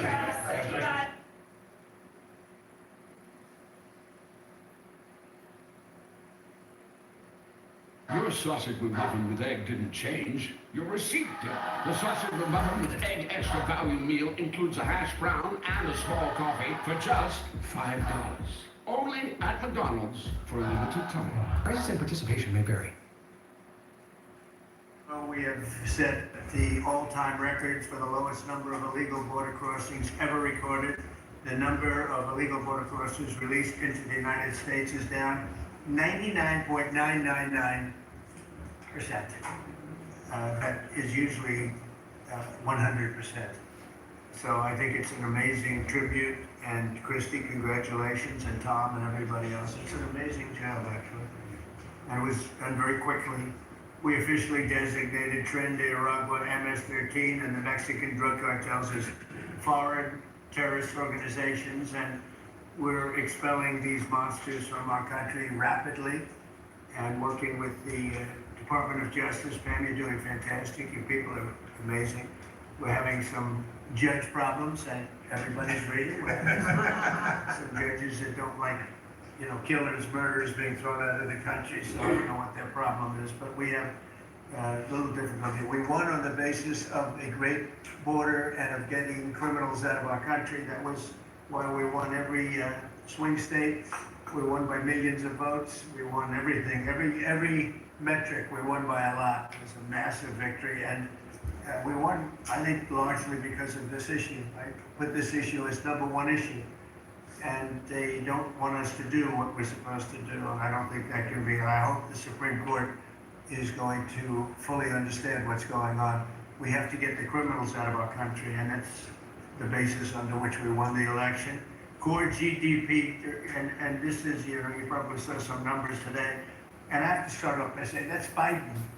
That's not Trump, because we came in on January, just the quarterly numbers, and we came in and I was very against everything that Biden was doing in terms of the economy, destroying our country in so many ways, not only at the border was more obvious, but we took over his mess in so many different ways. Core GDP, removing distortions from imports, inventories, and government spending, was up plus 3% when you add it. We had numbers that despite what we were handed, we turned them around, and we were getting them really turned around. Gross domestic investment was a whopping 22%. Now, that is a number that people are coming in at numbers. For instance, I just walked in, I heard Samsung is now, because of the tariffs, they're going to build massive facilities in the United States. If we didn't do the tariffs, they wouldn't be doing that. So it takes a little while to get those facilities built, but they're coming in with big numbers. They're all coming in with big numbers. We have more money being spent than at any time in the history of our country. We're up to close to $8 trillion, I think I can say. And really, it's going to be a lot higher than that. Those are just the ones that we know about. 8 trillion. I'm not going to say, but I'm not sure if Biden did $1 trillion for 4 years, 1 trillion. But we're at 8 trillion for 2 months, because let's give us a pass on the first month. We were sort of getting a little bit used to things, right? But after 2 months, we have $8 trillion. There's never been a number like that. And that includes chip companies, car companies, every form of manufacturing, high-tech companies. Nobody's ever seen anything like it. So $8 trillion. I could talk about gross domestic product, gross domestic investment. I can talk about a lot of things, but to me, the biggest numbers, the kind of numbers that are, and these people are coming in. Our Secretary of Commerce spent the weekend, he went down to Arizona to see what was happening with the biggest chip company in the world. And he said, Howard, he said, you've never seen anything like it. You want to just describe what you saw? So they're investing $165 billion in 1,100 acres in Arizona, and they're building the highest tech chip manufacturing, semiconductors, and 4,000 employees. You know, American trade craft, right? Technicians doing every kind of work. The classic foundation of America is building it. They have 14,000 people. They're expecting 40,000 people to build the rest of their plants and to employ 20,000 people for the rest of the time. This is all driven. You never saw a site like that. And this is all driven by your tariff policies. No chance this be happening without it. It's going to be about 40% of the chip market from that one section, and this is the biggest chip maker. They have 99% of the market. They come from Taiwan, and unlike the CHIP Act, which was done by Biden, where they hand everybody billions of dollars, the thing they don't need is money. They got plenty of money. What they need is an incentive to come in, and the tariffs, they're building because of the tariffs. If without the tariffs, and I like to say they're building because of November 5th, the election, and the tariffs, but I'm going to be a little more blunt. They're building because of the tariffs, and November 5th gave them the tariffs. So it's amazing when you look, and these are not companies that go out and say, well, we're going to build, we have to go get our financing, let's go. Like we would, in New York, everybody would look, you know, you get a building site, then you'd look around for money, you'd look around for financing for 6 months, you'd get your financing. You'd build your building, the market would be good, you'd make money, the market would be bad, it wouldn't be so pretty, you'd have to negotiate, blah, blah, blah. This is different. These people have so much money, they don't know what to do. I asked Howard, did they finance it? No, they do it through cash, and they stay that site, and they just started, you know, they just announced it like a month ago, and they've already started. He said, I've never seen a site like it so big. So, you know, you're talking about essentially a $50 billion building. Now, if you build a warehouse for $50 million, that's a big warehouse, Scott. But a $50 billion building, that's a lot. They're building the electric, they've become a utility, and I'm giving them the right to become. They're gonna build their own electric, they're gonna build their own electricity, which they need tremendous amounts of electricity. They're gonna build it themselves. Anything they have left over, they'll hook that into the grid. But the grid is old and they're unreliable and bad things can happen to grids. I said, if you want, you can hook into the grid, but that's a little bit risky. Or you can build your own electricity and become your own utility. And they, I think in all cases, are deciding to do that. So it's very exciting, and we have a lot of things going. We took over on January 20th. These are quarterly reports. We took over on January 20th. The tariffs haven't kicked in yet. I know that, and I don't want this to happen, but I know that China is doing very poorly right now. I just saw some reports coming out, and I don't want that to happen to China. I like the president a lot, President Xi. I don't want it to happen. I was actually saddened to hear it, but they are getting absolutely hammered in China. And, you know, they're sending boats, the biggest boats in the world, carrying cargo like nobody's ever seen before. These are the biggest boats in the world, biggest cargo ships in the world, and they're coming and they're turning around in the Pacific Ocean. They're doing a big U-turn and going back because they don't want the goods, because 145% tariff. But at a certain point, I hope we're going to make a deal with China. We're talking to China, but their factories are closing all over China because we're not taking their product. We don't want their product unless they're going to be fair with us. And that includes intellectual property and other things. There are a lot of things far beyond just buy, sell. So we'll see what happens, but you know, I was not, because somebody said, well, are you happy? I said, I am not happy. I want China to do well. I want every country to do well, but they have to treat us fairly also. So with that, I think we're going to maybe go around, and we have some letters where the secretaries and people around the table are making statements about how they're doing and what's happening, and I could start with Pete on the left, because he's my least controversial person in the room. Well, they don't know how good he is. So we'll go around the table and you can hear it. And these are cabinet meetings where they're very open and transparent. And I can guarantee you Biden didn't do this. He didn't do this. Go ahead, Pete. Well, Mr. President, I think we're controversial because we're over the target. And like so many things, Mr. President, you inherited a demoralized military that couldn't recruit, that was perceived as weak after what happened in Afghanistan and elsewhere because of Joe Biden. And what we have seen since your election and the inauguration has been nothing short of a recruiting renaissance. Decades, it hasn't been decades since we've seen this kind of recruiting in the Army, the Navy, the Marine Corps, the Air Force. The men and women of America want to join the United States military led by President Donald Trump. And the police, by the way. Absolutely. And fire. I always mention the fire, but the police and fire, likewise they have waiting lists now, and 6 months ago was a disaster. Truly historic. We can barely absorb the volume and retention as well. Men and women in the military who don't want to get out now that they have a real commander-in-chief. We're reinforcing standards. We're going to be fit, not fat, in our formations. We're welcome back all the folks who were forced out because of the COVID mandate. Rip wokeness out of the military, sir, DEI, trans, and it's Fort Benning and Fort Bragg again at the DoD. We're rebuilding the military, sir. The Golden Dome is well underway. F-47, reassuring allies and deterring enemies. We found nearly $6 billion in DOGE savings that we're going to reinvest, including $50 billion from the Biden administration focused on things like climate that have nothing to do with lethality and warfighting. And we will have, as you said, sir, the first $1 trillion budget we plan to spend wisely on behalf of our warfighters. From day one, sir, we've helped get 100% operational control of the border, come alongside DHS and CBP. We've got 11,000 troops on the border who now, because of the new national defense area, sir, can help detain illegals at the border and hand them over to CBP. It used to be if you saw camouflage on the border, they could hold binoculars, and that's it. And now we can detain and assist, and we're going to get 100% operational control of that border. Our NATO allies know they have to step up. The Houthis in the Middle East are feeling the weight of American power, and we're deterring communist China. So because of your leadership, sir, I believe we're making the military great again. Thank you. Thank you very much. Thank you. Howard? So I have the pleasure of running the Investment Accelerator, which gets to recruit these companies. And you've never seen anything like the companies committed to building in America.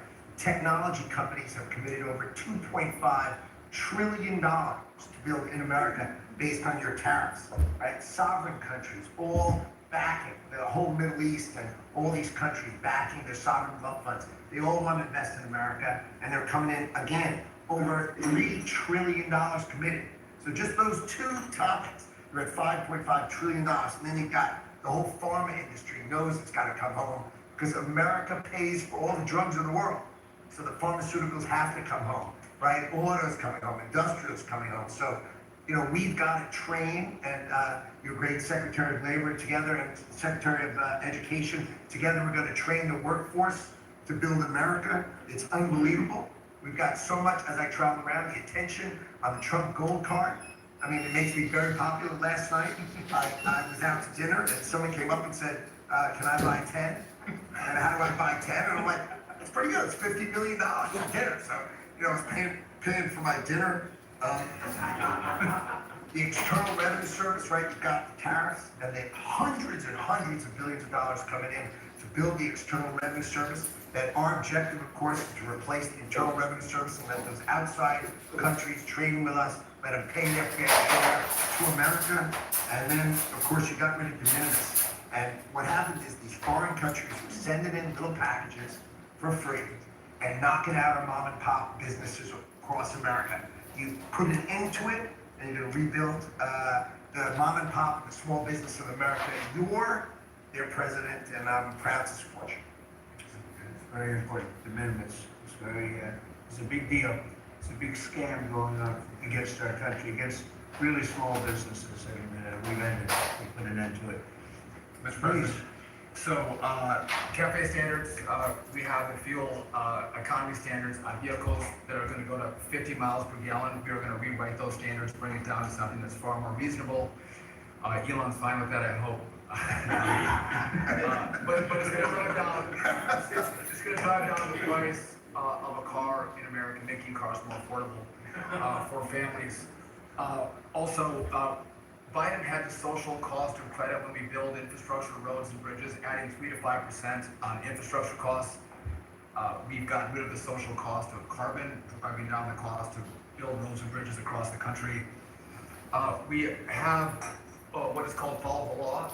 So we have so many states and municipalities that don't follow the law. So whether it's DEI, discriminating against Americans, whether they give illegals driver's license, or they're sanctuary cities or states, if you don't follow the law, if you're giving license to illegals, if you're having DEI policies, we're not going to fund your projects. So you got to certify in your state or in your city to get road and bridge money or rail money that you're actually following the law, which includes executive orders from you, Mr. President. We're cutting back funding. We send research money, Mr. President, to universities to do research on more equitable and sustainable transportation systems.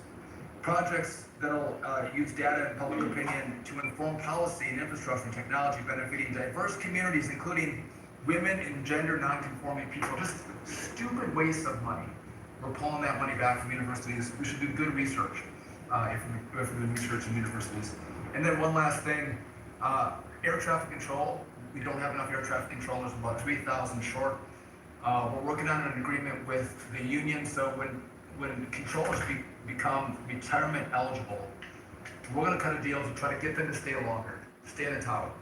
And then we have a plan to put more butts in seats in Oklahoma City, so we can get more students through the academy and into towers as well. It's going to take us a while to do that, to train them up, but we're in the process before our 4 years are done. Well before that, we're going to be at full capacity. Sure, you want to tell them about, I think we have to bring it up. We have very obsolete equipment for air traffic controllers. The equipment, the towers have horrible equipment. It's been renovated for years. The money they spent over the last 4 years, this Booted Edge did a horrible job. They wasted billions and billions of dollars hooking up wire equipment to non-wire equipment to satellite equipment, and a third-grade student would know it doesn't work. You can't work, and they wasted tens of billions of dollars. But we want to put a brand new air traffic control system in, and you might want to describe that. You and I have talked about this. It's a state-of-the-art system, envy of the world, and it's. I mean, listen. Our system is safe, but you would have hoped someone would have seen that there's a problem with fixed-wing aircraft and helicopters coming in at DCA. Someone should have seen that before we lost almost 70 lives. It's our job to look and see that we have an aging infrastructure around air traffic control. And so if we don't build a brand new system, there's going to be failures and people will lose their lives. And so we need to help Congress to help fund this, but it's going to be all brand new. And after you build a brand new system, we have the bedrock and the foundation to actually build on top of it. But no one has done this, Mr. President. There's Band-Aid fixes that have happened over the course of 20 years. You can't have a Band-Aid fix. It doesn't get done. It has to be brand new. The technology, it looks like it's out of a 1980s movie. Old computers, floppy disks. We're using copper wires, not fiber. So there are great solutions we have available that, and by the way, everyone's sick of the delayed flights or the canceled flights. We have more capacity in the airspace, and if we rebuild this brand new system, what you'll have is more efficiency in the airspace, and it will be safer. So the economy will be stronger. We can have more flights and less delays. So I appreciate your support on that, Mr. President. Rebuilding that is very important. You wouldn't have had the helicopter crashing into the plane at 400 feet up when it's supposed to be 200 feet. That would have, bells and whistles would have been gone over, and you would have heard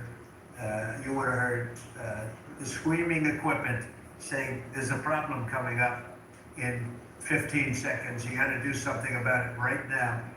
And it would have also sent the word right into the helicopter, because I guess you'll be doing the full report on that, but it was pretty obvious what happened.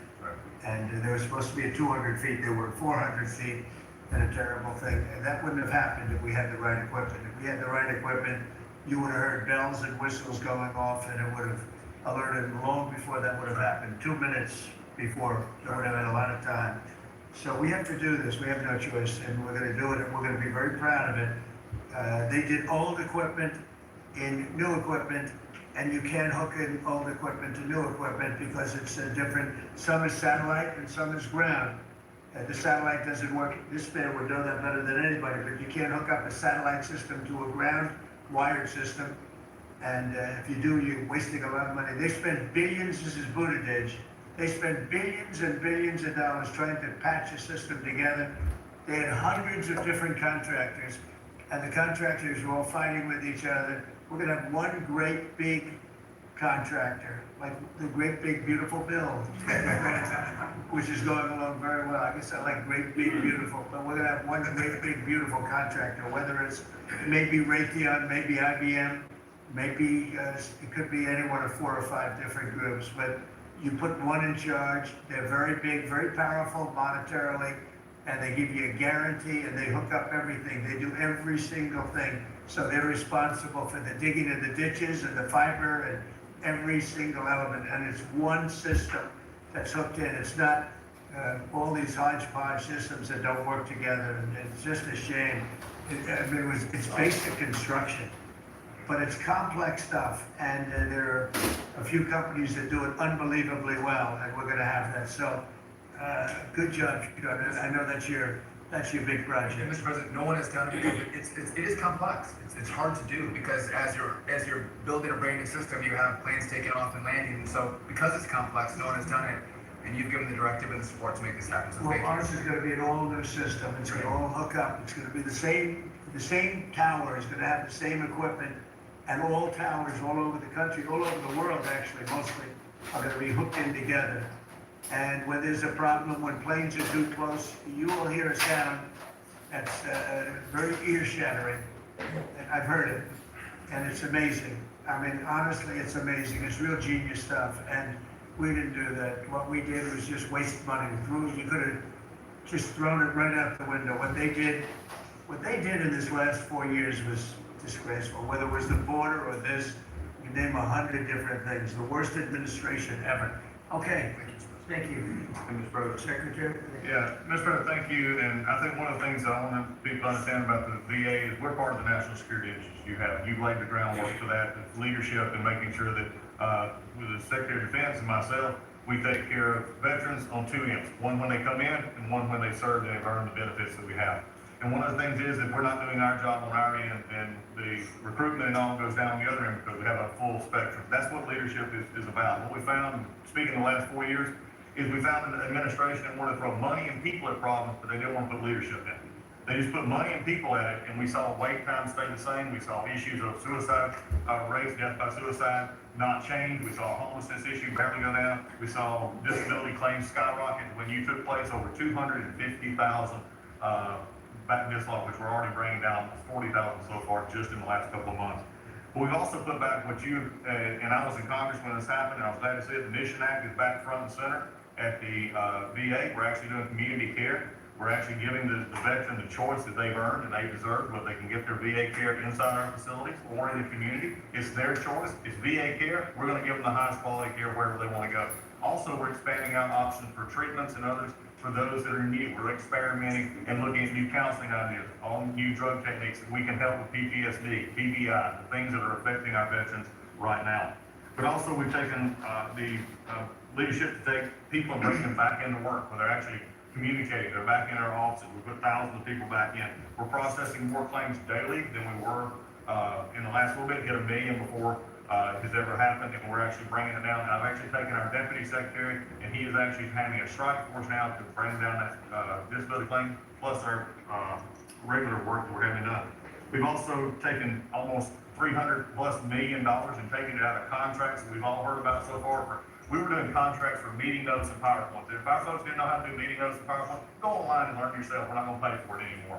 And we took $360 million and put it back into community care and also our health records management system that we have. We've opened 6 new facilities just in the last little bit for so all the media who wants to talk about how we're hurting healthcare. We just opened 6 new facilities. By the way, thank you. You're welcome. As we go from that, we continue. We've also took $11.6 billion in ceiling values of contracts and terminated that we did not need, resulting in significant cost avoidance for the future, but also still maintaining the ability to take care of our patients and also our disability benefits. We've also gotten unity again. We did away with $14 million in DEI spending. We've ended gender dysphoria treatments. We phased that out. all directed, the savings from that go to paralyzed veterans and amputees. We've also continued to work toward, as you, in anti-Semitism and also anti-Christian bias that we saw. The biggest thing though, Mr. President, I want to state, is you told me when you said for me to take this job, you said, take care of my veterans. Well, we've done something in taking that step forward. The veteran is back first at the VA. The VA is not about itself anymore. We're not a self-feeding animal. It's about a service organization that takes care of one of the best we have, and that's our veterans. And that, Mr. President, we're just getting started. Thank you, Doug. How are you doing with the suicide rates? We're getting, it's tough, Mr. President. That's something that we're looking at. This is something that we've had $588 million that been spent over the last 4 or 5 years to do prevention. And yet the numbers stay at 17 or 21, where we don't have it. We're now opening that back up, taking in nonprofits. We're bringing in others who have things that are actually looking at. I worked with Candy and others on the idea of we're opening up the possibility of psychedelic treatment and others that give us an opportunity. We got to research it, make sure it's good, but it's opening up that possibility. And I think, again, veterans are understanding now that we're putting them first. When I go to these hospitals, they're actually coming up saying thanks. We're back in where we need to be, and we're seeing a workforce develop. So suicide is going to come out. It's also going to take some transition stuff that your Secretary of Defense has been very helpful on. We've got to transfer them out of the military so they come to us better, but we're working on that. Jameson? Mr. President, it may come as a surprise, but this has been the busiest 100 in the history of the operation. This is the biggest deal ever done. If you sold IBM, ExxonMobil, and 5 other companies together, it's peanuts compared to what we're doing. This is the biggest deal ever done financially in the history of the world. And I think we're doing great. You're going to see some big results. Go ahead. And I'll just say something that Secretary Duffy said in his context, that because it's complex, no one has done it. So this is something, a reordering of trade that hasn't happened since the end of World War II. And it's long overdue, because we've seen manufacturing offshore under the old global trading system, with the net result of the global trading system that all the manufacturing goes to Asia and other places. That's a system you have to replace, and that's what you're doing. They said you wouldn't be able to do global tariffs. We did it.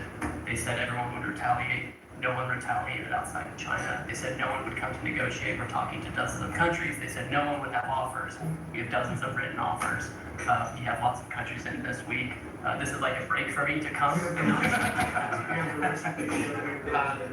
With all the countries that want to negotiate, they all want to negotiate. They want to make a deal. Don't zoom in on this. Yeah, this is like a tracker, right? With all these columns of which countries have come in, when we started negotiations, who gave us an offer, are we in technical talks, and when do we expect to have deals done? Those are some weeks out, but we're working very quickly on this. Thanks, Jim. Thank you, James. You're going to have a lot of fun for the next 3 weeks.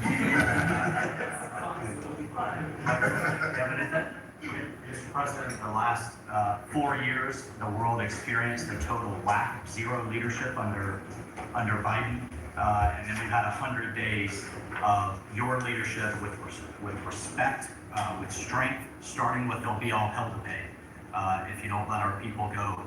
Dozens, over 40 Americans have come home under your leadership.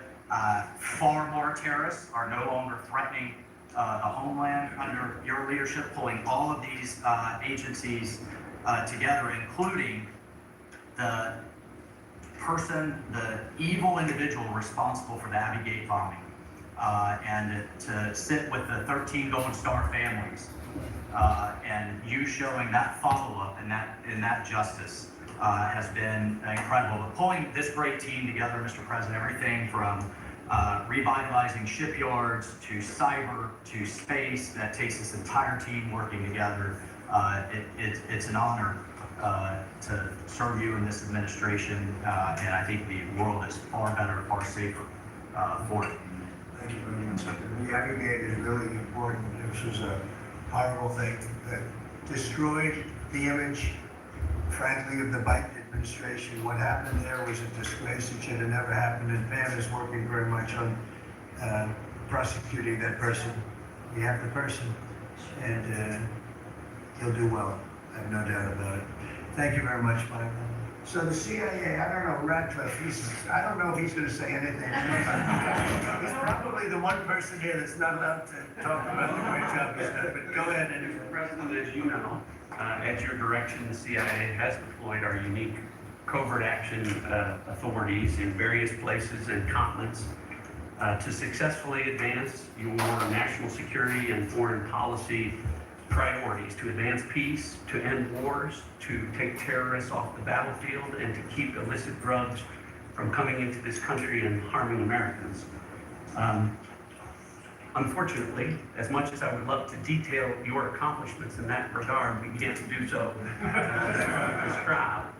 But you and I both know, Mr. President, that you have had a profound positive impact on America's national security posture, and Americans are safer because of your leadership. What I can talk about publicly is, as has been mentioned, the CIA provided the intelligence that led to the apprehension of the Abbey Gate bomber, who is now being prosecuted by our great Attorney General and providing a measure of justice to those 13 families that suffered as a result of that disastrous Afghanistan withdrawal during the last administration. In addition, at your direction, Mr. President, the CIA has negotiated and secured the release of Americans like Mark Fogel and Ksenia Carolina, who have been wrongfully detained, sending the message that you will forget about no Americans that are being held in other places unfairly and unjustly. And finally, Mr. President, the CIA is being restructured at your direction to focus on our core mission and to eliminate the well-documented politicization that has taken place in the intelligence community from bad actors in the past, to focus on our core mission and to make America safe again. Thank you for the opportunity, Mr. President. Good job. You're doing a great job. Thank you very much. Russell? We're obviously involved in a number of budget bills that are moving, trying to make sure all of your priorities are reflected in the reconciliation, working on our upcoming budget. Wonderful job by the entire cabinet on that front. Details soon on that front. Sending up precision bills to Congress for things that Elon has found. But the regulatory aspect is something we don't talk about enough. And right now, you've given us a goal of 10 for 1. We are working right now with all of the agencies to wrap up how big of a deregulatory agenda that we can have. When you came into office, you basically stopped $200 billion in costs to American families just by stopping the Biden regulatory agenda. That's about $2,000 per family. We think when we're going to hit these 10 for 1 goals that we could be in the neighborhood of about $900 billion in savings to American families that would be substantially bigger than that $2,000 number. And the point that I would make, in addition to just savings cheaper to the American people, there's an aspect of wisdom when you're enforcing these rules that comes into play. And I'm your regulator for the Consumer Financial Protection Bureau, and we found this small mortgage lender in Chicago. His name is Barry Sterner. He had a firm called Townstone, and CFPB had gone after him because he complained about crime in Chicago, literally the same thing that the Democrat mayor had talked about. And they came after him for 7 years on a redlining disparate impact claim and ruined his life. We overturned that. We apologized on your behalf to that individual, and we basically, without having to go through notice and comment, we ended the policy that set that in motion. And so that's happening across these agencies with how they are using their enforcement discretion, and it will only continue based on the stonewall of backing that you've given us to make these hard calls. I don't think they're actually that hard, but no one's done it to this point, and we were able to go forward and do that because of the backing that you've given us. So maybe the biggest thing we're working on, maybe bigger than tariffs in a certain sense, is we call it the one big beautiful bill. And that's wielding its way right now through the Senate. And John Thune has been actually amazing. And the speaker has been so great, Congress. Mike Johnson has been really two guys that they get along great, and it's just been a beautiful, unified attack, really, because we have to attack because the Democrats are trying to stop it at every turn. It would mean a 58% tax hike if they were successful, and lots of other bad things beyond the tax hike. But with us, it'll be the biggest tax cut in American history. How are we doing with the bill? We're doing great. We're day in, day out, hour by hour negotiations to make sure your stuff is in there, and to make sure we have the border resources, the defense resources, and to save the American people some tax money and make sure all those tax cuts that you ran on are in there that help get people back into the workforce. And I think we're making a ton of progress. I think we're doing well. Like I said, the biggest tax cut in the history of our country. And it would be the biggest tax increase if the Democrats are successful. They're the only people I've ever seen running for office where they want to increase taxes, but this would be a 58, maybe a 60% tax increase, unsustainable for the American people. Thank you very much, Rachel. Susie, the most powerful woman in the world. I agree with that. I agree. I'll be brief so you can hear from these amazing people. Congratulations to everyone on 100 days. That's been it's unparalleled in my memory and best I can tell ever. But it hasn't been busy for busy's sake. The president's promises made to the American people have been kept time and time and time again. You all have been out there spreading the word with community groups and states and media. It hasn't gone unnoticed, and let's work hard to the next 100 and have equally as much success then. Thank you. You're doing a great job, Susie. I think everybody agrees.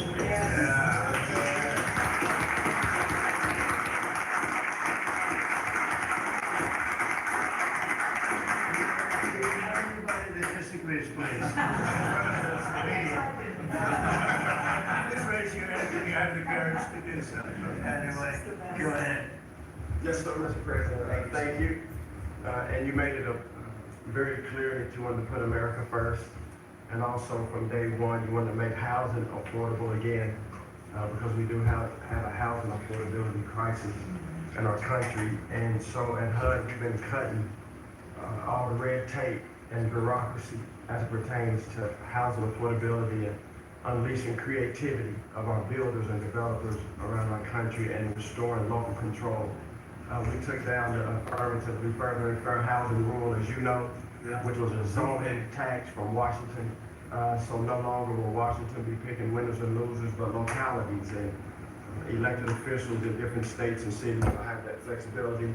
Also, you alluded to securing the border, and such a great job has been done with all of our partners at the table. And at HUD, we want to make sure that the resources that we have now, which is American taxpayer dollars, in the Biden administration, they prioritize illegal aliens over the American people. And so we signed an MOU with Secretary Noem at DHS to make sure that HUD-funded housing only goes to American citizens and no longer will it go to illegal aliens coming across our border. We have about 9 million people living in subsidized housing in our country. 59% of illegal alien families use some sort of welfare program, costing us $42 billion a year. And so we have prioritized American and American people only to live in HUD-funded housing. And also, to make housing affordable, we also signed a partnership with Secretary Burgum at DOI to use underutilized federal lands, as you campaigned on and promised, to identify those lands to build affordable housing in our country so that people can realize the American dream. We also restored biological truth, as you did in sports. We have the equal access rule at HUD, which we took that rule down to ensure that at women's shelters, that those that enter those shelters would be of the same sex, and that we would protect the ladies of our country. No longer will those that identify as women but are not women be able to enter our shelter, so we can protect the ladies that we serve. Along with our donors task force, we identified over $2 billion in savings. At HUD, $260 million at HUD was just in contracts, $4 million with DEI. And so we took those contracts down and de-obligated and sent back $1.9 billion back to the Treasury for the American people. Again, we want to be good stewards over the American taxpayer dollars. And so, Mr. President, thank you for your leadership in this. And we have a tremendous team at HUD, and I'm so grateful to be part of this team around this table. to take care of the American people. And I consider it a great honor and humble to do so. Yes, sir. Yes, sir. Well, I'm not sure if anyone's heard of the price of eggs. It's news. I know it's news.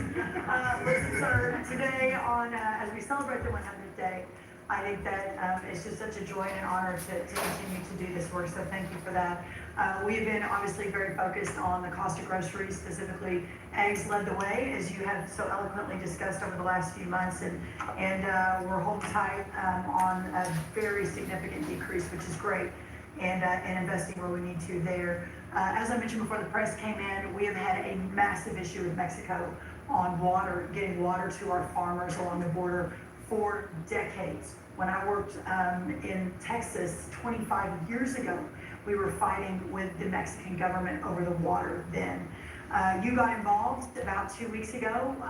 That evening, I started conversations, and as of just a few days ago, thanks to Secretary Rubio's great deputy secretary and I, have been negotiating, and we hit the best deal, I believe, in history on behalf of our farmers, and thanks to your leadership and your strength on that.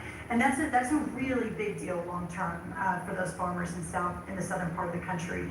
On the energy side, I know we've got Secretary Burgum and his partner Secretary Wright, but we often forget that agriculture has a major piece of the energy dominance agenda, not just timber, not just minerals, but biofuels. So we continue to support that great leadership coming from those agencies and doing hopefully our part as well, and they've been incredible in that. Our farmers have been hurting under the Joe Biden administration. There was a 30% increase in the cost of input, so the cost of doing business for these farmers over those 4 years. When we left the White House the first time 4 years ago, we had a $0 trade deficit with our agriculture products. After 4 years of Biden, that hit $50 billion because they just didn't make an effort. And so obviously that's $50 billion less dollars at a time of very thin profitability for our agriculture community. So the Congress passed because the last administration didn't get a farm bill done either, the farmers were hurting there, so Congress stepped in. I say all that and basically said $10 billion to move out. USDA, fastest in history, that money went out to those farmers that couldn't make plant their crops. And so I'm really proud of that, and you'll hear a lot of that from the farmers today, that this USDA is moving more quickly than any ever before. And we're not organizing money based on the color of skin and other ways, which was how the last administration was moving out. We have canceled $6 billion in contracts thanks to our great friend Elon Musk and his Doge team. A lot of those were DEI, gender, studying transgender mice. Who knew? The racism and pest management, we've canceled all of it. We're going through a major restructuring. USDA is one of the biggest agencies. It's sort of a catch-all. And we're really downsizing and aligning around putting farmers first, which is really important. A big part of USDA is food stamps. It is perhaps one of the largest, if not the largest, welfare program, and it's a supplemental nutrition program. Secretary Kennedy and I have been working very closely. We were in Texas yesterday talking about nutrition and agriculture. You can't make America healthy again without your farmers and your ranchers as your partner. So ensuring that our food stamp program and those at the bottom end of the socioeconomic ladder really have access to nutritious foods as we're facing an obesity crisis and a chronic disease crisis, which I'm sure Secretary Kennedy. The final thing I'll say is this morning, Secretary Noem and I together, and I brought a picture because I think this is important and it goes to why we're here. This is a South Dakota ranching family named the Mods. They are a fifth generation ranching family. Charles Mod, in his 30s, bought the ranch from his granddad, I'm gonna show the press, when he was 17 years old. Those beautiful children, Lyle and Kennedy, his wife Heather. Under the Biden administration, they had of their several hundred-acre operation, they used about 20 acres and had a fence that had been there since 1910 when their family took over the ranching operation. There had never been really any problem that had been brought to their attention. Perhaps there was a minor dispute over, again, 20 acres. This family was indicted, prosecuted, threatened with jail time, told to find guardians for their children over a fence line dispute that the Biden DOJ pushed forward. So this morning, on the steps of the U.S. Department of Agriculture with Secretary Noem, who was their governor as the governor of South Dakota, which is where these great people are from, all charges, criminal charges were dropped, and really appreciate the Department of Justice. It was a really big day as we sent the signal that the over-criminalization and using government, and you know this better than anyone because you were in the crosshairs for so long, that those days are over and the regulation through prosecution is no more. And so this family is one of many that we'll now be talking to ensure that never happens again. Thank you. Thank you. Yes, Scott. Sir, it's been a momentous 100 days with you at the helm, and I view this 100 days as setting the table for peace deals, trade deals, tax deals. So the next 100 days will be harvesting. You've created negotiating leverage and leadership that are going to yield remarkable results. Energy costs have plummeted, mortgage rates are down, food costs are moving lower, and American families are finding their financial footing again. I had a group in today. America, under your leadership, is on the verge of becoming an AI superpower, that our economy had become barbelled. We had high tech and finance on one side, natural resources led by energy, which the previous administration tried to kill on the other, and you're filling in between with precision manufacturing that we're going to be bringing back through good trade policies, good tax policies. Under the DOGE at Treasury and the IRS, cost, tech support, and efficiency have increased. We have the IRS revenues are up, and thanks to the event sent over by DOGE, the IT update that began in 1990, which was begun before he was born, is going to be finished during your term. So trade, you couldn't make it up, trade, taxes, and deregulation, the one big beautiful bill under your leadership. Speaker Johnson and Leader Thune have done a great job, but they have you as the closer on many of their members. And I'll just close by saying economic security is national security is economic security, and it's never been better. We're rebuilding it, and as I said last week at the IMF and World Bank conferences, America first does not mean America alone. Under President Trump, it means leadership. Awesome. Thank you. Are you busy enough? He's doing a great job. Thank you very much. Mr. President, thank you, and thanks to the cabinet. So, everybody else at the table, I believe that I am the youngest member sitting at the table. And, it occurred to me that from the time that I was born to the time that Donald J. Trump was inaugurated just a few months ago, we went from, again, 40 years, we went from the world's manufacturing superpower to one in which we depend on the People's Republic of China to make the things that we need. We went from the proudest military in the world to one in which we failed to meet our recruiting goals. And we went from one in which bipartisan border policy was the consensus of both Democrats and Republicans to one in which we allowed 20 million people to run roughshod illegally over the countryside, causing crime, causing a stress in the welfare system. And again, that happened over the lifetime of the youngest member of the cabinet. And what has happened in 100 days is that we've started to reverse every single one of those negative trends. And I think what it shows to me is that the president, and you sit in the Oval Office and you see these portraits of presidents past, and let's be honest, most of them have been placeholders. They've been people who have allowed their staff to sign executive orders with an auto pen instead of men of action. And the reason the media attacks this administration as chaotic is because the president is solving the problems the American people set about to solve. He's actually doing the things that he promised that he would do. And Mr. President, it's been an honor to be part of it for the past 100 days. And let me just make one other observation, because it's interesting. I've seen the data, I've monitored it, I've looked at it, but the most underreported fact of the first 100 days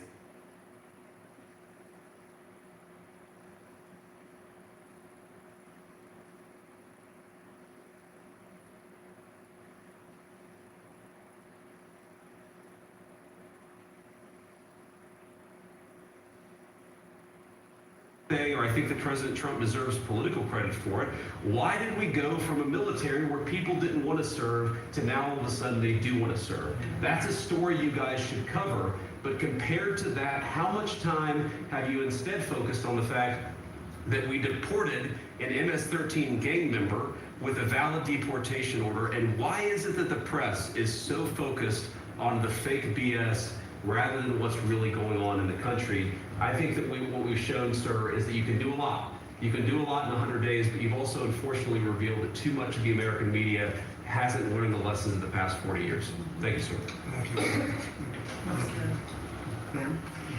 President, your first 100 days has far exceeded that of any other presidency in this country, ever. Ever. Never seen anything like it. Thank you. Your directive to me was very simple: make America safe. And despite that, we've still been defending over 200 civil lawsuits filed against you. On top of everything else, I think I'm representing every one of you in this room in some capacity. I know you will not be arrested by the U.S. Marshals. Over 200 lawsuits, over 50 injunctions. And now we've got multiple cases in front of the Supreme Court, and we will succeed, and we are doing great in front of the Supreme Court, President, and we'll continue on with that. I was at DEA yesterday, and they said to me, you, Donald Trump, have taken the handcuffs off of DEA agents. And as a result of, since you have been in office, President Trump, your DOJ agencies have seized more than 22 million fentanyl pills, 3,400 kilos of fentanyl since you've been your last 100 days, which saved, are you ready for this, media? 258 million lives. Kids are dying every day because they're taking this junk laced with something else. They don't know what they're taking. They think they're buying a Tylenol or an Adderall and a Xanax, and it's laced with fentanyl, and they're dropping dead, and no longer because of you, what you've done. ATF, since you've been in office, President, along with DOJ agencies, seized 14,500 guns off the streets. Why aren't people reporting that? 651,000 rounds of ammo. That's up 151% from 2024. That's keeping America safe. We've rescinded death penalty. We are now seeking the death penalty on cases. I'm signing death warrants. We are going after terrorism. We are going after arsonists. Whether you're burning Teslas, we've arrested 9 people so far in 7 jurisdictions, no negotiations, 20 years in prison, or you're burning down the governor's mansion in Pennsylvania. We will be there to protect you. And I've been talking to Governor Shapiro, and he greatly appreciated you reaching out as well. ISIS terrorist, we got one in New York, right around the corner. We got an ISIS terrorist in New York. We have an October 7th task force. We just broke up a huge human trafficking ring by the Sinaloa cartel. 1,000 pounds of methamphetamine on our streets. Ton of fentanyl, 20,000 Molly pills. Those are the drug of choice among clubs and bars for young kids. They were fake, but you know what they had in them? Fentanyl. That's 20,000 lives saved because of you, right there. We brought back 29 cartel members from Mexico in your direction, and one killed the Kiki Camareno, a DEA agent, in 1985, and many of us got to talk to his widow and his son, who is now a judge. And they started crying. They have tried to get that guy back forever, and thanks to so many of you in this room working together, they have justice. They were crying on the phone because of what you did, President Trump. Thank you. We're going after anti-Semitism. We're unleashing everything you told us. No more DEI, no more weaponization. We've rescinded, as I said, 200 policies, and I could go on all day long, but we are doing everything in our power to keep America safe at your direction. Thank you. Thank you, President. You really did a great job. Thank you very much. Okay, let's go. Nice to see you, Mr. President. Well, first of all, I think what you've heard amongst this team is the leadership, because it's given us the latitude really to collaborate amongst each other, not only in this room as Jameson mentioned, we kind of get a break for a couple of hours here, but we stay in contact actually every other day that we're working for you. And I think what that says is I was speaking to, for instance, the Farm Bureau of Texas yesterday. I'm not the Ag Secretary, but it matters to the workforce. I'm working with the other secretaries, Lutnick and McMahon, on education and the workforce investments that you've asked me to do. Because as you've come in and negotiated these great repatriation of these companies and the investments, we're going to need that workforce to build back this economy. And I couldn't see that more as I've kicked off my 50-state tour. We've been in 5 states so far. We'll finish all 50 states by the end of the year. And what we're talking to is the American workforce and these companies about what the market demand is. That's the difference, that we finally have made that connection. What do they need? How quick do they need it? And how fast can I get these either apprenticeships toward that million that we've put that lofty goal? We've already added 80,000 new apprenticeships already just since January. So at the Department of Labor, that tour has kicked off, and I couldn't be more honored to be on the ground and see my colleagues that were passing in the skies, but we're on the ground together because we're all collaborating together. One of the things that we're talking about, illegal immigration, I have put states on notice. I warned all 50 governors that if they continue to reward illegal immigration by treating unemployment benefits as a handout, they're going to lose their federal funding as well. We can no longer continue to give unemployment insurance to illegal immigrants, and so I've let those governors, and I sent out that letter last week. We also eliminated discriminatory DEI offices within the department, specifically the Office of Federal Contract Compliance Programs. Most of our federal contracts were really just to focus on DEI enforcement. We were really punishing a lot of these companies. If they weren't complying, they weren't going to have a federal contract. We've let go of that program completely. $4.4 billion in unspent COVID funds came back to the Treasury from the CARES Act. Billions were collecting dust in these coffers, in the state coffers. We've asked for that money back to return to the Department of Treasury.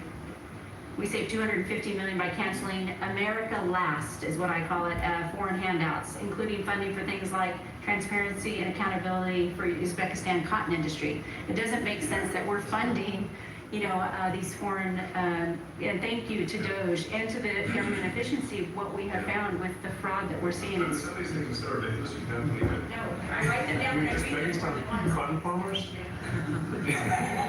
It sounds like a comedy sketch. And so again, with the executive order preparing Americans for high-paying skilled trade jobs of the future, that's our goal.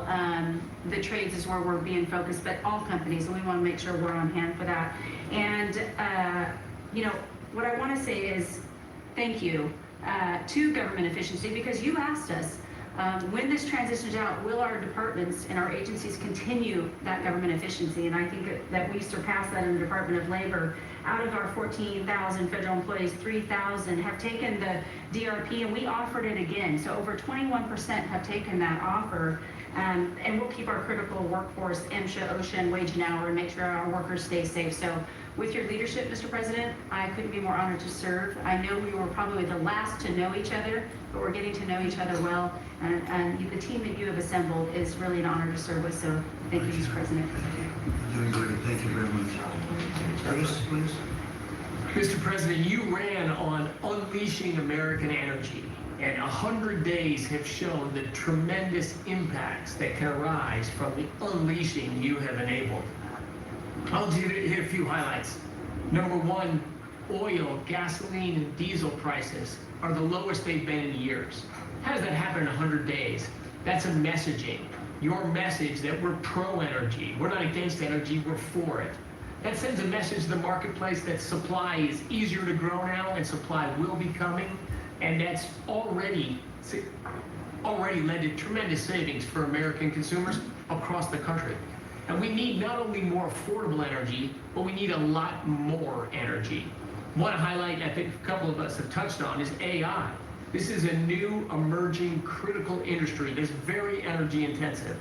It is not acceptable for the United States to not be the leader in AI. We must win the AI race and lead in that, and that's going to take a lot more energy. If you had not won election, we would not have won the AI race. Full stop. Energy would not have been there to enable us to win. Reshoring of manufacturing. These trillions of dollars you let off with, it's going to come back to our country to make chips, to make steel, to make automobiles, to make artificial intelligence, to make all of these industries we've outsourced. That's only going to be possible with way more American energy. But we have that energy. We have those resources. We have those businesses. We have those capitalists. We just need to stop standing in the way of them and follow the lead you've set, which is to enable them, not to subsidize them, not to help them, to enable them to invest American money and create American jobs here.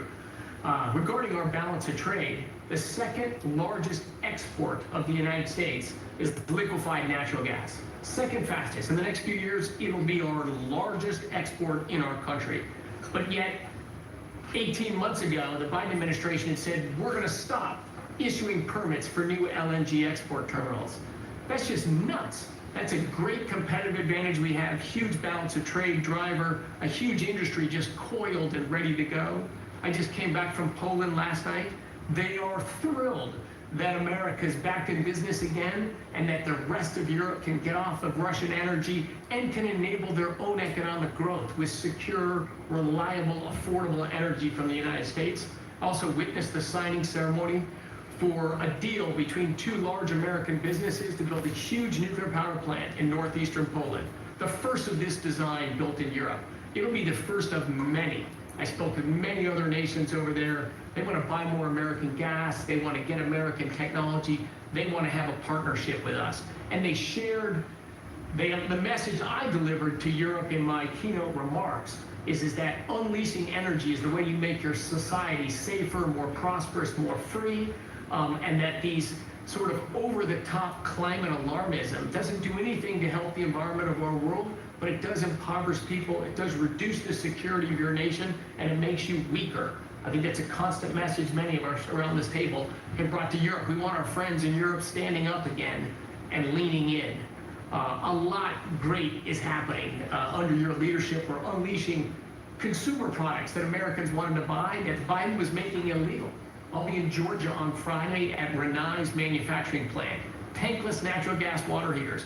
Incredibly popular product, they almost became illegal. The return of common sense is incredibly welcome across this country, across the world. And back to Elon, that extra thing, we're going to deliver all of this with less people, less money, less burden on the U.S. taxpayers. Not smaller departments and smaller services, better, more thoughtful services done more efficiently and smarter. The way you have to run a business. We've got to get our fiscal house in order, and you and the people around this table are making it happen. Thank you, Mr. President. I'm honored to be here. Thank you very much. Please. Yes, Mr. President, you are 100% correct. The border is 99.99% safe, under control. You have completely reversed the entire situation. In fact, the day before yesterday, I was down in El Paso, and those Border Patrol agents are so impacted by how you have changed things in a year. They have put up huge pictures that say, under the Biden administration, the mobs of people that were pushing through razor wire and trampling children, and the chaos and the violence that was happening at that same location, they have a picture there that says, this is what the Biden administration looks like, and this is what the Trump administration looks like. It's peaceful. People who do business between Mexico and America are coming through. They're doing it legally. They're following the law, and it's all because of what you've done and what you've empowered them to do. The recruitment for Border Patrol is through the roof. For ICE agents, they want to be a part of ICE because they recognize they actually get to do their jobs. I have the Coast Guard too. Coast Guard recruitment is up over 20% just in the last 60 days. Everybody wants to be a part of what the heritage is of this country. We've repositioned the entire Coast Guard fleet to focus on border and drug interdiction. As we've secured the border, the cartels have gone to the water and are going out in maritime waters to move their drugs into this country. The Coast Guard just in the last 2 months has taken into custody over 126 tons of cocaine, millions of doses of fentanyl. It's just amazing. And the aliens that they are deporting is incredible too. We've been working with all of them. The one thing that I want to point out is the fake news has been saying that Biden deported more people than you. And it's an absolute lie. And they're letting the Biden administration get away with manipulating and cooking the books. What they're counting for the Biden administration is every single person that came to that border that they processed and let into this country. They're allowing Biden to say that was a deportation. just by processing somebody and letting them come into the country. It's absolutely false. It's not true at all. You have deported over 250 known terrorists. You've deported thousands of foreign terrorist organization members and gang members, hundreds of thousands of people that were in this country illegally. We've collected $30 billion worth of tariffs through CBP, and we've also collected millions and millions, hundreds of millions of fines and penalties from people that have overstayed here in this country. So I just want to thank you. You've been a game changer. I want to thank Pete for his leadership at DOD and what they've done. I want to thank Marco for his diplomacy and getting us travel documents into these countries. Mexico has finally come to the table and now is going to take a lot more people that we're able to send back to that country. And the president of Mexico told me, sir, she turned around over 500,000 people in Mexico before they ever reached our border. We should be counting those as deportations because they never even made it to the border because she turned them around because you forced her to. So those are all people that never even came here because they got the message because you were so aggressive. So thank you for what you're doing, and every day we get to get up and do jobs that matter, and we appreciate that. Oh, yeah, Tom's a great messenger for us. He just, yeah, he's hardcore. Yeah, thank you. Yeah, he is. Mr. President, it's such an honor to serve in this administration, and on behalf of Main Street America, for our 34 million small businesses that make up 99% of all businesses in this great nation, I have to tell you, under your leadership, Main Street is open for business again. They're thriving and they're investing. And the data that we have at the Small Business Administration, the loans that we're putting out, a record 26,000 loans in your first 100 days means that 2,000 small businesses each week are receiving that funding, that investment in the future. Small businesses create 2 out of every 3 new jobs in this country, and we've already seen under your leadership the jobs economy is back. Manufacturing jobs are back. We've seen a 38% increase in manufacturing loans. We put out 1,500 manufacturing loans in your first 100 days. We saw startups increase by 54%, and we saw businesses under 5 people increase by 95%. So your leadership on the economy matters to every region of this great nation. I'll tell you on the manufacturing front, I'm out on a national manufacturing tour. We've met with 250 manufacturers, and as I walk through the factory floors, they all ask me to thank you for fighting for their jobs, for these industries, and for the people who are creating things from pharmaceuticals to aerospace, to food, and all these essentials that this nation needs to be independent and strong.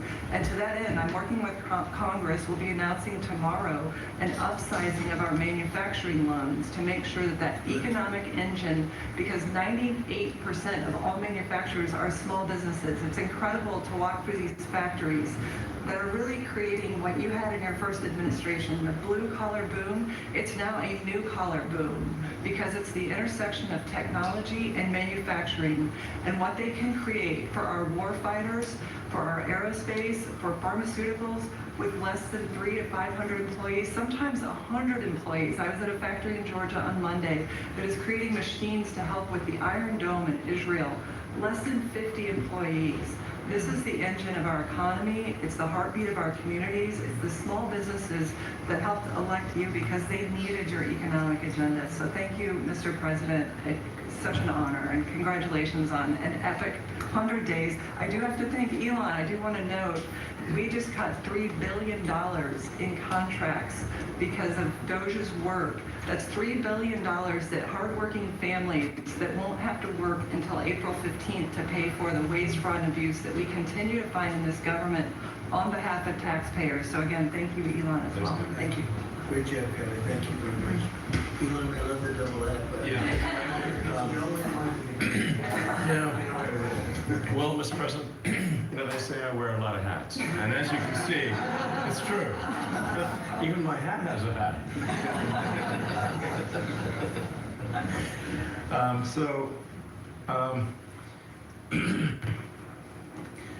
The American people voted for secure borders, safe cities, and sensible spending. And that's what they've gotten. A tremendous amount has been accomplished in the first 100 days. As everyone has said, it's more than has been accomplished in any administration before, ever, period. this portends very well for what will happen for the rest of the administration. I think this could be the greatest administration since the founding of the country. We don't want to thank you for your help. You really have sacrificed a lot. Been treated very unfairly. Well, they do like to burn my cars, which is not great. Yeah, it could be better. But you have been treated unfairly, but the vast majority of people in this country really respect and appreciate you. And this whole room can say that very strongly. You've really been a tremendous help. You opened up a lot of eyes as to what can be done. And we just want to thank you very much. And, you know, you're invited to stay as long as you want. And someone, he wants to get back home to his car.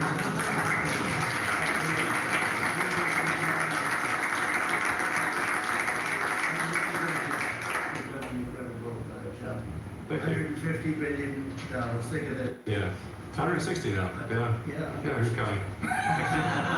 They said, oh, and a lot of stuff is being worked on. Yeah. The number can be doubled and even tripled. A lot of things are being worked on that we don't count yet because it's not quite there. But you've done a fantastic job, and we appreciate it very much.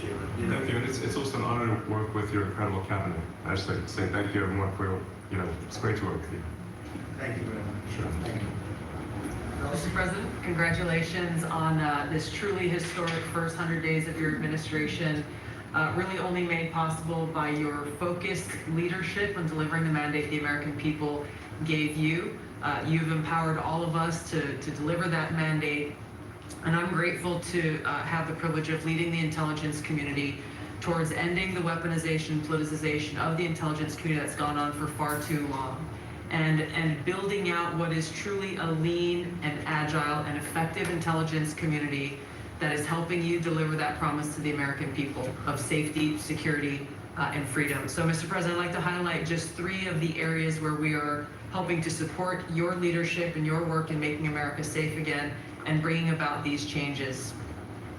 First of all, because of your designation of cartels as foreign terrorist organizations, I took immediate action with our National Counterterrorism Center to prioritize their focus on those terrorists and gang members who are trying to enter our country through legal or illegal means, and to seek out those who already are here in our country because of the Biden administration's 4 years of open borders.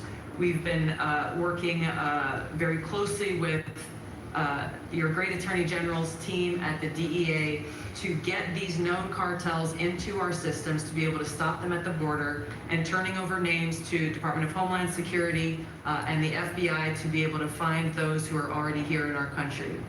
Just the other day, we found 700 alien terrorists who have ties to MS-13, Tren de Aragua, and the Sinaloa cartel.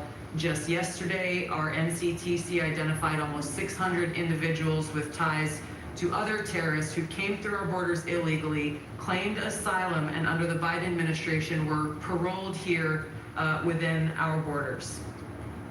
Secondly, Mr. President, like too many organizations in the federal government, the ODNI has become very bloated with too much waste and abuse going on within the organization. We've done a few immediate steps. We are doing more.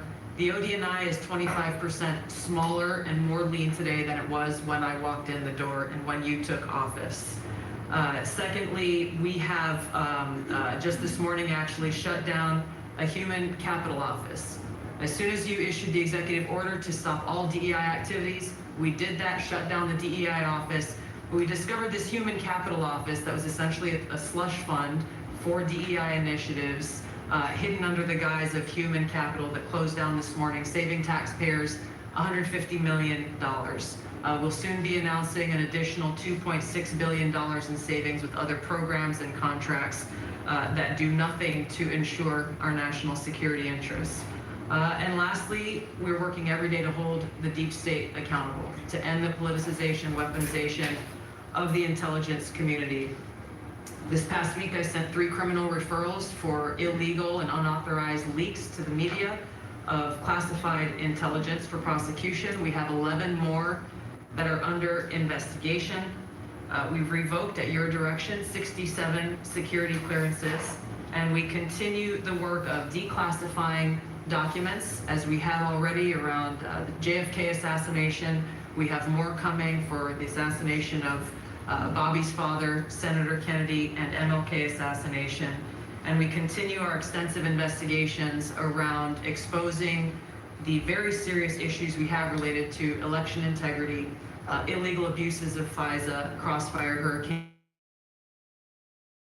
We are working every day to bring about that transparency and accountability that the American people deserve. So thank you for the opportunity. Thank you very much. Mr. President, at the Biden EPA, the Green New Deal was raging. At the Biden EPA, we saw billions of tax dollars burning. At the Biden EPA, we saw industries suffocating. But at the Trump EPA, the Green New Deal is dead. At the Trump EPA, we know that we can both protect the environment and grow the economy. At 13 pages of accomplishments from our first 100 days in here, and in it, part of it is 100 environmental accomplishments at the Trump EPA. You don't have to take my word for it. We released it to the media this morning. Every single day that President Trump is in this office, there will be a major environmental accomplishment every single day of the Trump administration. At the Trump EPA, we're also launching what is the largest deregulatory action in the history of the country. We're going to be giving our director of the OMB a whole lot of work because we inherited a big mess from the Biden EPA. And working with Elon and Doge, I've canceled now $22 billion worth of grants. Now today is a special day for many reasons. The biggest reason why we're here is that this is the 100th day of the most consequential, historic first 100 days in the history of this country. Today, while we're here, the House of Representatives is voting on Congressional Review Act bills, considering the EPA waivers that were given to California's tailpipe emissions, where California set their own standards. But there should be one national standard, and right now, Congress, on the House side, is going to be voting on that today. On a personal note, while this is a bit outside of the EPA jurisdiction, today is my last day serving in the United States Army. And I first signed up towards the end of the 90s. And I've had a chance to see a lot of national security teams over the course of the last 27 years. There has never been a national security team ever assembled that had the backs of our warriors like this national security team right now. And we have never had a president so deeply committed towards ending foreign wars instead of starting new ones. There's a reason, Mr. Vice President, why everyone is racing to join our Department of Defense. We have a Secretary of Defense who, with all due respect to our great president, would probably rather be swimming with Navy SEALs right now, be running somewhere in the Middle East with our service members. And from our Secretary of Defense to our Secretary of State, our Vice President, and more. I just want to say thank you as a veteran of our military for assembling what is the greatest national security team that I have ever seen in my 27 years associated with the United States Army. Has Pete signed off on his retirement, please?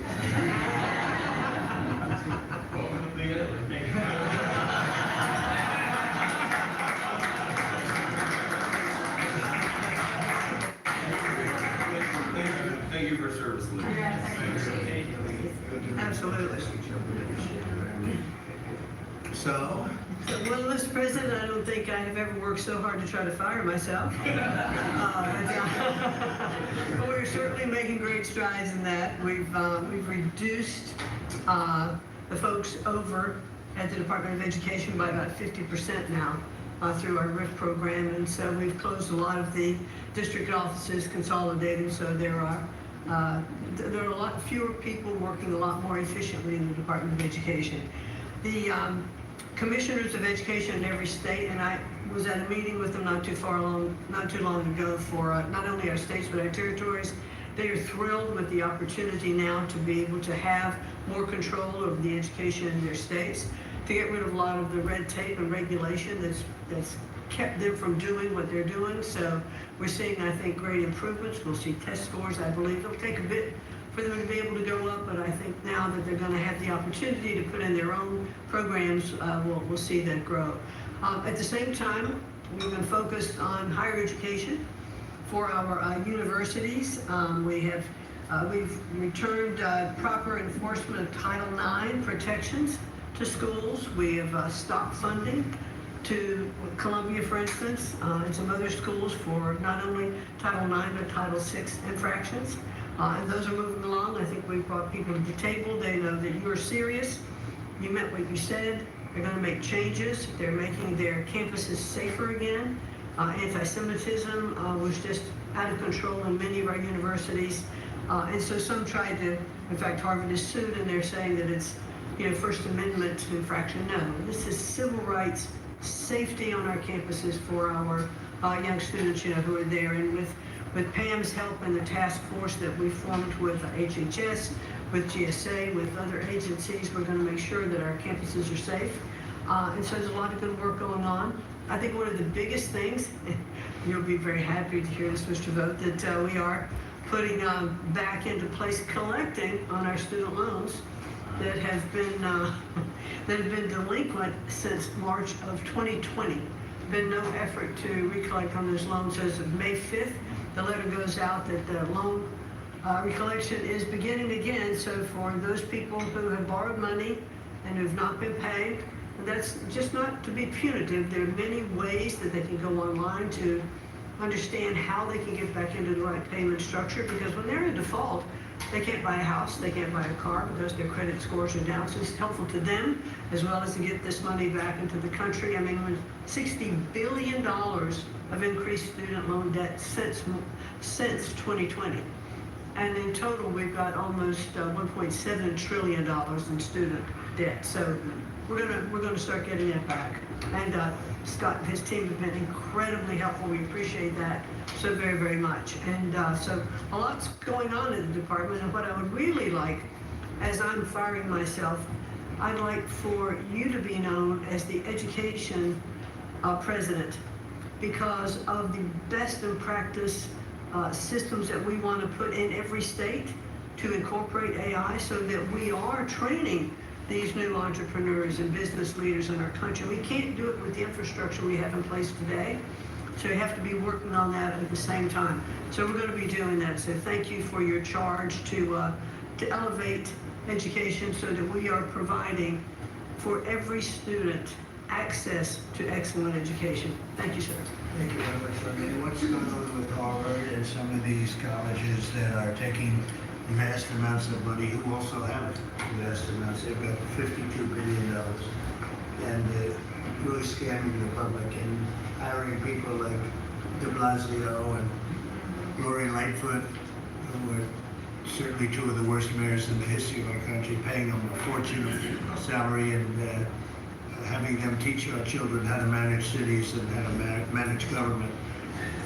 What's the word as of this morning on, let's say, Harvard? Well, we're negotiating with them. When we went back to them to say we'd welcome them back to the negotiating table, their response was a lawsuit.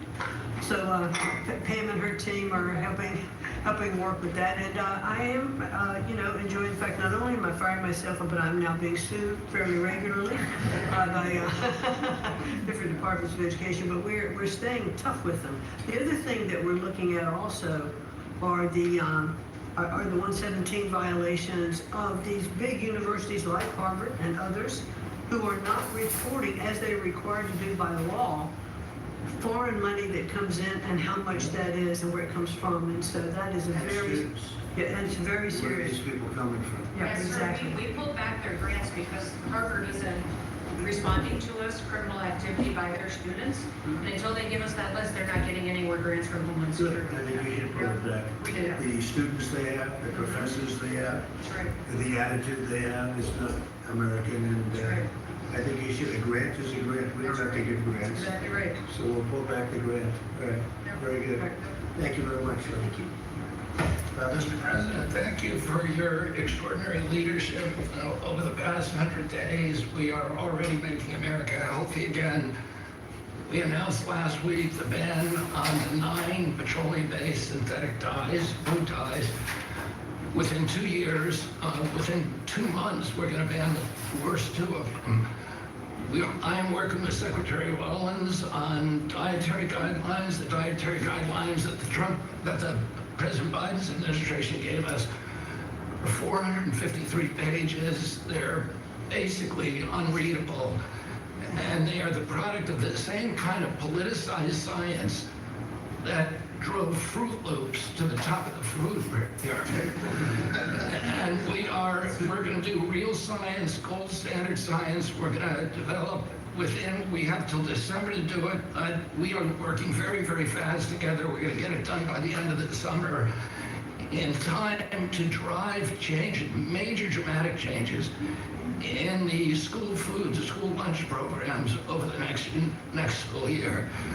I'm working also with Secretary Rollins on the SNAP program and to get sodas and candy off of the food stamp program. 10% of food stamps go to SNAP. And I want to thank you for your courage. You are a business-friendly president, probably the most business-friendly in our history, but you're also willing to stand up to very, very powerful businesses, and you've shown that again and again. Secretary Rollins had the soda industry come and knock on her door very much and very loudly, and they said to her, well, the SNAP program is not supposed to be about nutrition. She pointed out to them that there is no nutrition in a soda. And they said, well, it's not supposed to be about nutrition. And she said that the name of the program is supplemental nutrition. So it is about nutrition. And we shouldn't, we have 38% of our kids are diabetic or pre-diabetic, and we are paying at both ends. We're paying for the food-like substances that make them diabetic, and then we're being bankrupt. We're spending $1 trillion a year on metabolic dysfunction. It's existential and it's not sustainable. We have, I visited Arizona, West Virginia, Utah, and Indiana in the last 2 weeks, who have all applied for SNAP waivers. We're encouraging, thanks to Brooke Rollins' leadership, all of the states to apply for those waivers. I also visited Utah, which is the first state to ban supplemental fluoride. Florida yesterday passed a bill to ban supplemental fluoride. I'm confident Governor DeSantis is going to sign that. We are working, Lisa and I are working together to change the federal fluoride regulations, to change the recommendations, and we're looking at the science now. I want to point out that in August, the National Toxicity Program, which was an arm of the NIH, did a meta review of all the science on fluoride and found that there's a direct inverse correlation between fluoride exposure and low IQ in children. The more you get, the stupider you are. And we need smart kids in this country, and we need healthy kids, and thank you for your leadership. We're going to get there. We're reviewing the GRAS standards now we're revamping them to get 10,000 ingredients that are in our foods. The Europeans only have 400 ingredients. We have 10,000. There are chemicals we know nothing about. And we are going to stop that process, and we're going to go back and look at these chemicals and make the companies either get rid of them or to label them. We've launched Operation Stork Speed, and we're going full speed ahead to make sure that we have good, high-quality milk for children. We have launched the autism study at your direction. By September, we'll have some of the first answers. Within 6 months of that, we will have definitive answers, not only for autism, but for the etiology of a whole range of autoimmune diseases that have become epidemic in our children. We have ended HHS as the role as the vector, the principal vector in this country for child trafficking. And during the Biden administration, HHS became a collaborator in child trafficking and for sex and for slavery. And we have ended that, and we're very aggressively going out and trying to find these children, the 300,000 children that were lost by the Biden administration. And we have ended funding for gender mutilation. surgeries and other kind of gender dysphoria practices. And thanks to Elon, we have saved $67 billion at our agency without compromising any of our critical programs. Mr. President, I want to thank you for your vision, for your leadership, for giving me the 100 busiest days of my life, and most exciting and most rewarding. And there's, over the next 100 days, we're going to do much, much more. Thank you very much, Larry. Very important. Thank you. Doug, please. Well, President Trump, on your first day in office, you wisely declared a national energy emergency. And this was essential because it was the signal that we're going to go 180 degrees from the disastrous and dangerous Biden policies that were based on a climate ideology that was the root cause of the inflation in this country. It was the root cause of wars abroad. It was the root cause of our manufacturing disappearing from our country. We can't have energy security. Without energy security, we can't have national security, and you understood that. But now with everything that's flowed from that, dozens of other EOs that you've done, America is back in the energy business. As Chris said, there's been a signal that's sent around the world. Capital is flowing, coming back in. The smart money is coming to this country. And now you've given us a chance to win the AI arms race against China. We know we're up against a formidable competitor. China opened up 94 gigawatts of coal in the last year. That's more than all of California and all of New York combined in the last year. We've had presidents in the past of the Biden administration that were running away again into this climate ideology. You've embraced baseload power in this country. I'll never forget standing in the East Room with you, surrounded by the coal miners from around this country, where you said, hey, big, beautiful coal. As we work to try to identify the balance sheet of America, our earliest estimate is that the coal resources in America just on public lands could be worth $8 trillion with a T. That was all going to be taken off our balance sheet if we weren't going to touch it. But now we're back in the business. I was 1,800 feet underground in a coal mine in Alabama a couple weeks ago. They do metallurgical coal. Without metallurgical coal, we can't produce steel. This is a plant. This is a plant that would have been in a mining operation that would have been shut down under the Biden administration. What we're doing here, back in the business, we're doing leasing. We're leasing for oil and gas. We're leasing for timber with Brooke Rollins. We're leasing for grazing. We're leasing for critical minerals, which is key. And when we lease the public lands appropriately and by the law to do that, we're bringing in revenue. We're bringing in jobs. We're helping strengthen America. And so we're treating our natural resources like the American balance sheet they are. And America's resources, the 700 million acres of surface that's public, the 700 million of subsurface, the 2.5 billion offshore, all contain what we need to have self-sufficient supply chains. And so in this, we're focused deeply on critical minerals. The Biden administration put us in a real predicament right now. The whole trade team, the whole cabinet, Susie's jumping in, leadership across everybody, the National Energy Dominance Council. But of the top 20 critical and rare earth minerals that we need for defense, that we need for industry, China's controlling 85% of the refining for that. So we are running at warp speed 7 days a week to try to put ourselves back in business in that way. So, and I want to just close out by saying a couple other things. One is the border. Few people realize that 41% of the southern border is in Department of Interior. And then we've got a few more percent that come with Brooke and with the Forest Service. But that's been a risk area. Part of the reason everybody's pouring into our country, Biden wasn't enforcing the border laws. They definitely weren't enforcing it on public lands.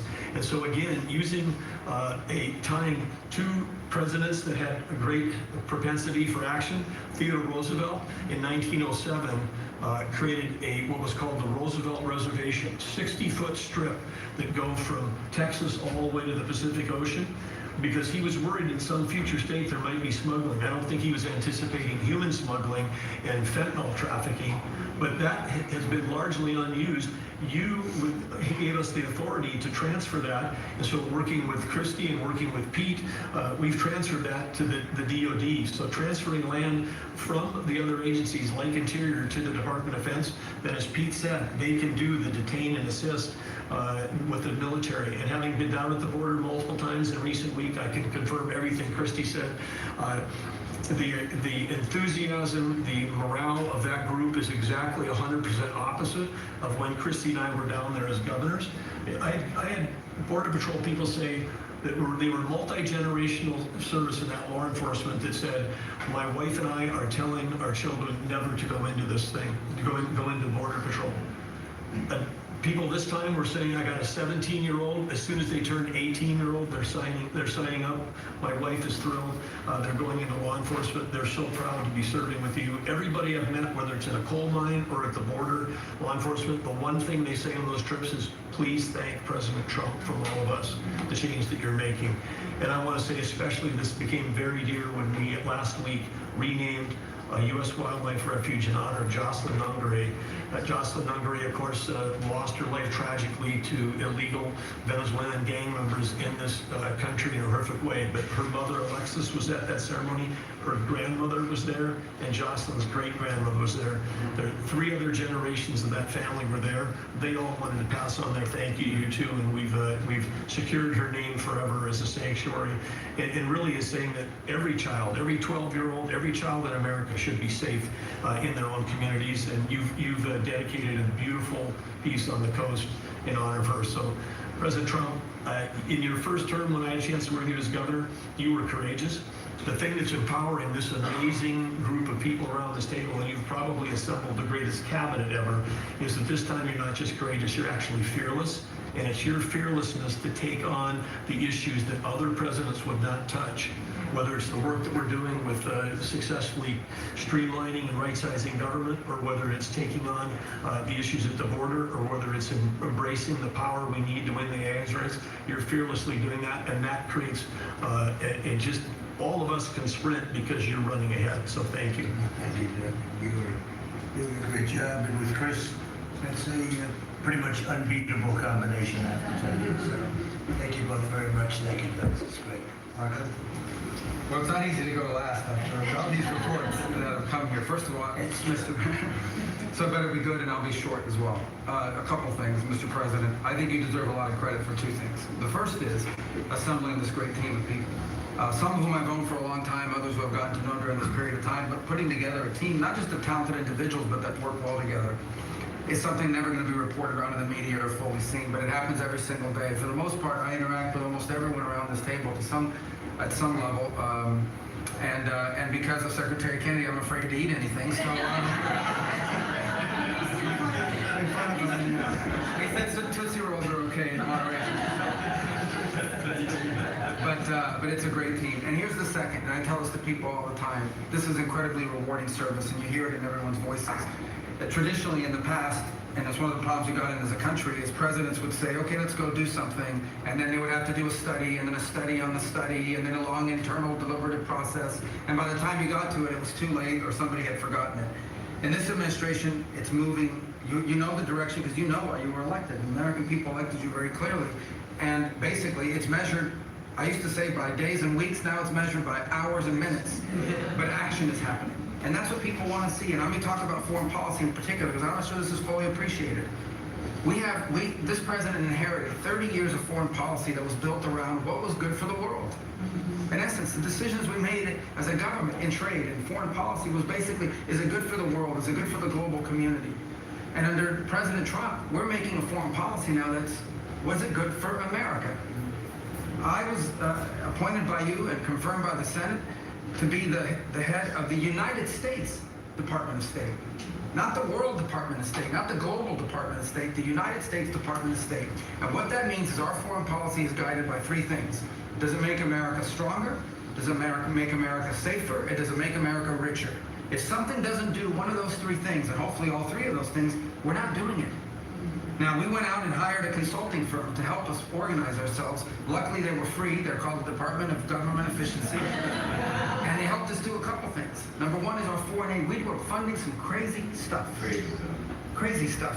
You tell me, how does a puppet show in some country around the world make us stronger, safer, and more prosperous? So we got rid of puppet shows and a bunch of other things. I'm sure there were very good puppet shows, and I'm sure that a bunch of charities in the world can go pay for it, but the American taxpayer should not. We've also, by the way, Mr. President, under your direction, reorganized the Department of State. We had offices within offices within offices that didn't even know they existed themselves, not to mention the rest of them. And so we've begun to reorganize that as a way to be able to empower our embassies and our ambassadors and our regional bureaus to do what many of them signed up to do. We have a great team of ambassadors who are appointed. They're coming online every single day. Very talented people that are involved. Something else we got out of the business, it wasn't widely reported, or maybe it was. We had an office in the Department of State whose job it was to censor Americans. And by the way, I'm not going to say who it is. I'll leave it up to them. There's at least one person at this table today who had a dossier in that building of social media posts to identify them as purveyors of disinformation. We have these dossiers. We are going to be turning those over to these individuals. We can follow up with the media. Well, we are going to turn over these dossiers to the individuals, and they'll decide whether they want to disclose it or not. But just think about the Department of State of the United States had set up an office to monitor the social media posts and commentary of American citizens to identify them as vectors of disinformation, when we know that the best way to combat disinformation is freedom of speech and transparency. And so that's what we're going to be in the business of doing. We're not going to have an office that does that. Beyond that, Mr. President, this I'll move quickly because this has been a team effort. We have gone to countries all over the world and said, hey, you want good relations with the United States, you need to take back your people that are here illegally. And we've had historic cooperation. Beyond that, and I say this unapologetically, we are actively searching for other countries to take people from third countries. So we are active, not just El Salvador, we are working with other countries to say, we want to send you some of the most despicable human beings to your countries. Will you do that as a favor to us? And the further away from America, the better, so they can't come back across the border. I'm not apologetic about it. We are doing that. The president was elected to keep America safe and to get rid of a bunch of perverts and pedophiles and child rapists out of our country. Here's something else we've done. We stopped giving student visas to people who are coming here to burn down our universities and take over libraries and harass people. Why are we giving student visas to people who are coming here to create disruption? And we've taken away the student visas of people that are coming here to do that. It's simple. If you're coming to America to start riots, we're not going to give you, we're going to take away your student visa. And by the way, every country in the world that I've traveled, 14 countries in 14 weeks, you know what they all say to me? Yes, that's what we would do too. So the only people who seem to disagree with this are a handful of federal judges and a bunch of crazy people who get paid to write and report. So anyway, we're getting rid of that. The last, but now here's some good news. You know, we're going to have the World Cup, the FIFA World Cup, the FIFA Club Cup, and then we're going to have the Olympics. So we have to have a consular affairs bureau. We have very good, talented people there, but we are going to infuse technology, again, working with our consultants, to be able to, millions of people are coming into this country for this. And, but we've done it to improve customer service. For some of us who served in Congress recognize that about a year and a half ago, we had a meltdown under Biden. You couldn't get a passport. You had people calling, I have a cruise on Friday, my passport expires. In the month of March, we processed 2.78 million Americans, their passports. That is the historic, never in any, it's the largest single month processing of passports ever, and we think it's a good way to build the momentum to be able to do the visas. Two last points I want to make. We have a great team that you've built. I want to especially acknowledge Steve Witkoff. This is a person that doesn't have to be doing what he's doing. He has a very good life in Miami, my hometown as well. He has worked incredibly hard, has done it without any agenda, and we need to acknowledge him. I want to acknowledge Mr. Boulos as well, who did something really great last week. They told us this war between the Democratic Republic of Congo and Rwanda is intractable. It can never happen. It will never happen. I sent Mr. Boulos, your envoy. A week later, I look on my schedule, the signing of a declaration of peace between the Democratic Republic of Congo and Rwanda. We signed it at the State Department last week. We hope it will lead now to a lasting, permanent peace that we hope to invite them back to Washington to sign. So two great, and we have a lot of good people working on our teams as well, but these are two great people. Mike Waltz alluded to this earlier, and this is the last point. In the first 100 days of the 47th presidency, 47 wrongfully detained Americans have been returned to the United States. thanks to your leadership and the diplomacy that was exercised to make that happen. 47 for the 47th president in the first 100 days. And that's all credit to you, Mr. President. Thank you for the honor to be able to serve alongside you, for you, and alongside all these excellent people. Thank you very much, Marco. Really great job.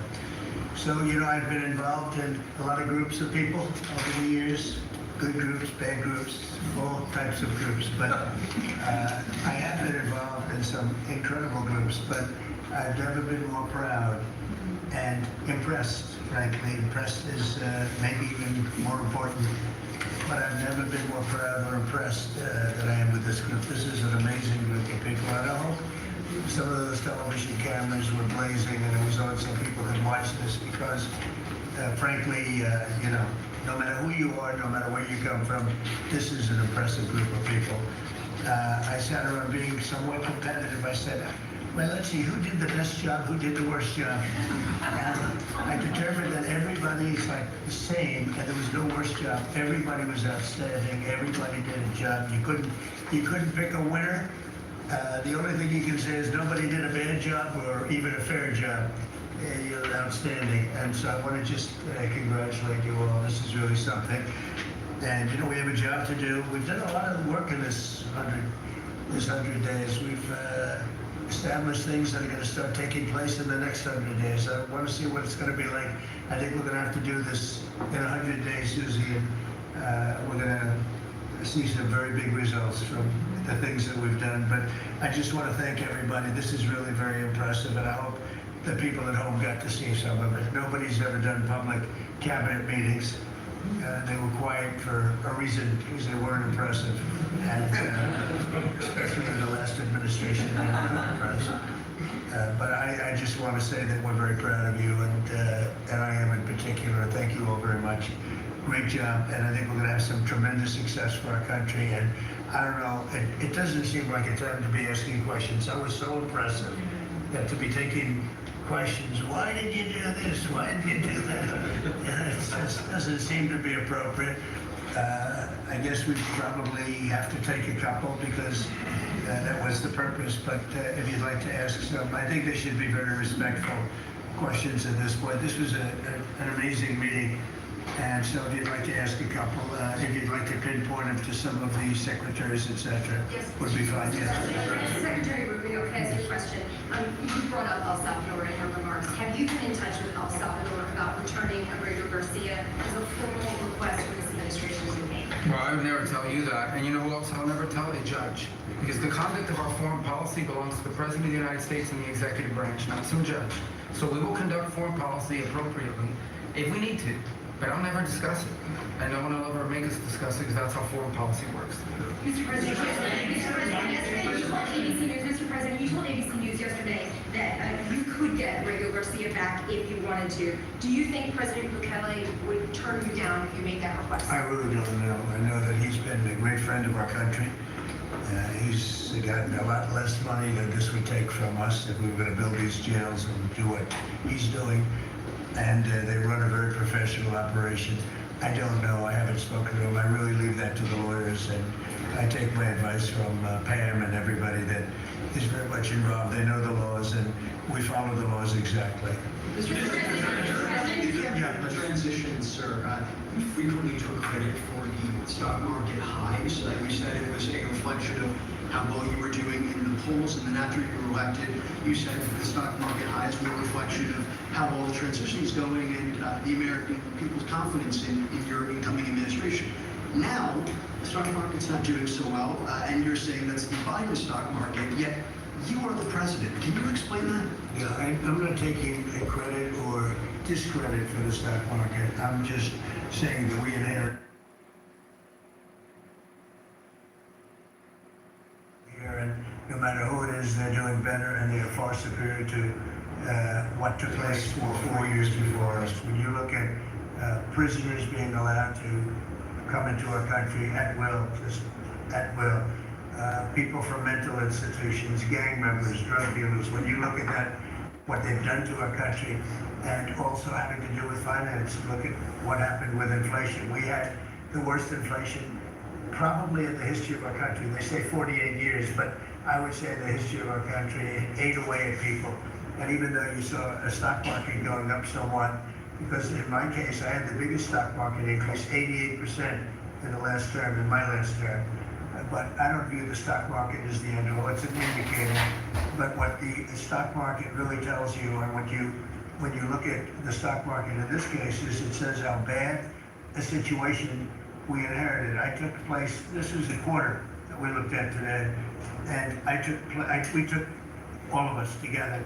We came in on January 20th. So this is Biden, and you could even say the next quarter is sort of Biden, because it doesn't just happen on a daily or an hourly basis. But we're turning it around. It's a big ship to turn around, and we're going to have the greatest country financially in the history of the world, I believe. I think we're going to do things and we had to do it. We reset the table. We were being ripped off by every single country, with just about, without exception. I'd have to really think hard for who hasn't taken advantage. And I don't even blame those countries. I blame the person that was sitting right here where I am for allowing it to happen, where our country was ripped off on trade, hundreds of billions of dollars.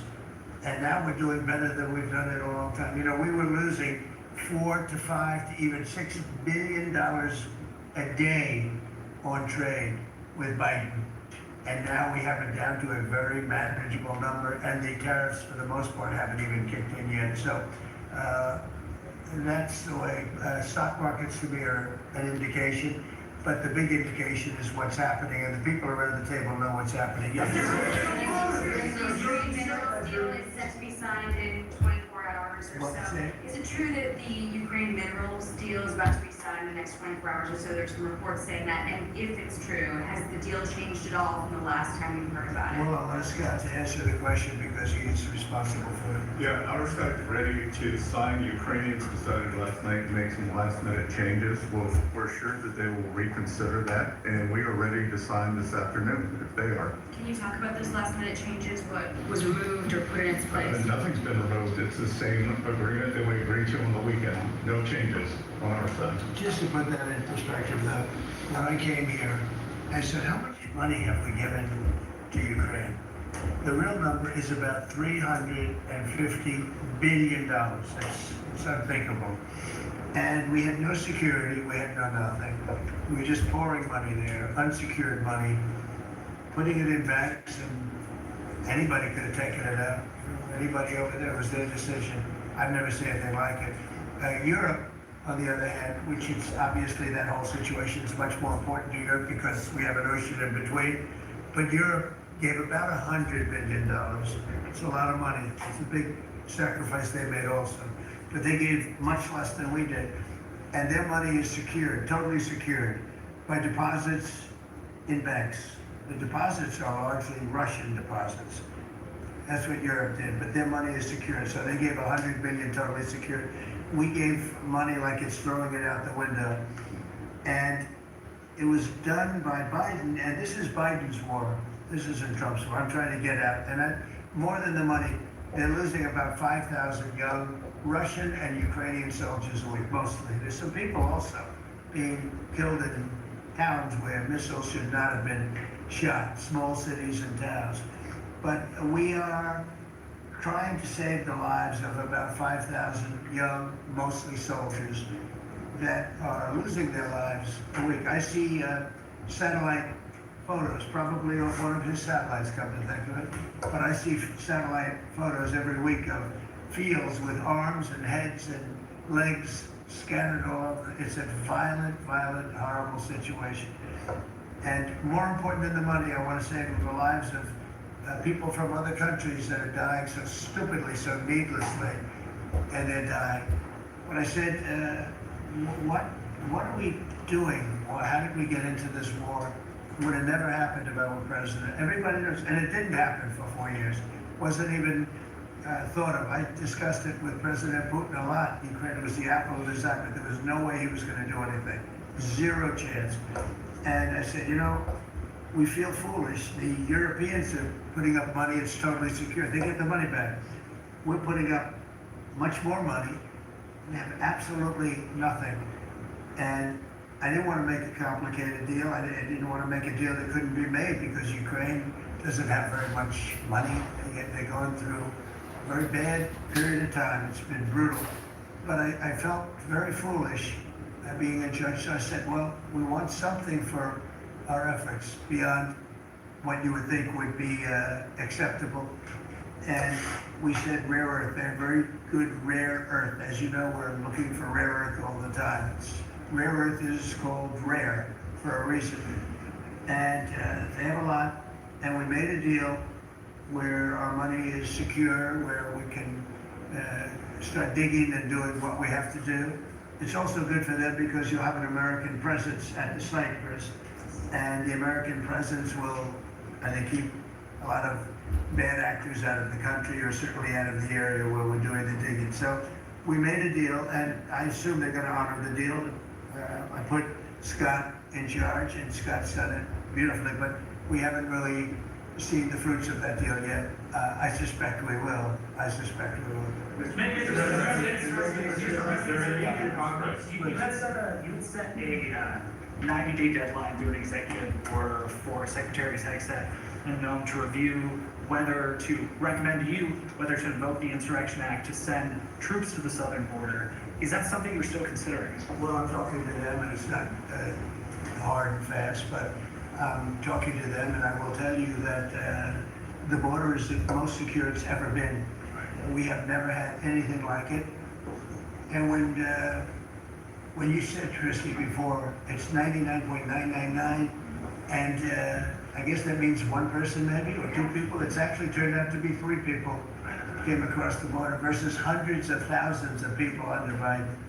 And we're talking about people coming, look, people, they have souls, they have hearts, many of them are good, but we have a country that's under siege. We have a country that really is I think it's under attack. In many ways, worse than under attack, because there are no uniforms. You don't know who the attacker is, so you really don't. It's not like you're fighting an army. You're fighting people, you don't even know who they are. But 11,888 murderers, many of them murdered far more than one person, are roaming. Now, some of them have already been caught. A lot of them have already been caught and taken out. But we're being impeded by judges from doing our job. And hopefully that situation is going to be solved, because I think nobody wants to have murderers and people from jail, and I mean for serious, serious crime. I remember the Biden people used to say, no, these are aliens that came into our country and they don't commit crime. I said, they don't commit crime, they commit worse crime. They make our criminals. Some of these people that they've allowed in through open border policies, the dumbest thing I've ever seen. You can look at some of these people and you say, this is not going to end well. But the people that they've allowed into our country are making our criminals look like the nicest people on earth. I will tell you, these are serious criminals. These are violent criminals. These are people that would kill you and wouldn't lose an ounce of sleep, and they wake up the next morning and they don't even remember it. This is a rough, tough group of people, and we've got to get them out of our country. And the law says, I believe, I hope, and I think Pam will be very successful in proving it, but we've run into, I would call them rogue judges. Somebody could criticize me for that. These are rogue judges. These are radical left, generally radical left, horrible judges. And we didn't lose all of these people. You know, we've lost a lot of people to death and to rape, all sorts of crimes committed by the people that poured into our country. And they came in totally unimpeded.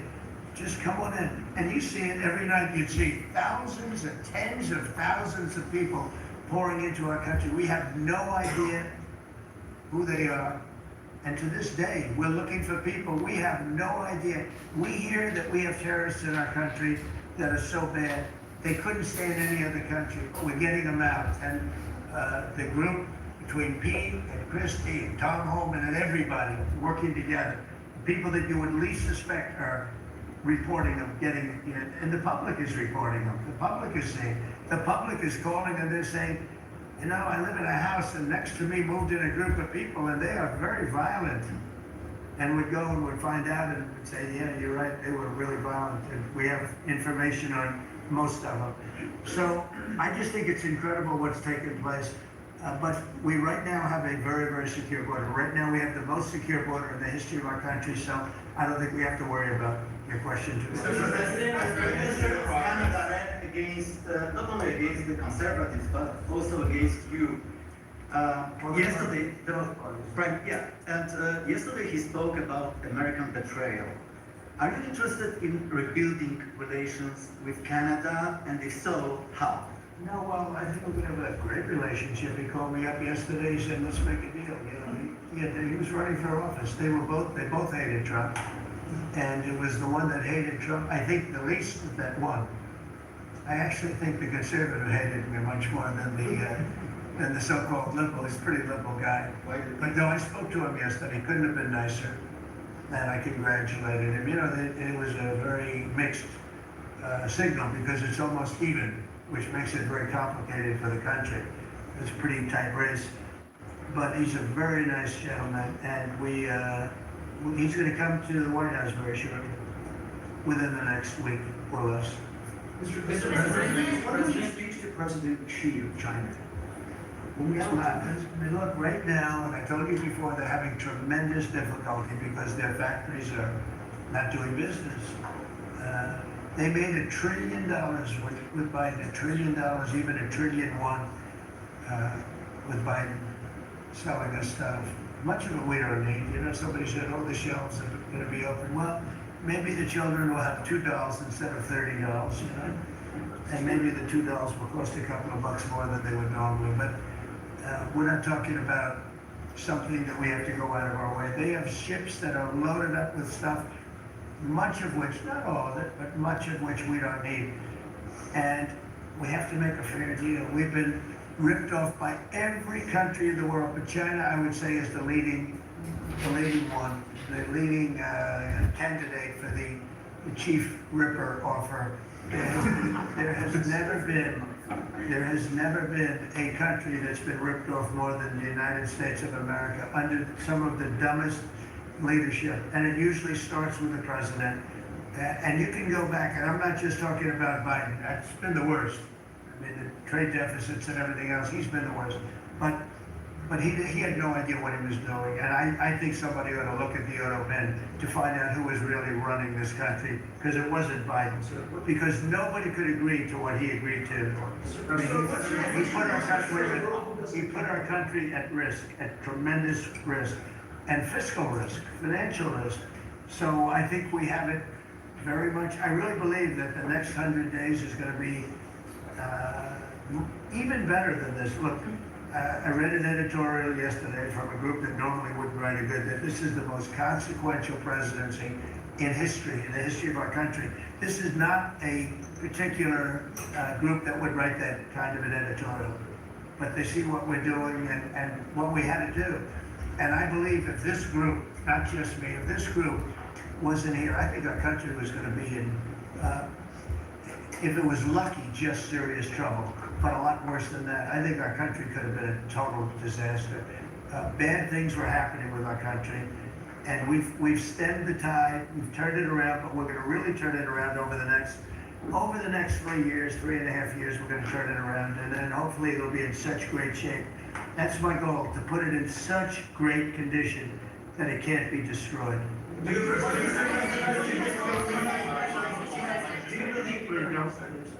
mentioned this last night in your speech, and we're facing an unprecedented situation where there's a lot of abuses of nationwide injunctions, sort of seemingly designed to curtail your power, specifically when it comes to deporting these illegal, violent aliens that came in under the previous administration. Have you spoken to your team about ways to mitigate this and continue to deliver for the American people on that? There are ways to mitigate it, and there's some very strong ways. There's one way that's been used by 3 very highly respected presidents, but we hope we don't have to go that route. But there is one way that has been used very successfully by 3 presidents, all highly respected. And hopefully we don't have to go that way, but there are ways of mitigating that. I want to thank you all very much. I thought this was an incredible cabinet meeting. I think there's probably has never been a cabinet meeting like this. You've never seen it on tape, that I can tell you. And I want to just congratulate everybody at the table, but we have a lot of work to do. But we're off to a great start. Thank you very much, everybody. Really enjoy Mr. President meeting the White House back. Second time. Thank you, How's your life? Thank you, everybody. I'm working hard. I like my life. I'm working hard, but I like it because we're doing a lot of good for a lot of people. Thank you very much. Thank you, everybody. Thank you, sir.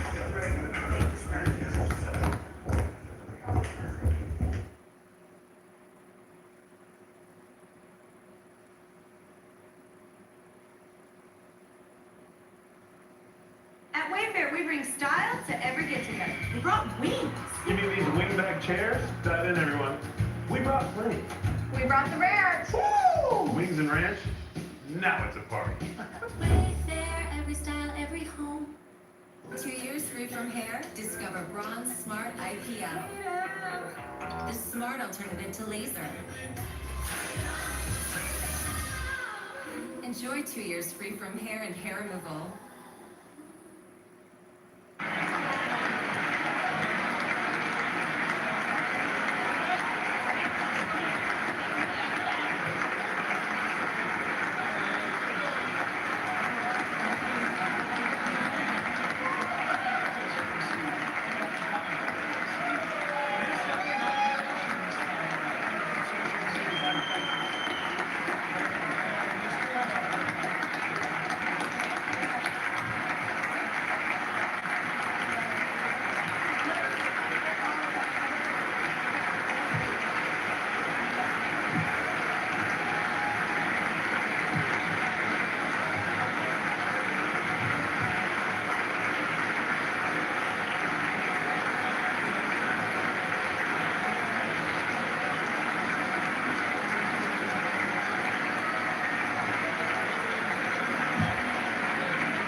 Thank you.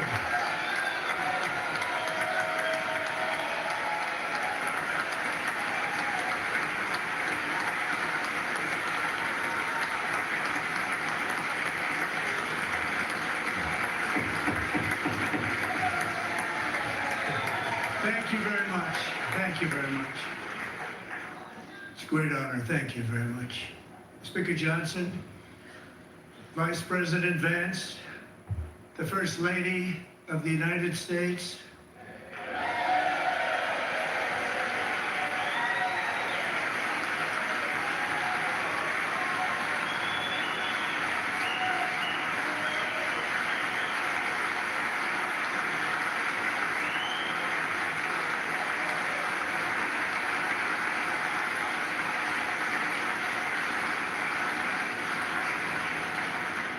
Members of the United States Congress, thank you very much. And to my fellow citizens, America is back.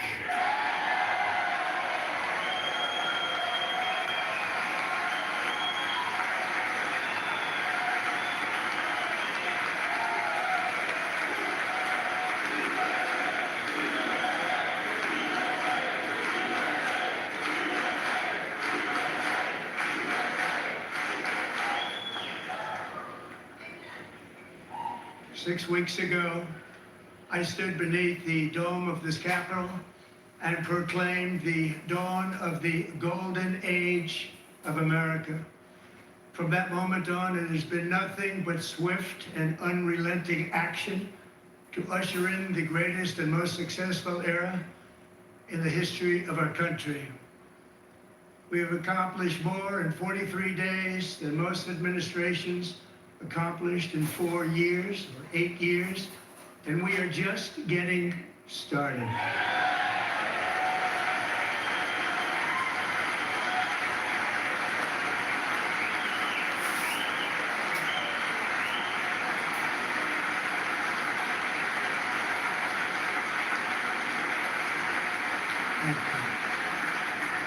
I return to this chamber tonight to report that America's momentum is back, our spirit is back, our pride is back, our confidence is back, and the American dream is surging bigger and better than ever before.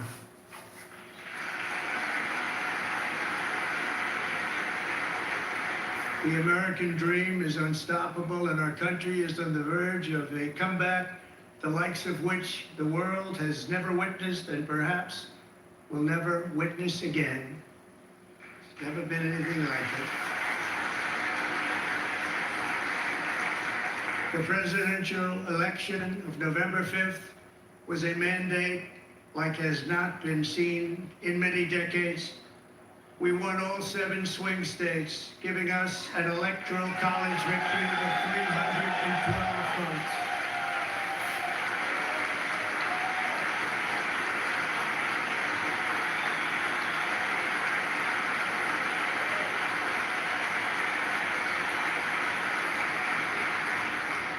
We won the popular vote by big numbers and won counties in our country.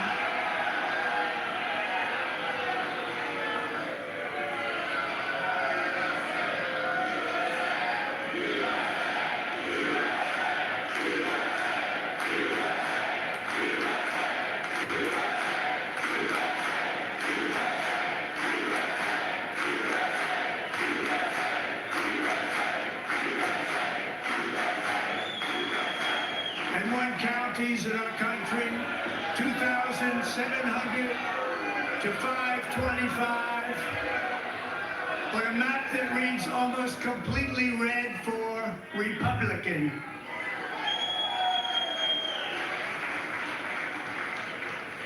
Now, for the first time in modern history, more Americans believe that our country is headed in the right direction than the wrong direction. In fact, it's an astonishing record, 27-point swing, the most ever.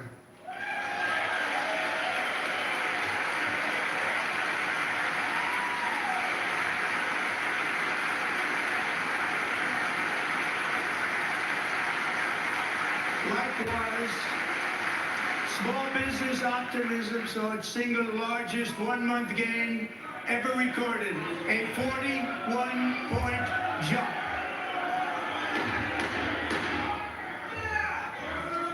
Members are directed to uphold and maintain decorum in the House and to cease any further disruptions. That's your warning.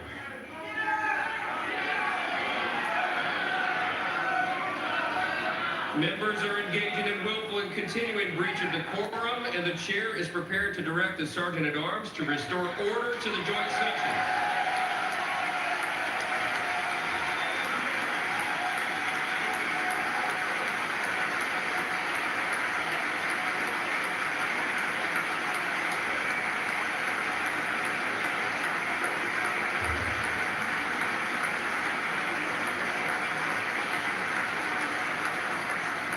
Mr. Green, take your seat.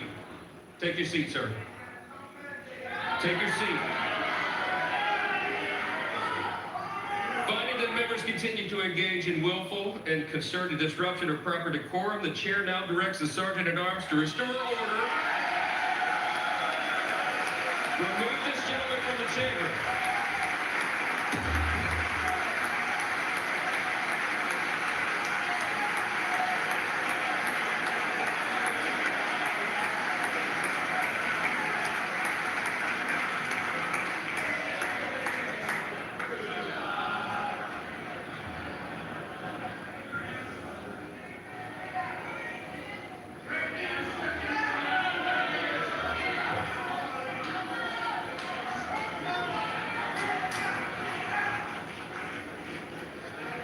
Members are directed to uphold and maintain decorum in the House. Mr. President, you continue. Thank you.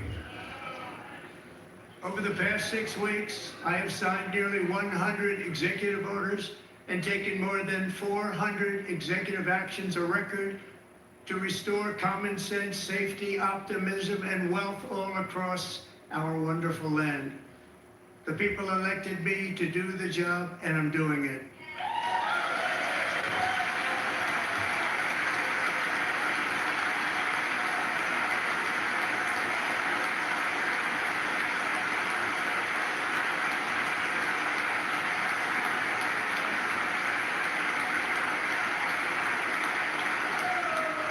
In fact, it has been stated by many that the first month of our presidency, it's our presidency, is the most successful in the history of our nation. By many.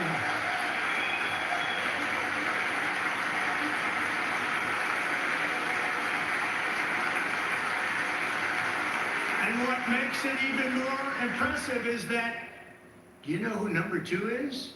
George Washington. How about that? How about that? I don't know about that list, but we'll take it. Within hours of taking the oath of office, I declared a national emergency on our southern border, and I deployed the U.S. military and Border Patrol to repel the invasion of our country. And what a job they've done. As a result, illegal border crossings last month were by far the lowest ever recorded, ever.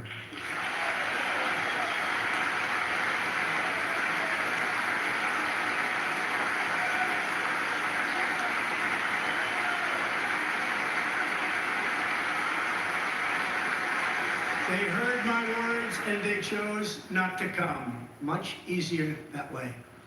In comparison, under Joe Biden, the worst president in American history, there were hundreds of thousands of illegal crossings a month, and virtually all of them, including murderers, drug dealers, gang members, and people from mental institutions and insane asylums, were released into our country. Who would want to do that? This is my 5th such speech to Congress. And once again, I look at the Democrats in front of me, and I realize there is absolutely nothing I can say to make them happy or to make them stand or smile or applaud. Nothing I can do.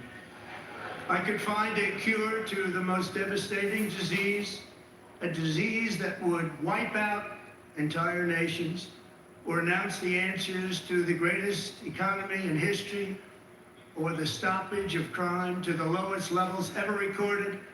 And these people sitting right here will not clap, will not stand, and certainly will not cheer for these astronomical achievements. They won't do it, no matter what. Five times I've been up here. It's very sad, and it just shouldn't be this way.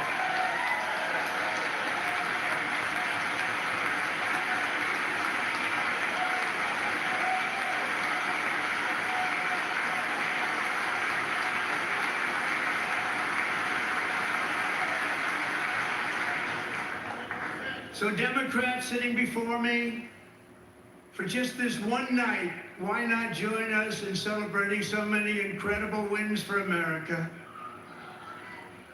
For the good of our nation, let's work together and let's truly make America great again.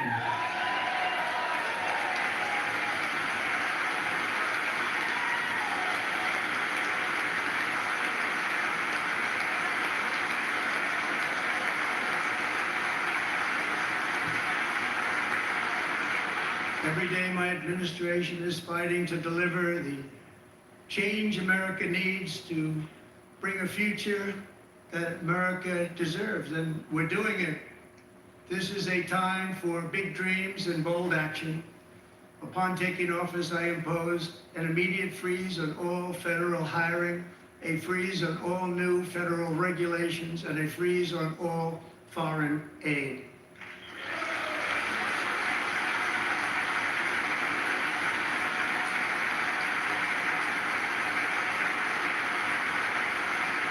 I terminated the ridiculous Green New Scam.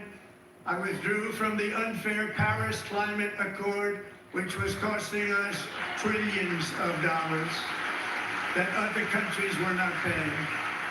I withdrew from the corrupt World Health Organization.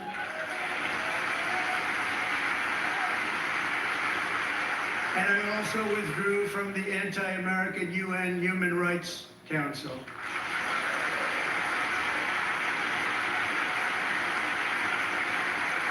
We ended all of Biden's environmental restrictions that were making our country far less safe and totally unaffordable. And importantly, we ended the last administration's insane electric vehicle mandate, saving our auto workers and companies from economic destruction.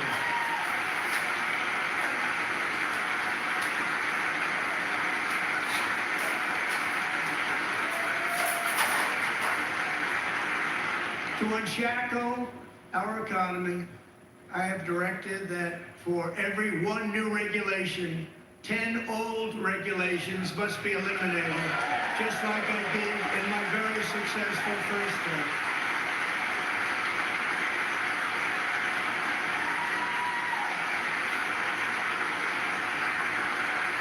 And in that first term, we set records on ending unnecessary rules and regulations like no other president had done before. We ordered all federal workers to return to the office. They will either show up for work in person or be removed from their job.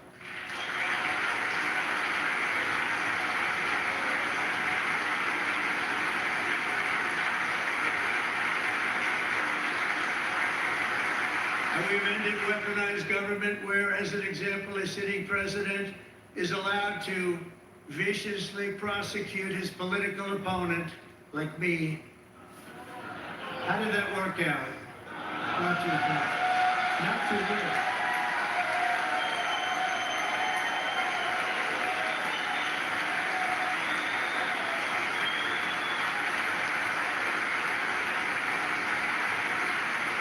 And I have stopped all government censorship and brought back free speech in America. It's back.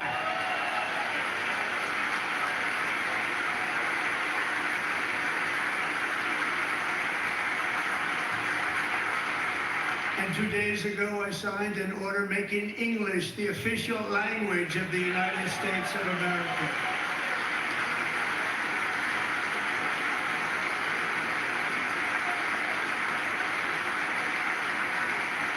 I renamed the Gulf of Mexico the Gulf of America.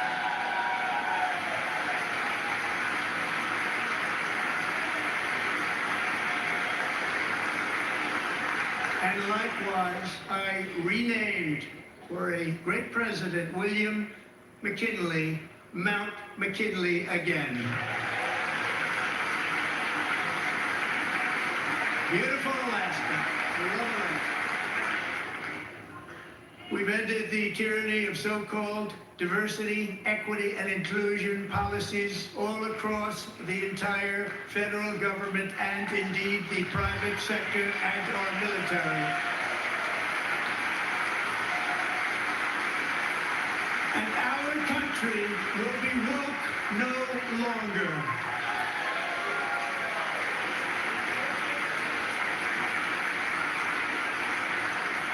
We believe that whether you are a doctor, an accountant, a lawyer, or an air traffic controller, you should be hired and promoted based on skill and competence, not race or gender. Very important.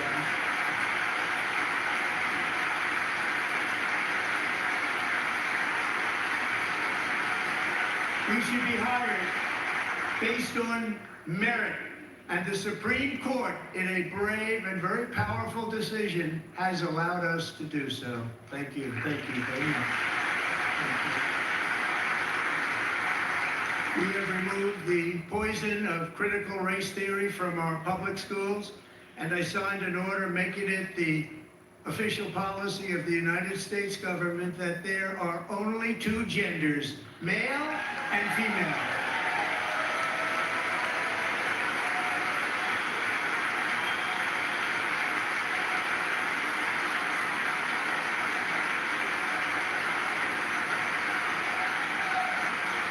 I also signed an executive order to ban men from playing in women's sports.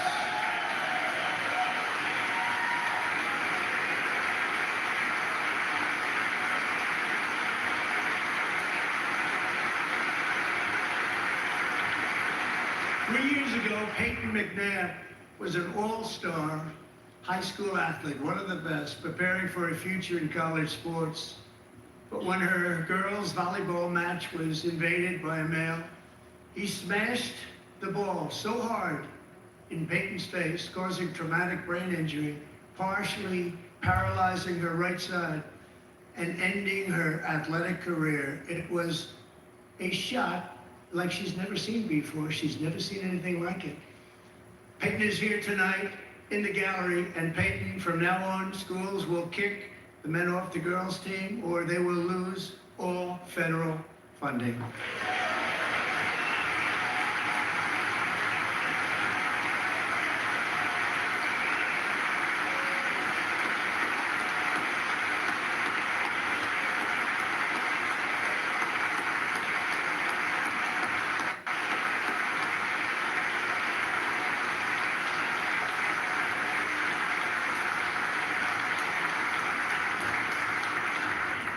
And if you really want to see numbers, just take a look at what happened in the women's boxing, weightlifting, track and field, swimming, or cycling, where a male recently finished a long-distance race 5 hours and 14 minutes ahead of a woman for a new record by 5 hours.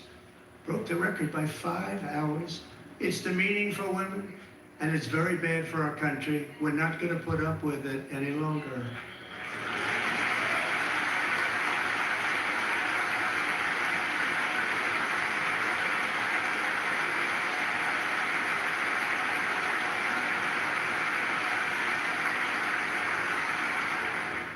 What I have just described is only a small fraction of the common sense revolution that is now, because of us, sweeping the entire world.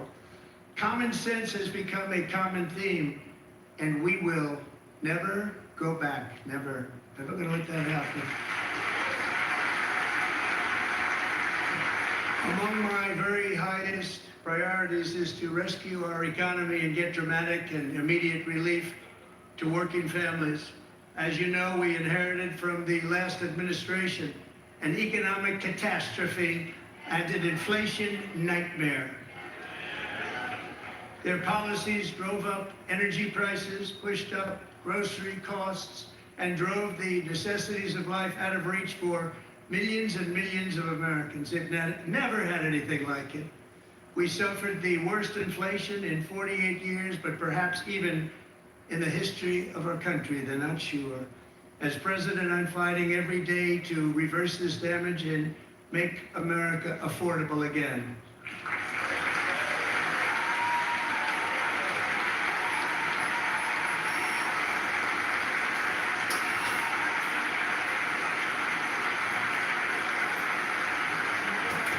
Joe Biden especially let the price of eggs get out of control. The egg price is out of control, and we're working hard to get it back Down, Secretary, do a good job on that. You inherited a total mess from the previous administration. Do a good job.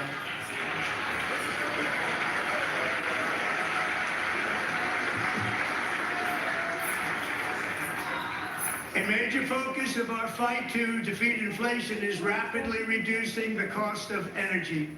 The previous administration cut the number of new oil and gas leases by 95%, slowed pipeline construction to a halt, and closed more than 100 power plants. We are opening up many of those power plants right now.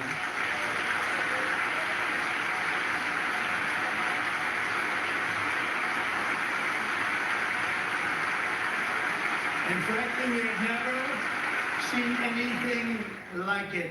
That's why on my first day in office, I declared a national energy emergency. As you've heard me say many times, we have more liquid gold under our feet than any nation on earth, and by far.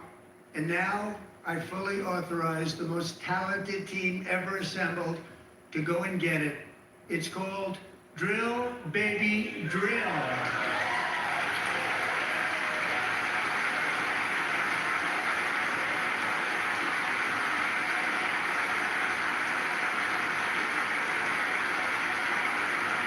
My administration is also working on a gigantic natural gas pipeline in Alaska, among the largest in the world, where Japan, South Korea, and other nations want to be our partner with investments of trillions of dollars each. There's never been anything like that one.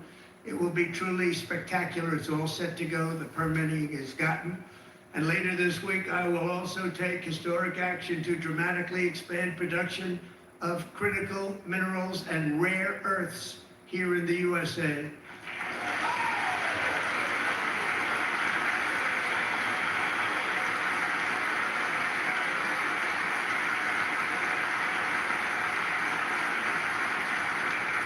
To further combat inflation, we will not only be reducing the cost of energy, but will be ending the flagrant waste of taxpayer dollars.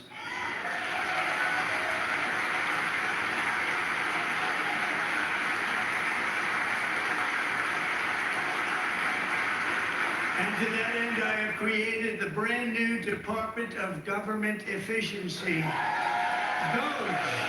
Perhaps you've heard of it. Perhaps.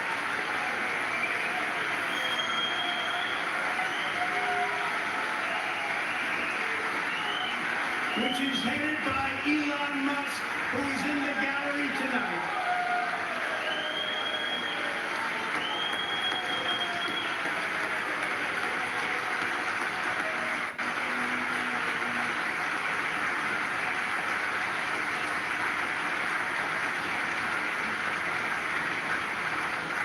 Thank you, Elon. He's working very hard. He didn't need this.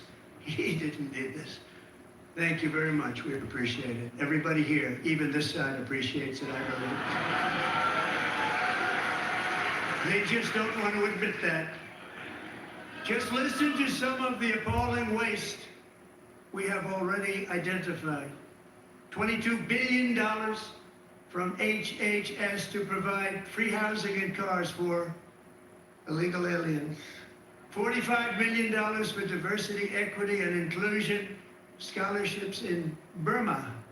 $40 million to improve the social and economic inclusion of sedentary migrants. Nobody knows what that is. $8 million to promote LGBTQI+ in the African nation of Lesotho, which nobody has ever heard of. $60 million for indigenous peoples and Afro-Colombian empowerment in Central America. $60 million. $8 million for making mice transgender. This is real. $32 million for a left-wing propaganda operation in Moldova. $10 million for male circumcision in Mozambique. $20 million for the Arab Sesame Street in the Middle East. It's a program. $20 million for a program.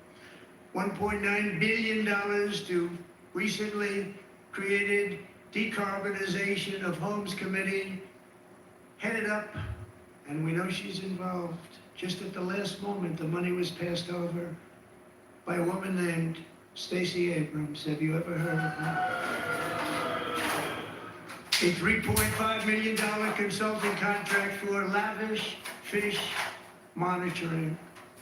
$1.5 million for voter confidence in Liberia.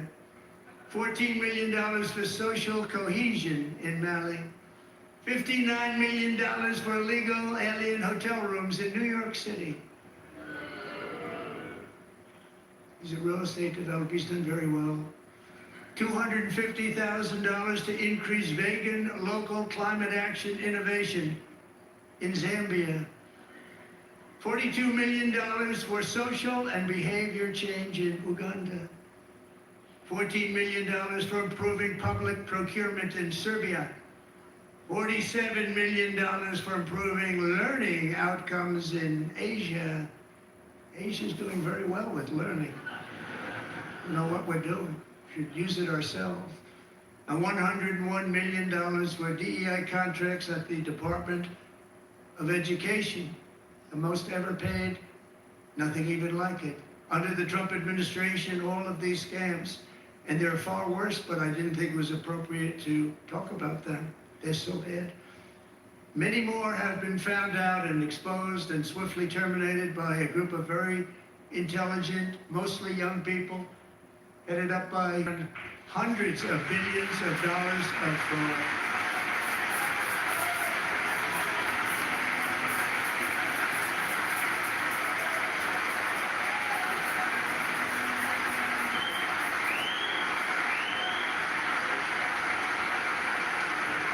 And we've taken back the money and reduced our debt to fight inflation and other things.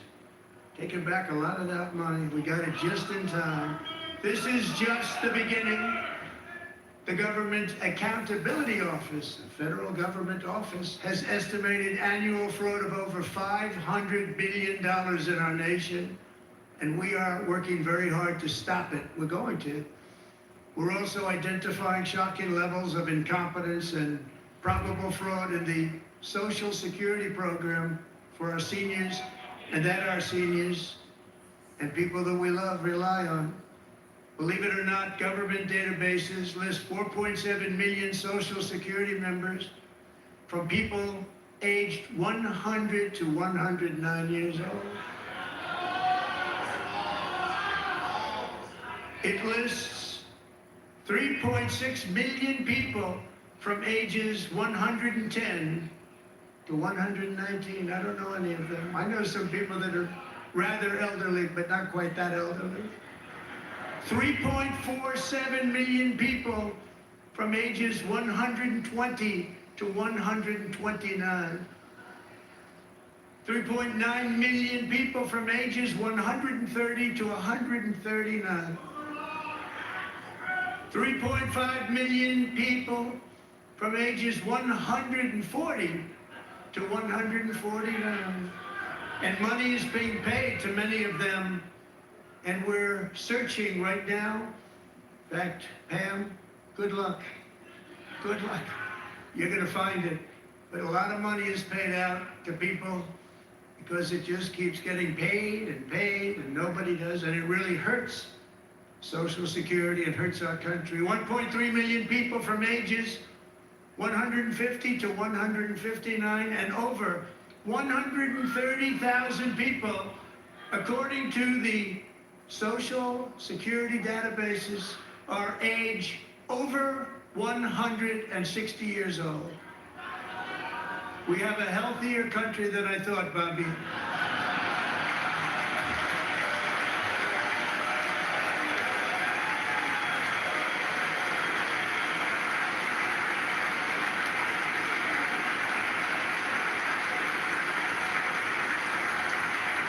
Including, to finish, 1,039 people between the ages of 220 and 229 one person between the age of 240 and 249, and one person is listed at 360 years of age. More than 100 years, more than 100 years older than our country.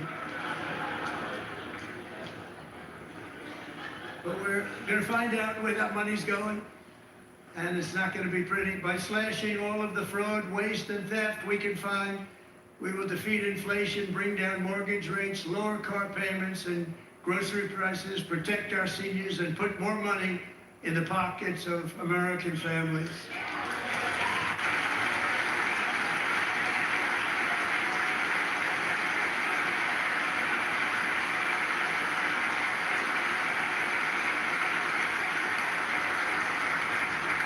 And today, interest rates took a beautiful drop, big, beautiful drop. It's about time. And in the near future, I want to do what has not been done in 24 years, balance the federal budget. We're going to balance it.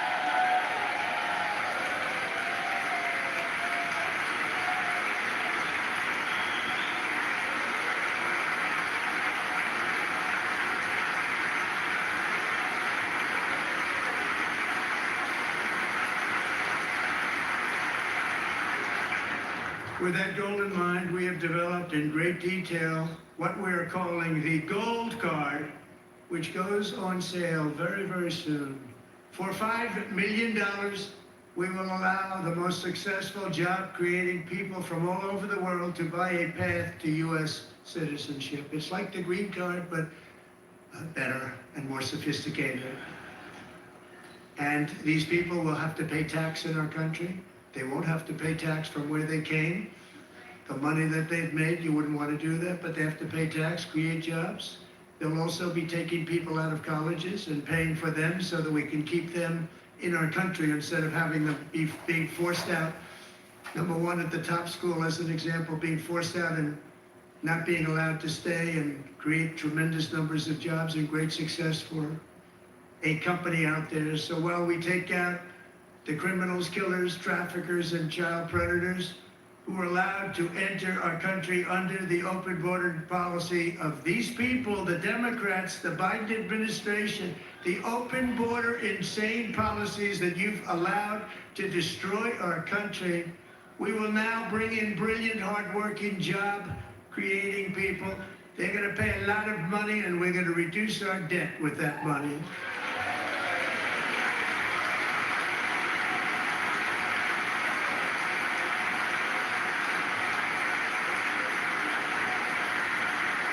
Americans have given us a mandate for bold and profound change. For nearly 100 years, the federal bureaucracy has grown until it has crushed our freedoms, ballooned our deficits, and held back America's potential in every possible way. The nation founded by pioneers and risk-takers now drowns under millions and millions of pages of regulations and debt. Approvals that should take 10 days to get instead take 10 years, 15 years, and even 20 years before you're rejected. Meanwhile, we have hundreds of thousands of federal workers who have not been showing up to work. My administration will reclaim power from this unaccountable bureaucracy, and we will restore true democracy to America again.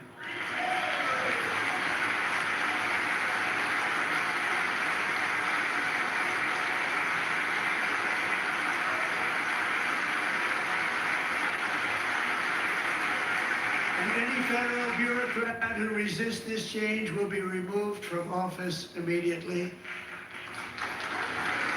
Because we are draining the swamp. It's very simple. And the days of rule by unelected bureaucrats are over.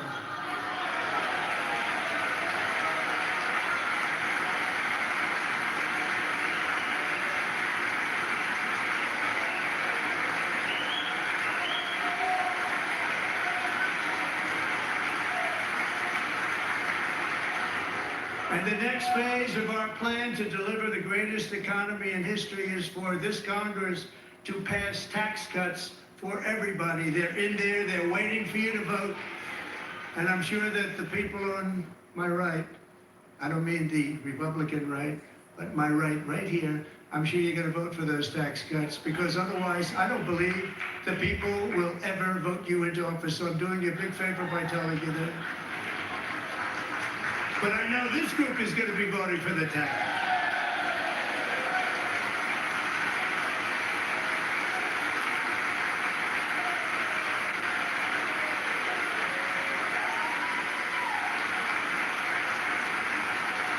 Thank you. It's a very, very big part of our plan. We had tremendous success in our first term with it. A very big part of our plan. We're seeking permanent income tax cuts all across the board. And to get urgently needed relief to Americans hit especially hard by inflation, I'm calling for no tax on tips, no tax on overtime, and no tax on Social Security benefits for our great seniors.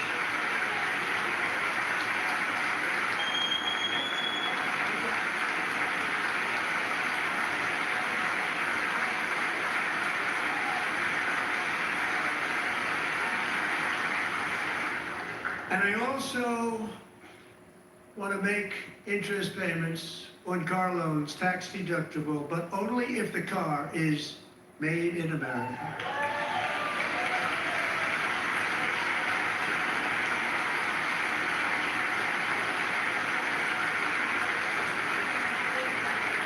And by the way, we're going to have growth in the auto industry like nobody's ever seen. Plants are opening up all over the place. Deals are being made. Never seen. That's a combination of the election win and tariffs. It's a beautiful word, isn't it? That, along with our other policies, will allow our auto industry to absolutely boom. It's going to boom. Spoke to the majors today, all three, the top people, and they're so excited. In fact, already numerous car companies have announced that they will be building massive automobile plants in America, with Honda just announcing a new plant in Indiana, one of the largest anywhere in the world.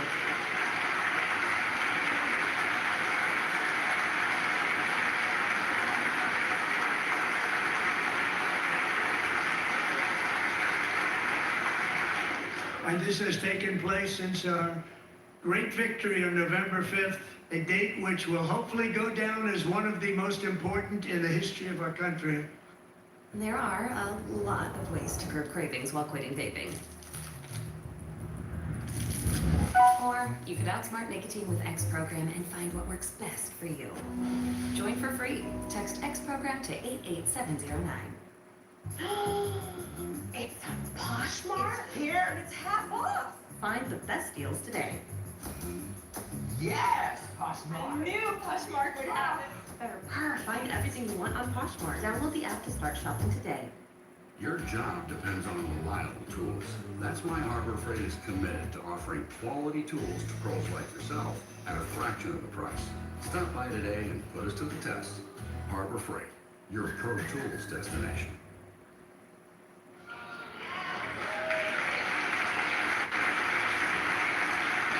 In addition, as part of our tax cuts, we want to cut taxes on domestic production and all manufacturing. And just as we did before, we will provide 100% expensing. It will be retroactive to January 20th, 2025. And it was one of the main reasons why our tax cuts were so successful in our first term, giving us the most successful economy in the history of our country. First term. We had a great first term.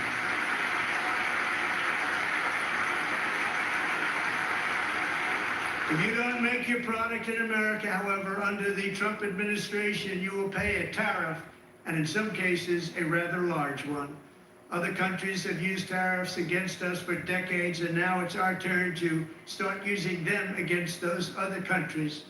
On average, the European Union, China, Brazil, India, Mexico, and Canada, have you heard of them?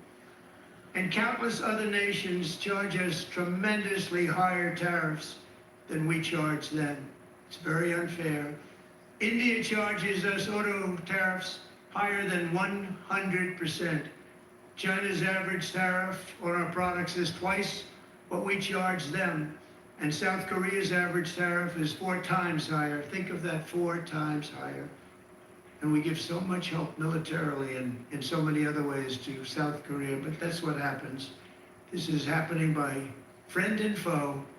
This system is not fair to the United States and never was, and so on April 2nd, I wanted to make it April 1st, but I didn't want to be accused of April Fool's Day. That's not, just one day was cost us a lot of money. But we're going to do it in April. I'm a very superstitious person. April 2nd, reciprocal tariffs kick in. And whatever they tariff us, other countries, we will tariff them. That's reciprocal, back and forth. Whatever they tax us, we will tax them. If they do non-monetary tariffs to keep us out of their market, then we will do non-monetary barriers to keep them out of our market. There's a lot of that too. They don't even allow us in their market. We will take in trillions and trillions of dollars and create jobs like we have never seen before. I did it with China and I did it with others, and the Biden administration couldn't do anything about it because there was so much money they couldn't do anything about it. We've been ripped off for decades by nearly every country on earth, and we will not let that happen any longer.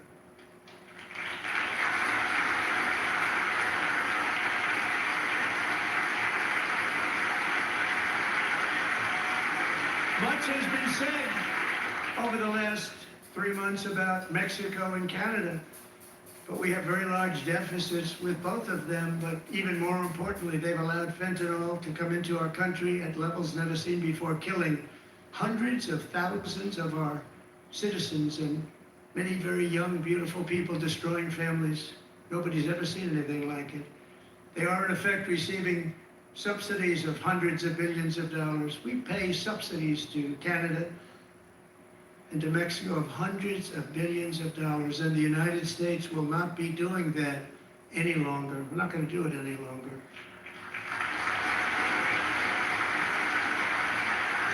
Thanks to our America First policies we're putting into place, we have had $1.7 trillion of new investment in America in just the past few weeks. The combination of the election and our economic policies that people love. SoftBank, one of the most brilliant anywhere in the world, announced a $200 billion investment. OpenAI and Oracle, Larry Ellison, announced $500 billion investment, which they wouldn't have done if Kamala had won. Apple announced $500 billion investment. Tim Cook called me. He said, I cannot spend it fast enough. It's going to be much higher than that, I believe. They'll be building their plants here instead of in China. And just yesterday, Taiwan Semiconductor, the biggest in the world, most powerful in the world, has a tremendous amount, 97% of the market, announced a $165 billion investment to build the most powerful chips on earth right here in the USA.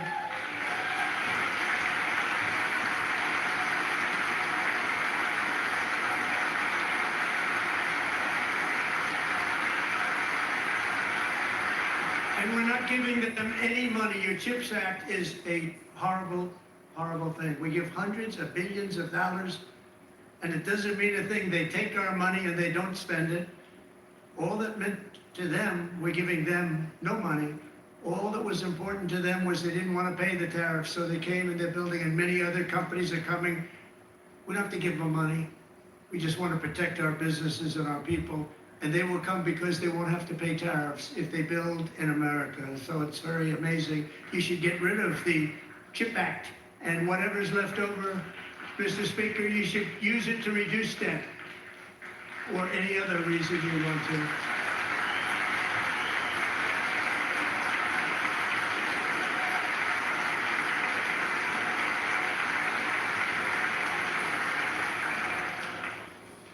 Our new trade policy will also be great for the American farmer. I love the farmer. We will now be selling into our home market, the USA, because nobody is going to be able to compete with you because there's goods that come in from other countries and companies. They're really in a bad position in so many different ways. They're uninspected. They may be very dirty and disgusting, and they come in and they pour in and they hurt our American farmers. The tariffs will go on agricultural product coming into America, and our farmers, starting on April 2nd, it may be a little bit of an adjustment period. We had that before when I made the deal with China, $50 billion of purchases, and I said, just bear with me, and they did. They did. Probably have to bear with me again, and this will be even better. That was great. The problem with it was that Biden didn't enforce it. He didn't enforce it. $50 billion of purchases, and we were doing great, but Biden did not enforce it, and it hurt our farmers. But our farmers are going to have a field day right now. So to our farmers, have a lot of fun. I love you too.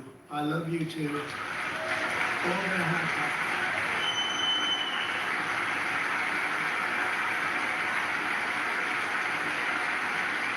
And I have also imposed a 25% tariff on foreign aluminum, copper, lumber, and steel, because if we don't have, as an example, steel and lots of other things, we don't have a military, and frankly we just won't have a country very long.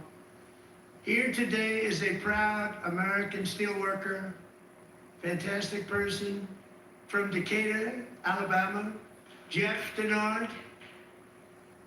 Has been working at the same steel plant for 27 years in a job that has allowed him to serve as the captain of his local volunteer fire department, raised 7 children with his beautiful wife, Nicole, and over the years provide a loving home for more than 40 foster children. So great, Jeff.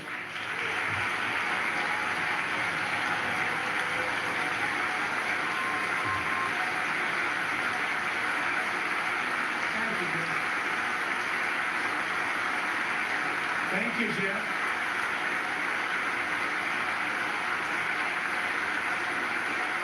Stories like Jeff's remind us that tariffs are not just about protecting American jobs. They're about protecting the soul of our country. Tariffs are about making America rich again and making America great again, and it's happening, and it will happen rather quickly. There'll be a little disturbance, but we're okay with that. It won't be much. No, you're not. Oh. And look where Biden took us. Very low, the lowest we've ever been. Jeff, I want to thank you very much. And I also want to recognize another person who has devoted herself to foster care community. She works so hard on it. A very loving person, our magnificent First Lady of the United States.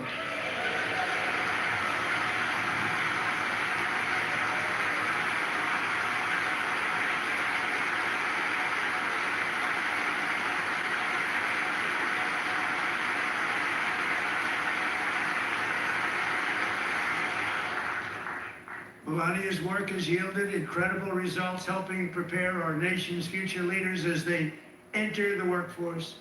Our First Lady is joined by 2 impressive young women, very impressive. Haley Ferguson, who benefited from the First Lady's Fostering the Future initiative and is poised to complete her education and become a teacher. And Elliston Berry, who became a victim of an illicit deepfake image produced by a peer. With Elliston's help, the Senate just passed the Take It Down Act, and this is so important. Thank you very much, John. John, thank you. Stand up, John. Thank you, John.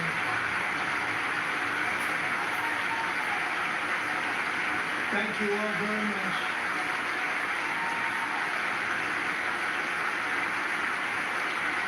Thank you. And thank you to John Thune and the Senate. Great job.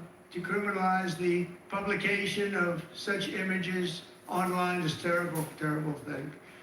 And once it passes the House, I look forward to signing that bill into law. Thank you. And I'm going to use that bill for myself too, if you don't mind. Because nobody gets treated worse than I do online, nobody. That's great. Thank you very much to the Senate. Thank you. But if we truly care about protecting Americans' children, no step is more crucial than securing America's borders. Over the past 4 years, 21 million people poured into the United States. Many of them were murderers, human traffickers, gang members, and other criminals from the streets of dangerous cities all throughout the world. Because of Joe Biden's insane and very dangerous open border policies, they are now strongly embedded in our country, but we are getting them out and getting them out fast. Whether you're working, parenting, or both, don't let it keep you from earning the nursing degree you dream of. At West Coast University Miami, choose from 3 flexible paces: accelerated, evening and weekend, or working professional. And with multiple start dates, you can begin when the time is right for you. Explore WCU Miami's nursing program options at westcoastuniversity.edu.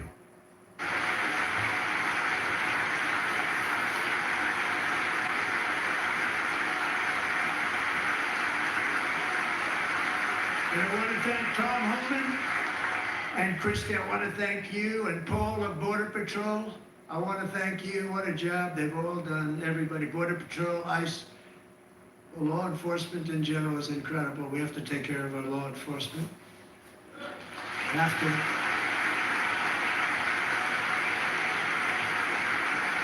Last year,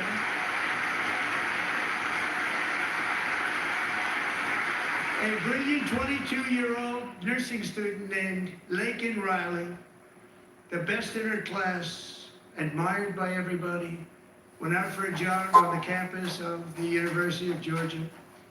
That morning, Lakin was viciously attacked, assaulted, beaten, brutalized, and horrifically murdered. Lakin was stolen from us by a savage illegal alien gang member who was arrested while trespassing across Biden's open southern border and then set loose into the United States under the heartless policies of that failed administration. It was indeed a failed administration.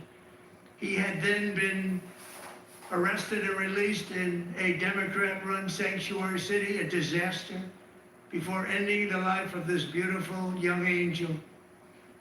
With us this evening are Lakin's beloved mother, Allison, and her sister, Lauren.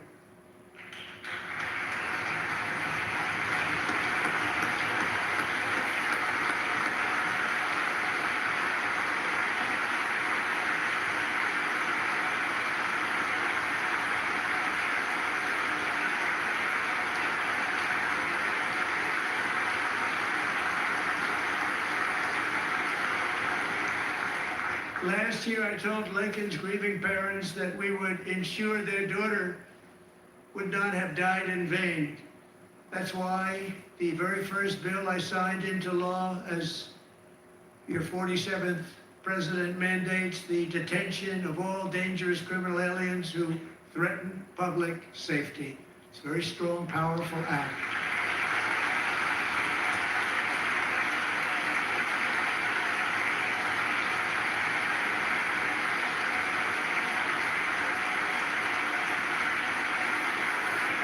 It's called the Lakin-Riley Act. So Allison and Lauren, America will never ever forget our beautiful Lakin Hope Riley.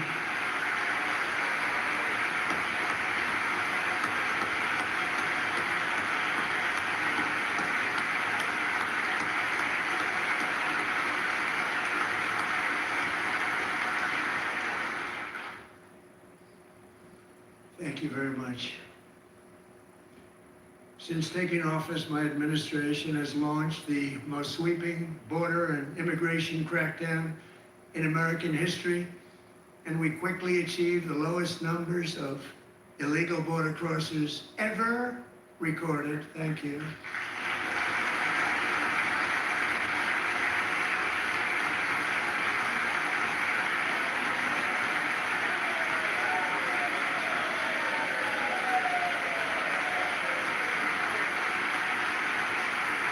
The media and our friends in the Democrat Party kept saying we needed new legislation, we must have legislation to secure the border.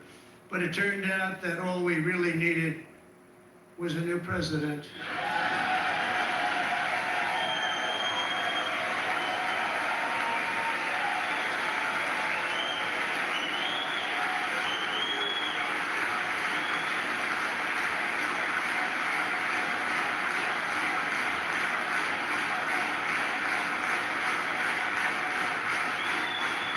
Thank you. Joe Biden didn't just open our borders, he flew illegal aliens over them to overwhelm our schools, hospitals, and communities throughout the country. Entire towns like Aurora, Colorado, and Springfield, Ohio, buckled under the weight of the migrant occupation and corruption like nobody's ever seen before. Beautiful towns destroyed. Now, just as I promised in my inaugural address, we are achieving the great liberation of America.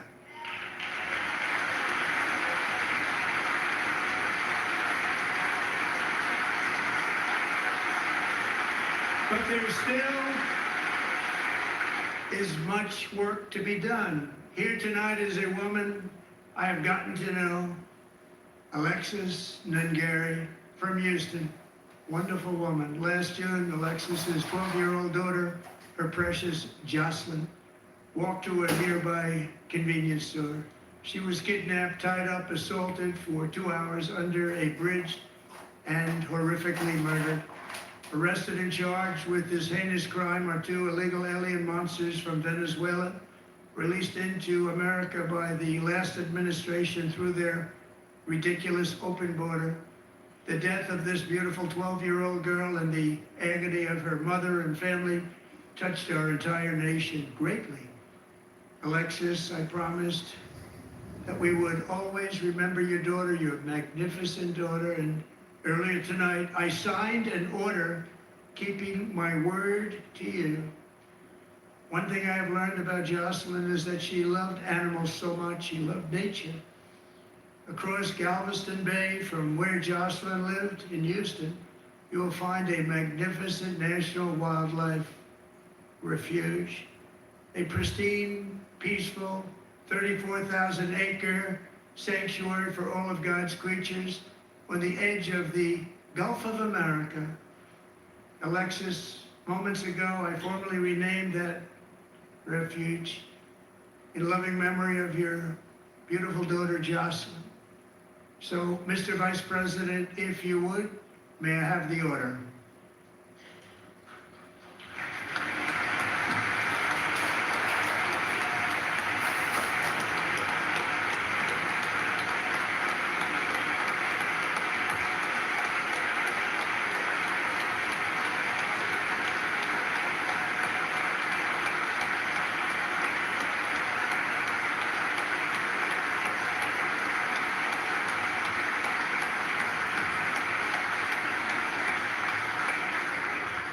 Thank you very much.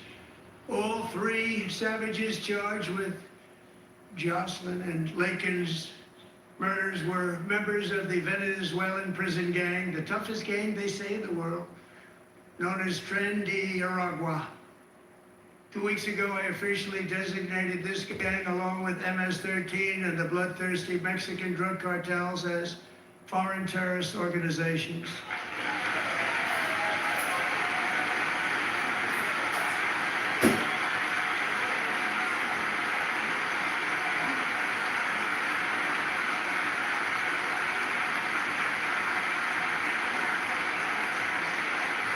They are now officially in the same category as ISIS, and that's not good for them.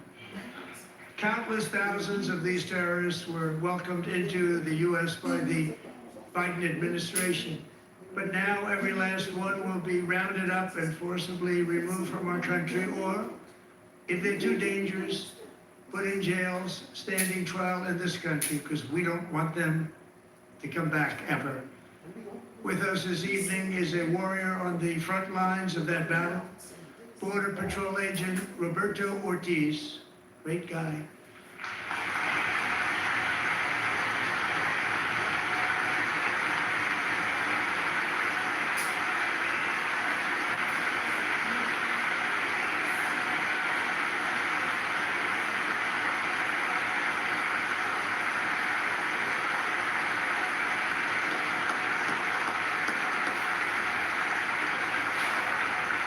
In January, Roberto and another agent were patrolling by the Rio Grande near an area known as Cartel Island. Doesn't sound too nice to me.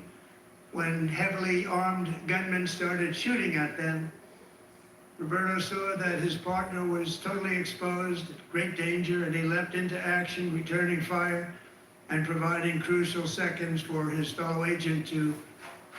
Nationwide is so much more than a great insurance company. They're one of America's largest financial services companies. Like how I'm more than just Peyton Manning. I'm also motivating Manning. When I say insurance, you say financial services. Insurance. Financial services. Insurance. Financial services. Now when I say nationwide, you say is both. Nationwide. Is both. Nationwide. Is both. For your insurance and financial needs, Nationwide is on your side. Nationwide Investment Services Corporation, member FINRA, Columbus, Ohio. Seek safety, just barely. I have some of the prints of that event, and it was not good. Agent Ortiz, we salute you for your great courage and for your line of fire that you took, and for the bravery that you showed. We honor you, and we will always honor you. Thank you, Roberto, very much.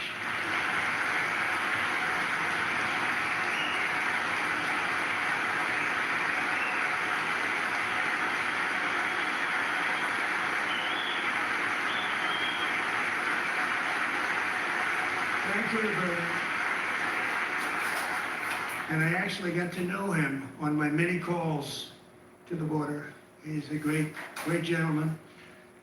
The territory to the immediate south of our border is now dominated entirely by criminal cartels that murder, rape, torture, and exercise total control. They have total control over a whole nation, posing a grave threat to our national security. The cartels are waging war on America, and it's time for America to wage war on the cartels, which we are doing.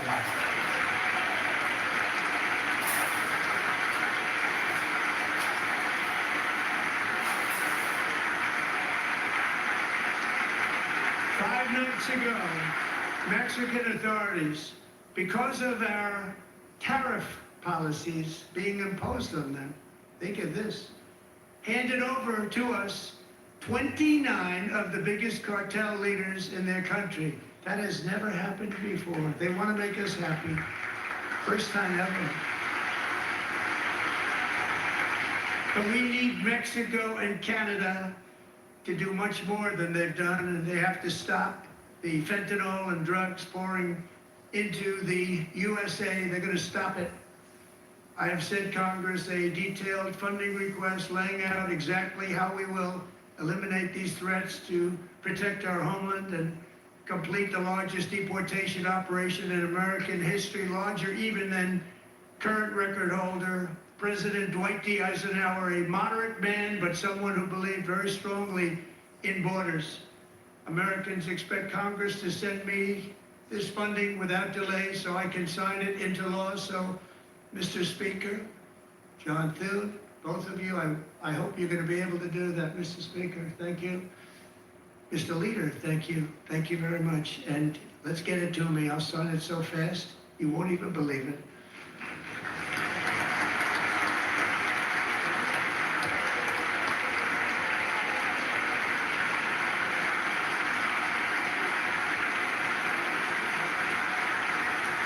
And as we reclaim our sovereignty, we must also bring back law and order to our cities and towns.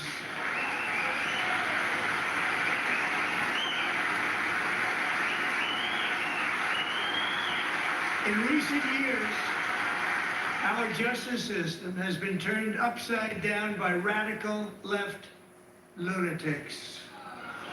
Many jurisdictions virtually ceased enforcing the law against dangerous repeat offenders while weaponizing law enforcement against political opponents like me.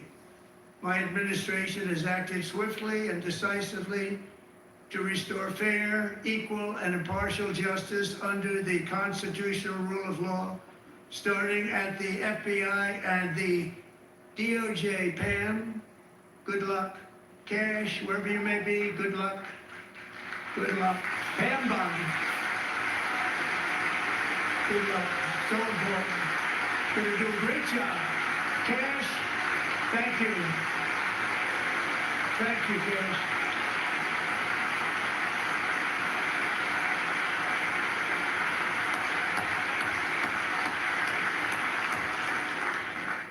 They've already started very strong. They're going to do a fantastic job. You're going to be very proud of them. We're also once again giving our police officers the support, protection, and respect they so dearly deserve. They have to get it. They have such a hard, dangerous job, but we're going to make it less dangerous. The problem is the bad guys don't respect the law, but they're starting to respect it, and they soon will respect it. This also includes our great fire departments throughout the country. Our firemen and women are unbelievable people, and we'll never forget them. And besides that, they voted for me in record numbers, so I have no choice.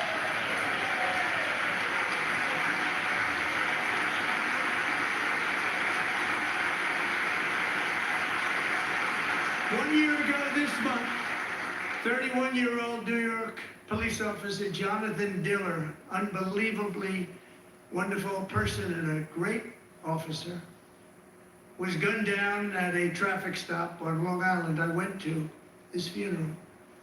The vicious criminal charged with his murder had 21 prior arrests, and they were rough arrests too. He was a real bad one. The thug in the seat next to him had 14 prior arrests and went by the name of Killer. He was Killer. He killed other people, they say, a lot of them. I attended Officer Diller's service, and when I met his wife and one-year-old son, Ryan, it was very inspirational, actually.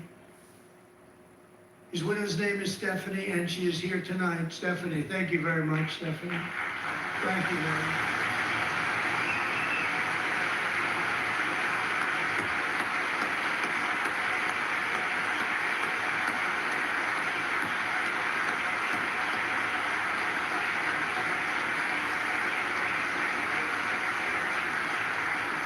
Stephanie, we're going to make sure that Ryan knows his dad was a true hero, New York's finest, and we're going to get these cold-blooded killers and repeat offenders off our streets, and we're going to do it fast.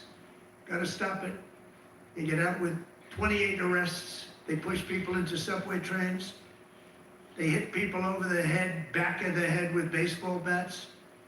We got to get them out of here. I've already signed an executive order requiring a mandatory death penalty for anyone who murders a police officer, and tonight I'm asking Congress to pass that policy into permanent law.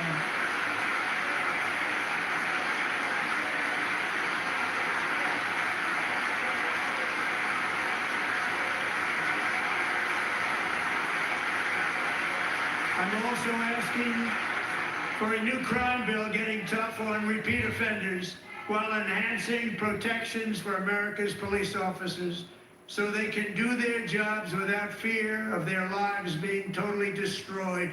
They don't want to be killed. We're not going to let them be killed. Joining us in the gallery tonight is a young man who truly loves our police. His name is DJ Daniel. He is 13 years old, and he has always dreamed of becoming a police officer.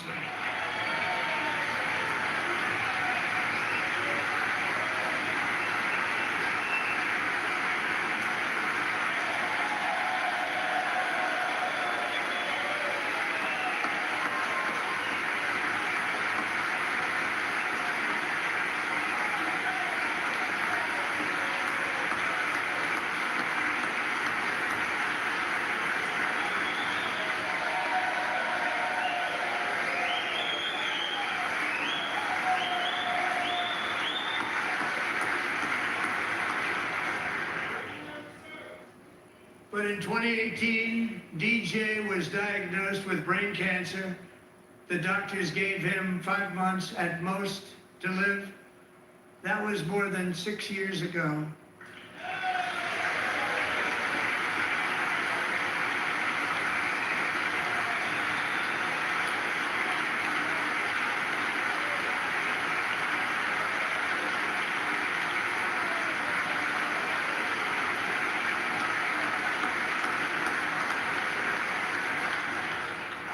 Since that time, DJ and his dad have been on a quest to make his dream come true, and DJ has been sworn in as an honorary law enforcement officer actually a number of times. The police love him, the police departments love him.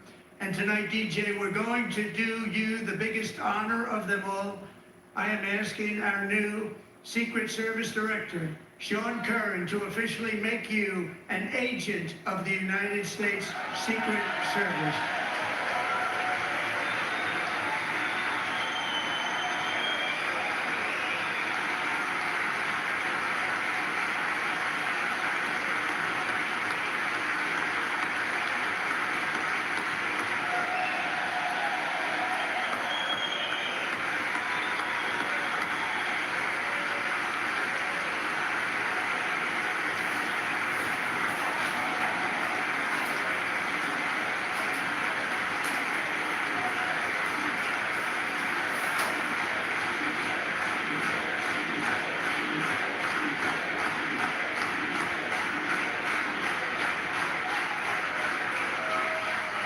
Thank you, DJ.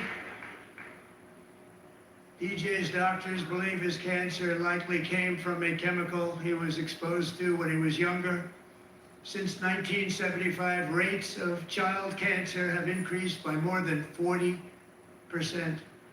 Reversing this trend is one of the top priorities for our new presidential commission to make America healthy again, chaired by our new Secretary of Health and Human Services, Robert F. Kennedy, Jr.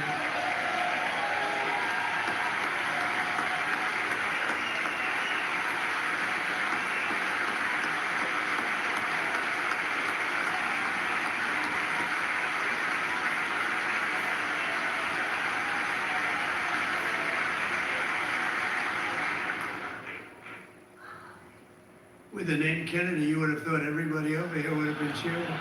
How quickly they forget. Our goal is to get toxins out of our environment, poisons out of our food supply, and keep our children healthy and strong. As an example, not long ago, and you can't even believe these numbers, 1 in 10,000 children had autism, 1 in 10,000. And now it's 1 in 36.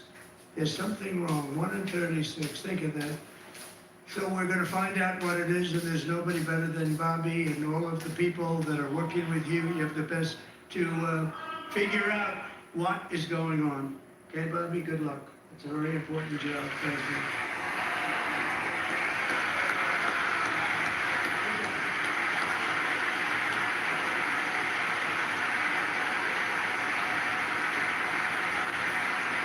Thank you. My administration is also working to protect our children from toxic ideologies in our schools. A few years ago, January, Little John and her husband discovered that their daughter's school had secretly socially transitioned their 13-year-old little girl.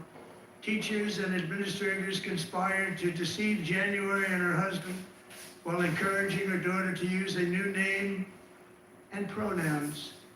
They, them pronoun, actually, all without telling January, who is here tonight and is now a courageous advocate against this form of child abuse. January, thank you. Thank you. Thank you very much.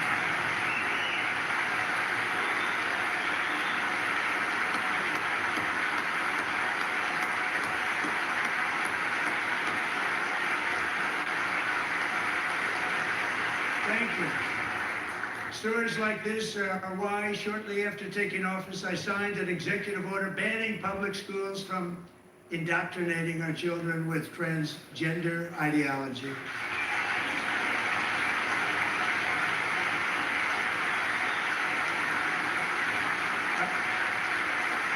I also signed an order to cut off all taxpayer funding to any institution that engages in the sexual mutilation of our youth.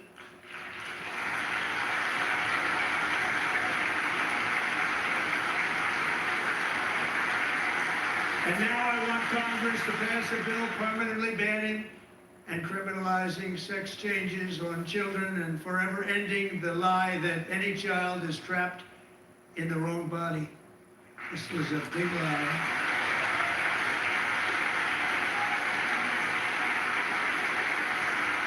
And our message to every child in America is that you are perfect exactly the way God made you.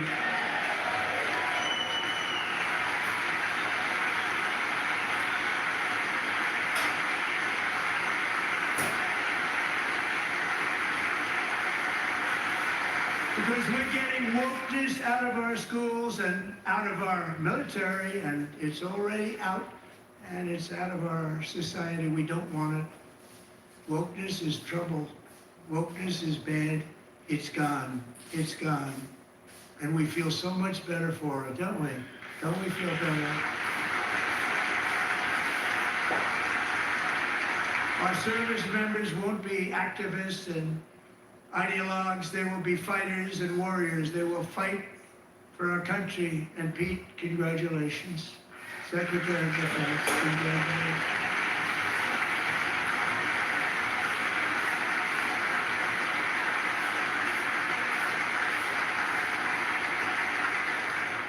And he's not big into the woke movement, I can tell you. I know him well.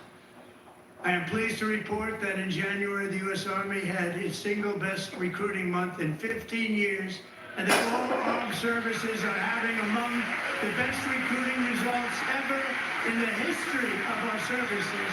What a difference.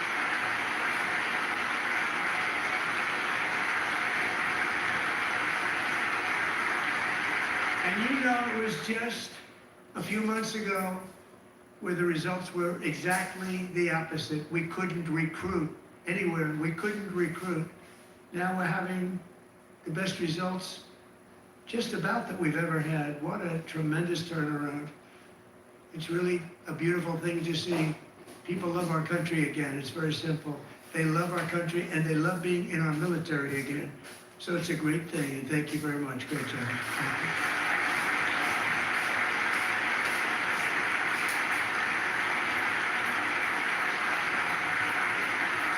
We're joined tonight by a young man, Jason Hartley, who knows the weight of that call of duty. Jason's father, grandfather, and great-grandfather all wore the uniform. Jason tragically lost his dad, who was also a Los Angeles County Sheriff's deputy when he was just a boy, and now he wants to carry on the family legacy of service. Jason is a senior in high school, a 6-letter varsity athlete, a really good athlete, they say, a brilliant student with a 4.46, that's good, GPA. And his greatest dream is to attend the U.S. Military Academy at West Point.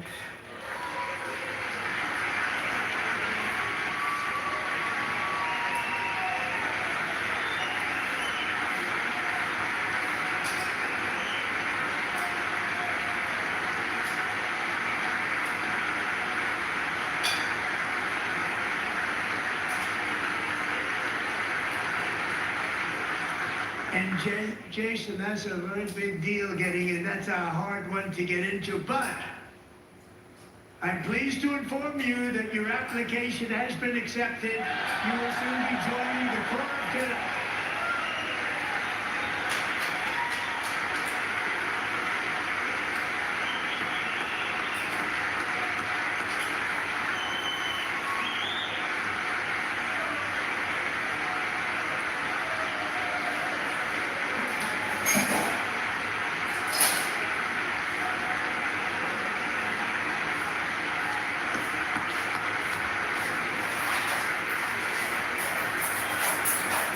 Thank you. Jason, you're going to be on the long gray line, Jason. As Commander-in-Chief, my focus is on building the most powerful military of the future. As a first step, I'm asking Congress to fund a state-of-the-art Golden Dome missile defense shield to protect our homeland, all made in the USA.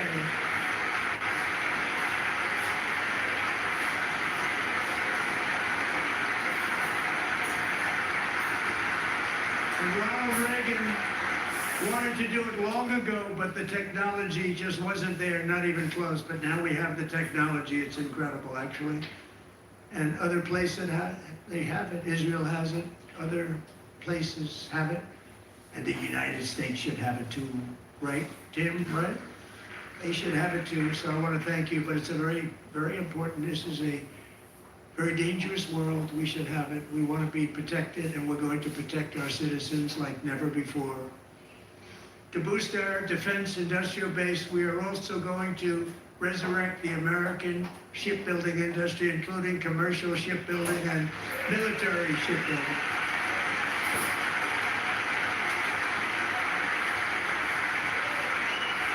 And for that purpose, I'm announcing tonight that we will create a new Office of Shipbuilding in the White House and offer special tax incentives to bring this industry home to America where it belongs. We used to make so many ships. We don't make them anymore very much, but we're going to make them very fast, very soon. It will have a huge impact. To further enhance our national security, my administration will be reclaiming the Panama Canal, and we've already started doing it.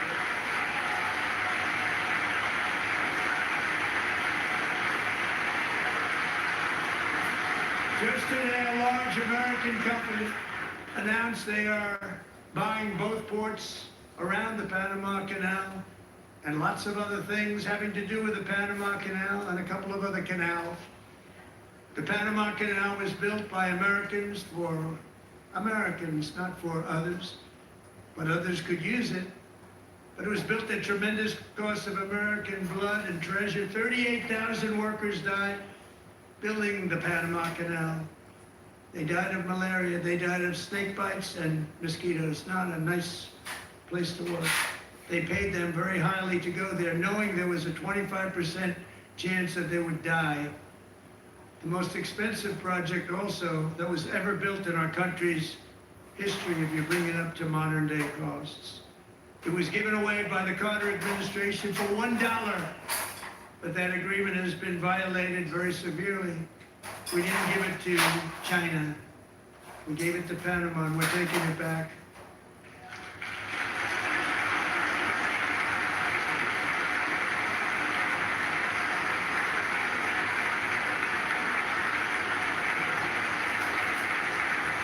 And we have Marco Rubio in charge. Good luck, Marco.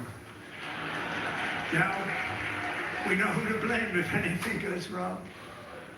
Marco's been amazing, and he's going to do a great job. Think of it, he got 100 votes. You know, he was approved with actually 99, but the 100th was this gentleman, and I feel very certain. So let's assume he got 100 votes, and I'm either very, very happy about that or very concerned about it. But he's already proven, I mean, he's a great gentleman. He's respected by everybody, and we appreciate you voting for Marco. He's going to do a fantastic job. Thank you. Thank you. He's doing a great job. Great job.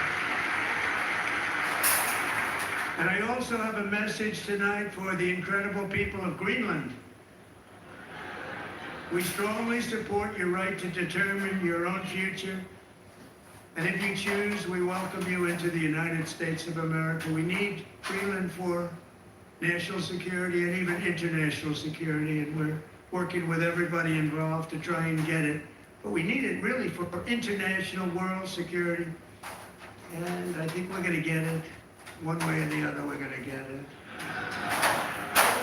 We will keep you safe. We will make you rich, and together we will take Greenland to heights like you have never thought possible before. It's a very small population, but very, very large piece of land, and very, very important for military security. America is once again standing strong against the forces of radical Islamic terrorism. 3.5 years ago, ISIS terrorists killed 13 American service members and countless others in the Abbey Gate bombing during the disastrous and incompetent withdrawal from Afghanistan. Not that they were withdrawing, it was the way they withdrew. Perhaps the most embarrassing moment in the history of our country. Tonight I am pleased to announce that we have just apprehended the top terrorist responsible for that atrocity, and he is right now on his way here to face the swift sword of American justice.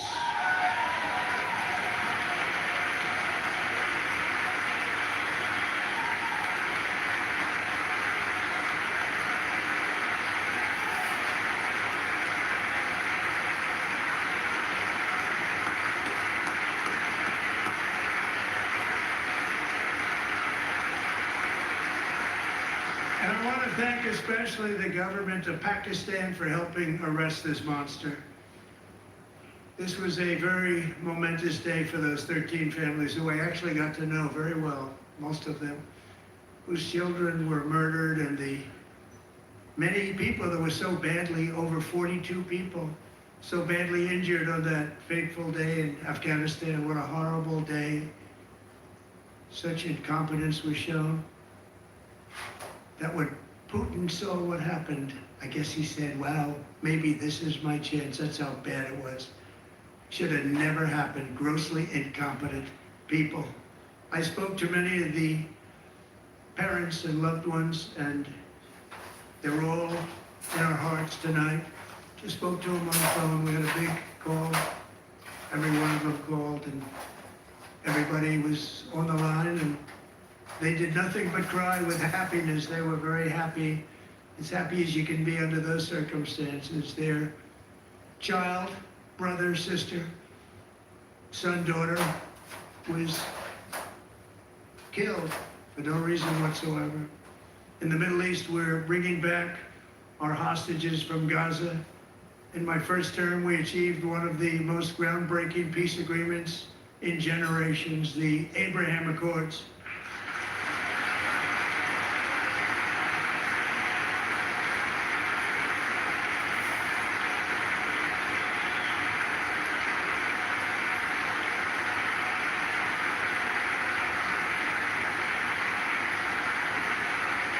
And now we're going to build on that foundation to create a more peaceful and prosperous future for the entire region. A lot of things are happening in the Middle East. People have been talking about that so much lately with everything going on with Ukraine and Russia. A lot of things are happening in the Middle East. It's a rough neighborhood, actually. I'm also working tirelessly to end the savage conflict in Ukraine. Millions of Ukrainians and Russians have been needlessly killed or wounded in this horrific and brutal conflict with no end in sight.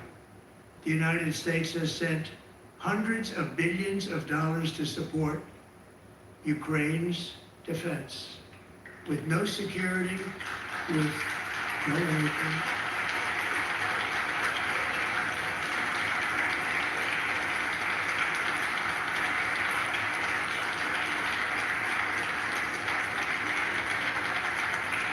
Do you want to keep it going for another 5 years? Yeah, you would say Pocahontas says yes.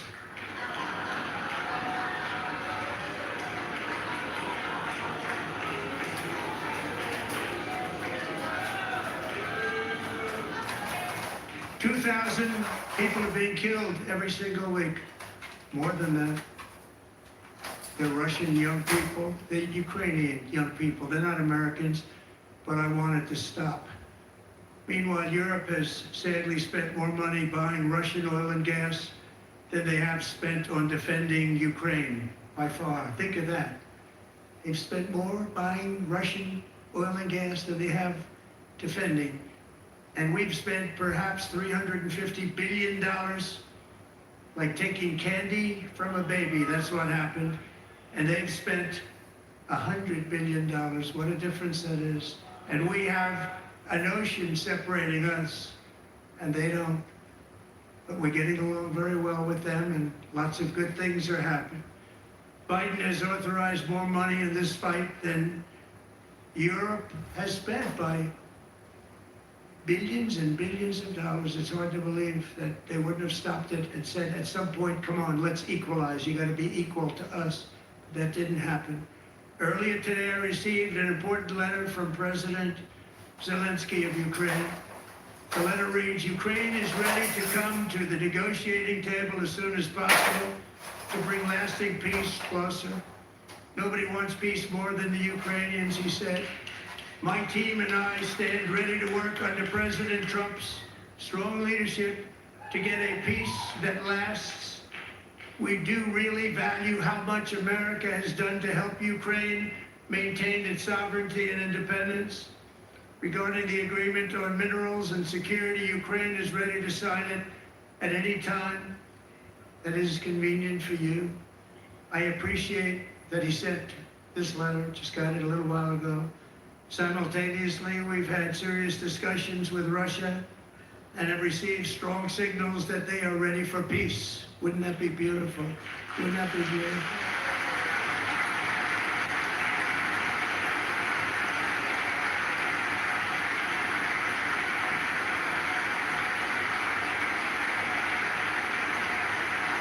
Wouldn't that be beautiful?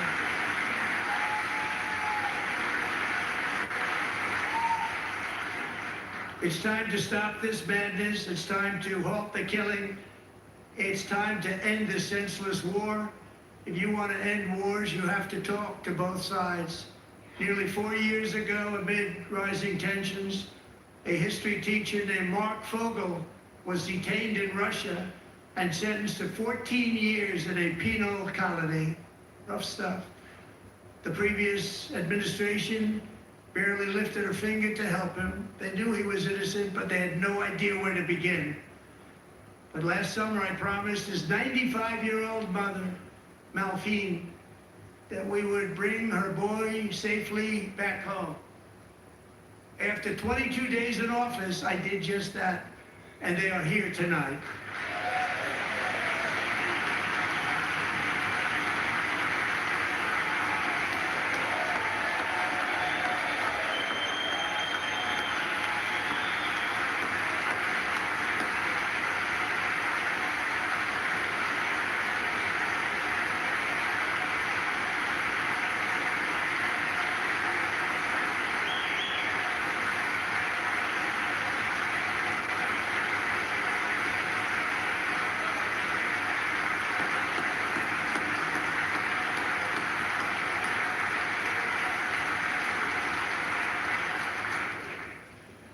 To Mark and his great mom, we are delighted to have you safe and sound and with us. As fate would have it, Mark Fogel was born in a small rural town in Butler, Pennsylvania. Have you heard of it? Where his mother has lived for the past 78 years. I just happened to go there last July 13th for a rally. That was not pleasant. And that is where I met his beautiful mom right before I walked onto that stage. And I told her I would not forget what she said about her son. And I never did I? Never forgot. Less than 10 minutes later, at that same rally, gunfire rang out, and a sick and deranged assassin unloaded 8 bullets from his sniper's perch into a crowd of many thousands of people. My life was saved by a fraction of an inch, but some were not so lucky. Corey Comparator was a firefighter, a veteran, a Christian, a husband, a devoted father, and above all, a protector. When the sound of gunshots pierced the air, it was a horrible sound. Corey knew instantly what it was and what to do. He threw himself on top of his wife and daughters and shielded them from the bullets with his own body. Corey was hit really hard. You know the story from there. He sacrificed his life to save theirs. 2 others, very fine people, were also seriously hit. But thankfully, with the help of 2 great country doctors, we thought they were gone and they were saved. So those doctors had great talent. We're joined by Corey's wife, Helen, who was his high school sweetheart, and their 2 beloved daughters, Allison and Kaylee. Thank you.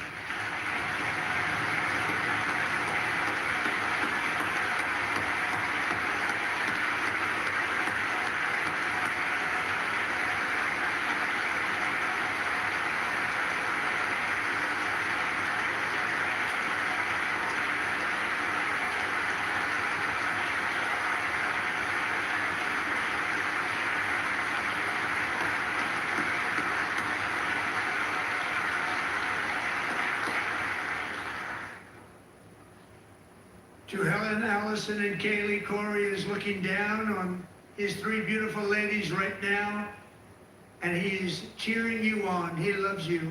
He is cheering you on. Corey was taken from us much too soon, but his destiny was to leave us all with a shining example of the selfless devotion of a true American patriot. It was love like Corey's that built our country, and it's love like Corey's that is going to make our country more majestic than ever before. I believe that my life was saved that day in Butler for a very good reason. I was saved by God to make America great again. I believe that.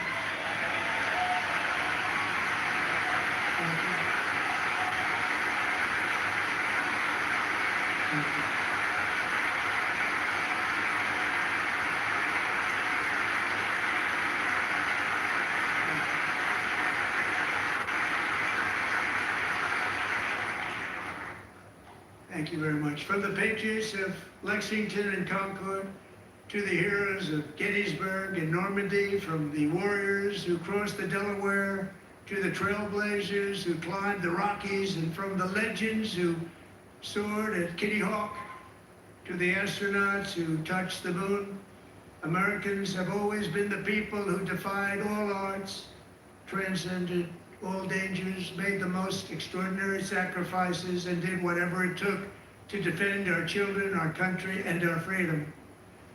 And as we have seen in this chamber tonight, that same strength, faith, love, and spirit is still alive and thriving in the hearts of the American people. Despite the best efforts of those who would try to censor us, silence us, break us, destroy us, Americans are today a proud, free, sovereign, and independent nation that will always be free, and we will fight for it till death. We will never let anything happen to our beloved country, because we are a country of doers, dreamers, fighters, and survivors. Our ancestors crossed a vast ocean, strode into the unknown wilderness, and carved their fortunes from the rock and soil of a perilous and very dangerous frontier. They chased our destiny across a boundless continent. They built the railroads, laid the highways, and graced the world with American marvels like the Empire State Building, the mighty Hoover Dam, and the towering Golden Gate Bridge. They lit the world with electricity, broke free of the force of gravity, fired up the engines of American industry, vanquished the communists, fascists, and Marxists all over the world, and gave us countless modern wonders sculptured out of iron, glass, and steel. We stand on the shoulders of these pioneers who won and built the modern age. These workers who poured their sweat into the skylines of our cities. These warriors who shed their blood on fields of battle and gave everything they had for our rights and for our freedom. Now it is our time to take up the righteous cause of American liberty. And it is our turn to take America's destiny into our own hands and begin the most thrilling days in the history of our country. This will be our greatest era. With God's help, over the next 4 years, we are going to lead this nation even higher, and we are going to forge the freest, most advanced, most dynamic, and most dominant civilization ever to exist on the face of this earth. We are going to create the highest quality of life, build the safest and wealthiest and healthiest and most vital communities anywhere in the world. We are going to conquer the vast frontiers of science, and we are going to lead humanity into space and plant the American flag on the planet Mars and even far beyond.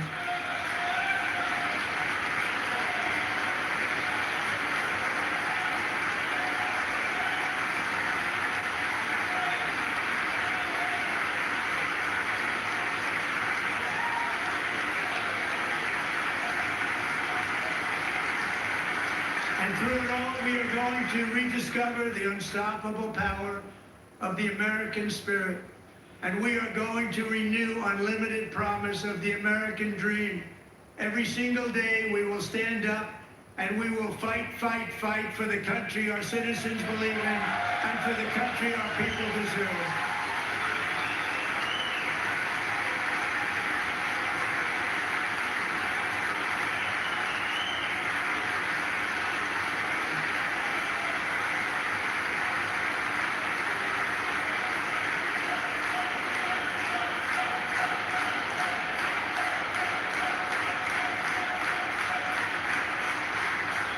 My fellow Americans, get ready for an incredible future because the golden age of America has only just begun.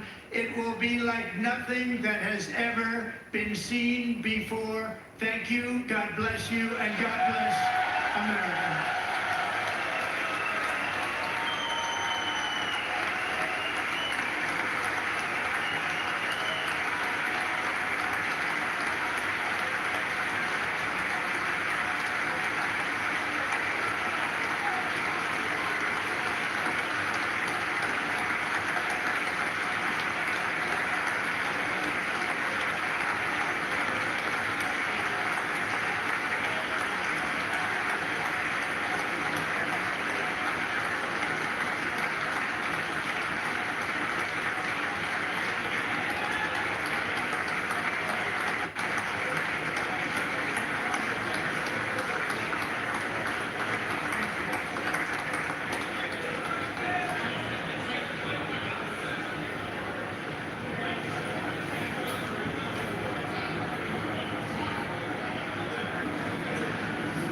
Thank you very much. Great pleasure. Thank you. Great honor.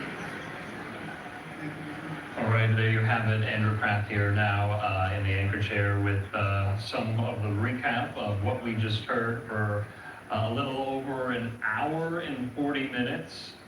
President Trump touching on so many key focal points that you have heard him discuss throughout the last 43 days, including tariffs, including the illegal immigration crisis, including crime, including the wars between Israel and Hamas and Russia and Ukraine, and so many of these issues that we have heard from President Trump and candidate Trump as well. You see him there greeting members of the Supreme Court, members of his cabinet, senators as well, as he makes his way out of the House chamber there.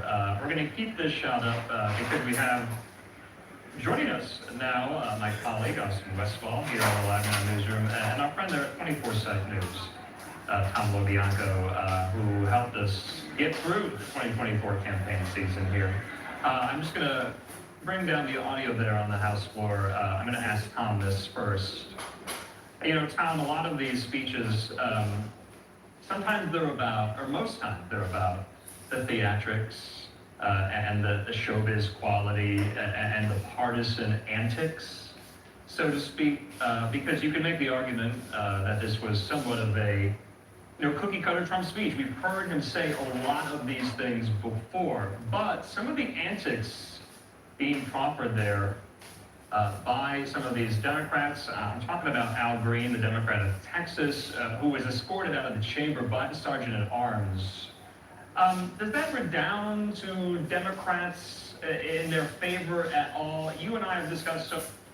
At West Coast University Miami, support isn't extra. It's built in. All of our nursing programs include tutoring, program pace options, and faculty who know you by name. At WCU Miami, we're with you, start to finish. Find out more at westcoastuniversity.edu.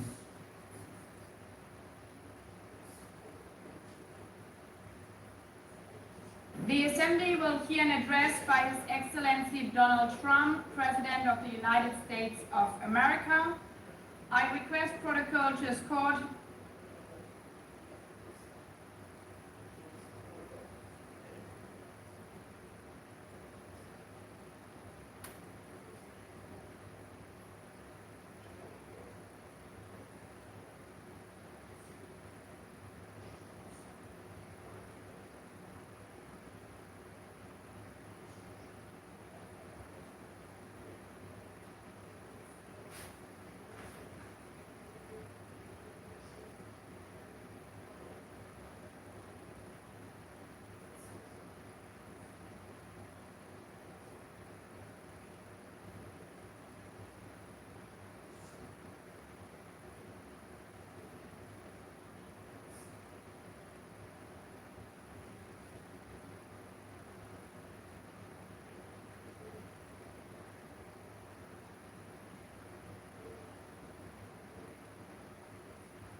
Sorry, guys.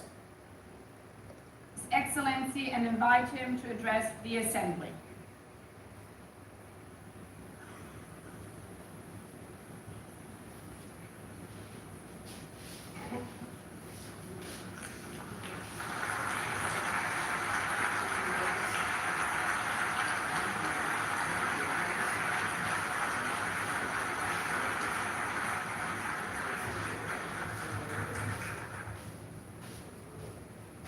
Thank you very much. Very much appreciated.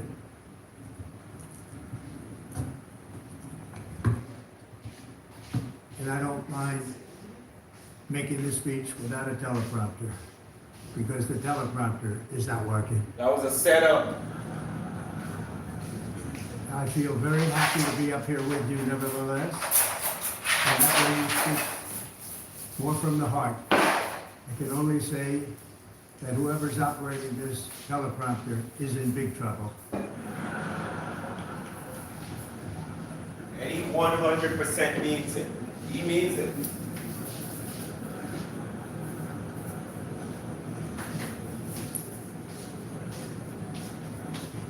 Hello, Madam First Lady. Thank you very much for being here. Madam President, Mr. Secretary General, First Lady of the United States, distinguished delegates, ambassadors, and world leaders. 6 years have passed since I last stood in this grand hall and addressed a world that was prosperous and at peace in my first term. Since that day, the guns of war have shattered the peace I forged on 2 continents. An era of calm and stability gave way to one of the great crises of our time. And here in the United States, 4 years of weakness, lawlessness, and radicalism under the last administration delivered our nation into a repeated set of disasters. 1 year ago, our country was in deep trouble, but today, just 8 months into my administration, we are the hottest country anywhere in the world, and there is no other country even close. America is blessed with the strongest economy, the strongest borders, the strongest military, the strongest friendships, and the strongest spirit of any nation on the face of the earth. This is indeed the golden age of America. We are rapidly reversing the economic calamity that we inherited from the previous administration, including ruinous price increases and record-setting inflation. Inflation like we've never had before. Under my leadership, energy costs are down, gasoline prices are down, grocery prices are down, mortgage rates are down, and inflation has been defeated. The only thing that's up is the stock market, which just hit a record high. In fact, it hit a record high 48 times in the last short period of time. Growth is surging, manufacturing is booming. The stock market, as I said, is doing better than it's ever done. And all of you in this room benefit by that, almost everybody. And importantly, workers' wages are rising at the fastest pace in more than 60 years. And that's what it's all about, isn't it? In 4 years of President Biden, we had less than $1 trillion of new investment into the United States. In just 8 months since I took office, we have secured commitments and money already paid for $17 trillion. Think of it, 4 years, less than $1 trillion, 8 months, much more than $17 trillion is being invested in the United States, and it's now pouring in from all parts of the world. We've implemented the largest tax cuts in American history and the largest regulation cuts in American history, making this once and again the best country on earth to do business. And many of the people in this room are investing in America, and it's turned out to be an awfully good investment during this 8-month period. In my first term, I built the greatest economy in the history of the world. We had the best economy ever, history of the world. And I'm doing the same thing again, but this time it's actually much bigger and even better. The numbers far surpass my record-setting first term. On our southern border, we have successfully repelled a colossal invasion, and for the last 4 months, and that's 4 months in a row, the number of illegal aliens admitted and entering our country has been 0. Hard to believe, because if you look back just a year ago, it was millions and millions of people pouring in from all over the world, from prisons, from mental institutions, drug dealers, all over the world they came. They just poured into our country with the ridiculous open border policy of the Biden administration. Our message is very simple. If you come illegally into the United States, you're going to jail, or you're going back to where you came from, or perhaps even further than that. You know what that means. I want to thank the country of El Salvador for the successful and professional job they've done in receiving and jailing so many criminals that entered our country. And it was under the previous administration that the number became record-setting, and they're all being taken out. We have no choice. And other countries have no choice, because other countries are in the exact same situation with immigration. It's destroying your country, and you have to do something about it. On the world stage, America is respected again like it has never been respected before. You think about 2 years ago, 3 years ago, 4 years ago, or 1 year ago, we were a laughingstock all over the world. At the NATO summit in June, virtually all NATO members formally committed to increase defense spending, at my request, from 2% to 5% of GDP, making our alliance far stronger and more powerful than it was ever before. In May, I traveled to the Middle East to visit my friends and rebuild our partnerships in the Gulf and those valued relationships with Saudi Arabia, Qatar, and the UAE, and other countries are now, I believe, closer than ever before. My administration has negotiated one historic trade deal after another, including with the United Kingdom, the European Union, Japan, South Korea, Vietnam, Indonesia, the Philippines, Malaysia, and many, many others. Likewise, in a period of just 7 months, I have ended 7 unendable wars. They said they were unendable. You're never going to get them solved. Some were going for 31 years, 2 of them, 31, think of it, 31 years. One was 36 years. One was 28 years. I ended 7 wars.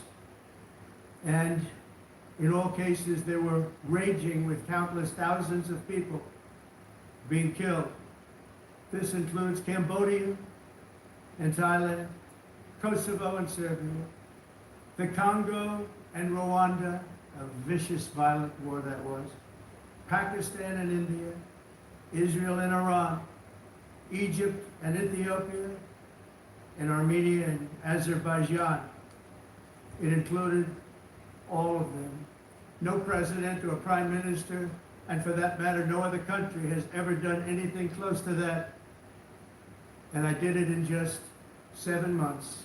It's never happened before. There's never been anything like that. I'm very honored to have done it. It's too bad that I had to do these things instead of the United Nations doing them. And sadly, in all cases, the United Nations did not even try to help in any of them.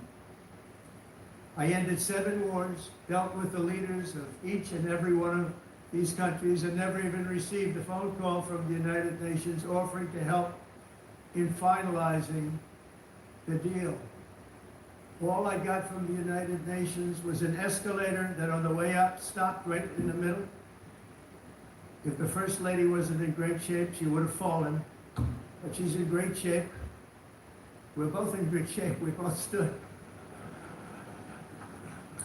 And then a teleprompter that didn't work. These are the 2 things I got from the United Nations, a bad escalator and a bad teleprompter. Thank you very much.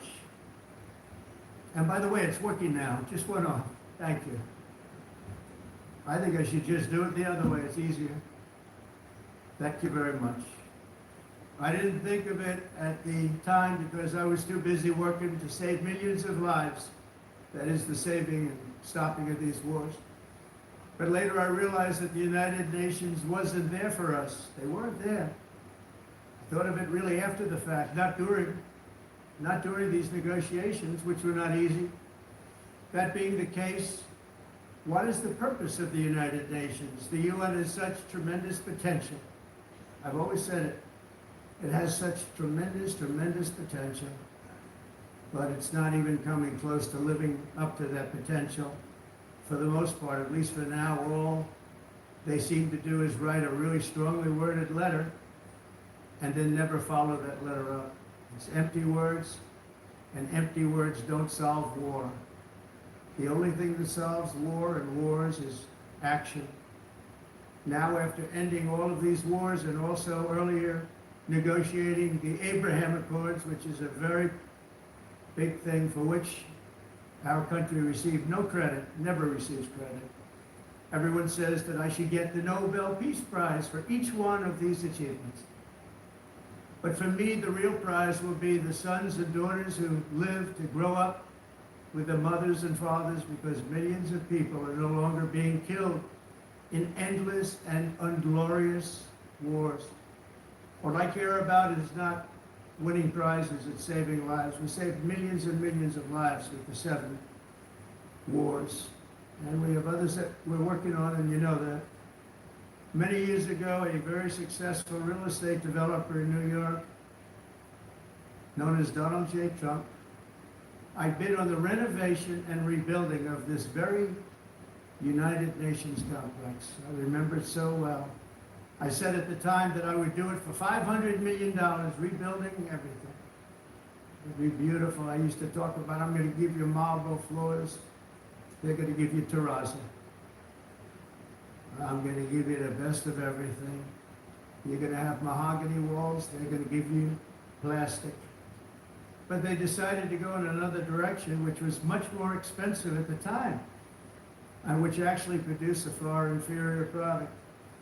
And I realized that they did not know what they were doing when it came to construction, and that their building concepts were so wrong, and the product that they were proposing to build was so bad and so costly. It was going to cost them a fortune. And I said, and wait till you see the overruns. Well, I turned out to be right. They had massive cost overruns and spent between $2 and $4 billion on the building and did not even get the marble floors that I promised them. You walk in terrazzo, you notice that? As far as I'm concerned, frankly, looking at the building and getting stuck in the escalator, they still haven't finished the job. They still haven't finished. That was years ago. The project was so corrupt that Congress actually asked me to testify before them on the tremendous waste of money, because it turned out that they had no idea what it was, but they knew it was anywhere between $2 and $4 billion as opposed to $500 million with a guarantee. But they had no idea, and I said it cost much more than $5 billion. Unfortunately, many things in the United Nations are happening just like that, but on an even much bigger scale, much, much bigger. Very sad to see whether the UN can manage to play a productive role. I've come here today to offer the hand of American leadership and friendship to any nation in this assembly that is willing to join us in forging a safer, more prosperous world. And it's a world that we'll be much happier with. A dramatically better future is within our reach. But to get there, we must reject the failed approaches of the past and work together to confront some of the greatest threats in history. There is no more serious danger to our planet today than the most powerful and destructive weapons ever devised by man, of which the United States, as you know, has many. Just as I did in my first term, I've made containing these threats a top priority, starting with the nation of Iran. My position is very simple. The world's #1 sponsor of terror can never be allowed to possess the most dangerous weapon. That's why shortly after taking office, I sent the so-called Supreme Leader a letter making a generous offer. I extended a pledge of full cooperation in exchange for a suspension of Iran's nuclear program. The regime's answer was to continue their constant threats to their neighbors and U.S. interests throughout the region, and some great countries that are right nearby. Today, many of Iran's former military commanders, in fact, I can say almost all of them, are no longer with us. They're dead. And 3 months ago, in Operation Midnight Hammer, 7 American B-2 bombers dropped the 14 30,000-pound each bombs on Iran's key nuclear facility, totally obliterating everything. No other country on earth could have done what we did. No other country has the equipment to do what we did. We have the greatest weapons on earth. We hate to use them. But we did something that for 22 years people wanted to do. With Iran's nuclear enrichment capacity demolished, I immediately brokered an end to the 12-day war, as it's called, between Israel and Iran, with both sides agreeing to fight no longer. As everyone knows, I have also been deeply engaged in seeking a ceasefire in Gaza. Have to get that done. Have to get it done. Unfortunately, Hamas has repeatedly rejected reasonable offers to make peace. We can't forget October 7th, can we? Now, as if to encourage continued conflict, some of this body is seeking to unilaterally recognize a Palestinian state. The rewards would be too great for Hamas terrorists for their atrocities. This would be a reward for these horrible atrocities, including October 7th, even while they refuse to release the hostages or accept a ceasefire.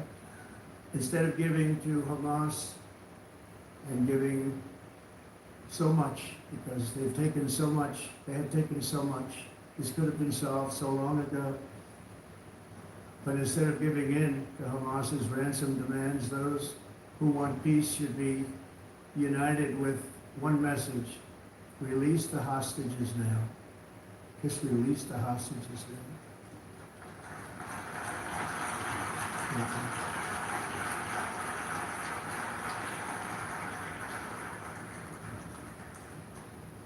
Thank you.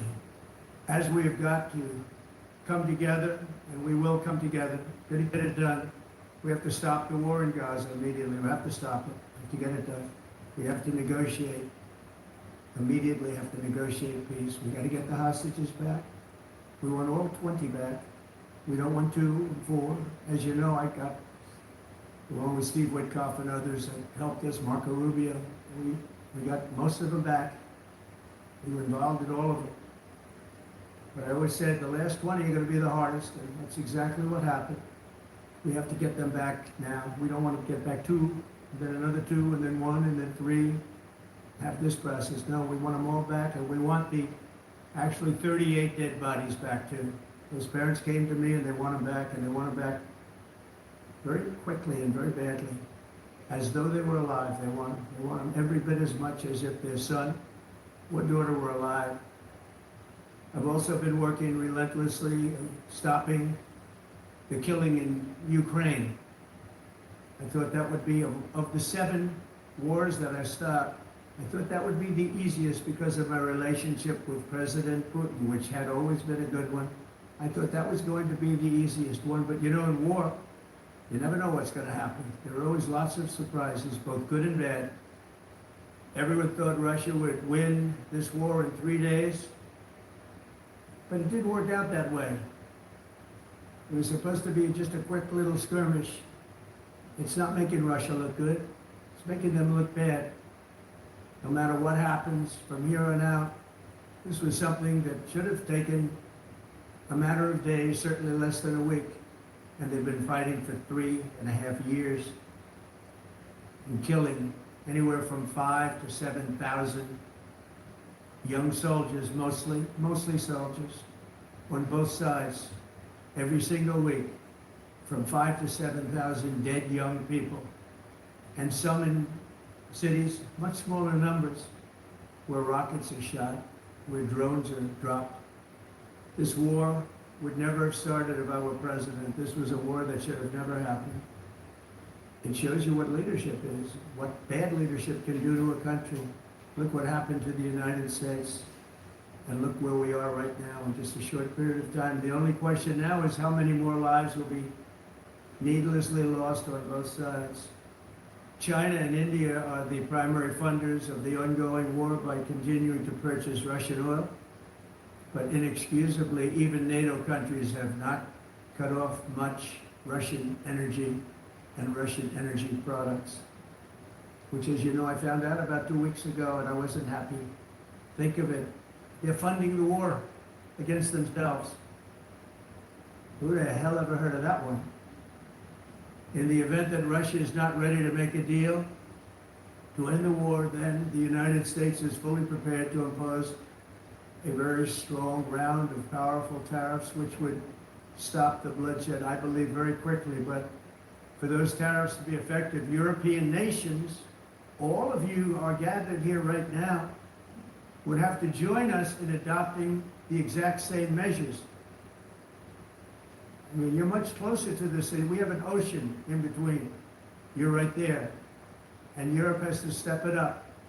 They can't be doing what they're doing. They're buying oil and gas from Russia while they're fighting Russia.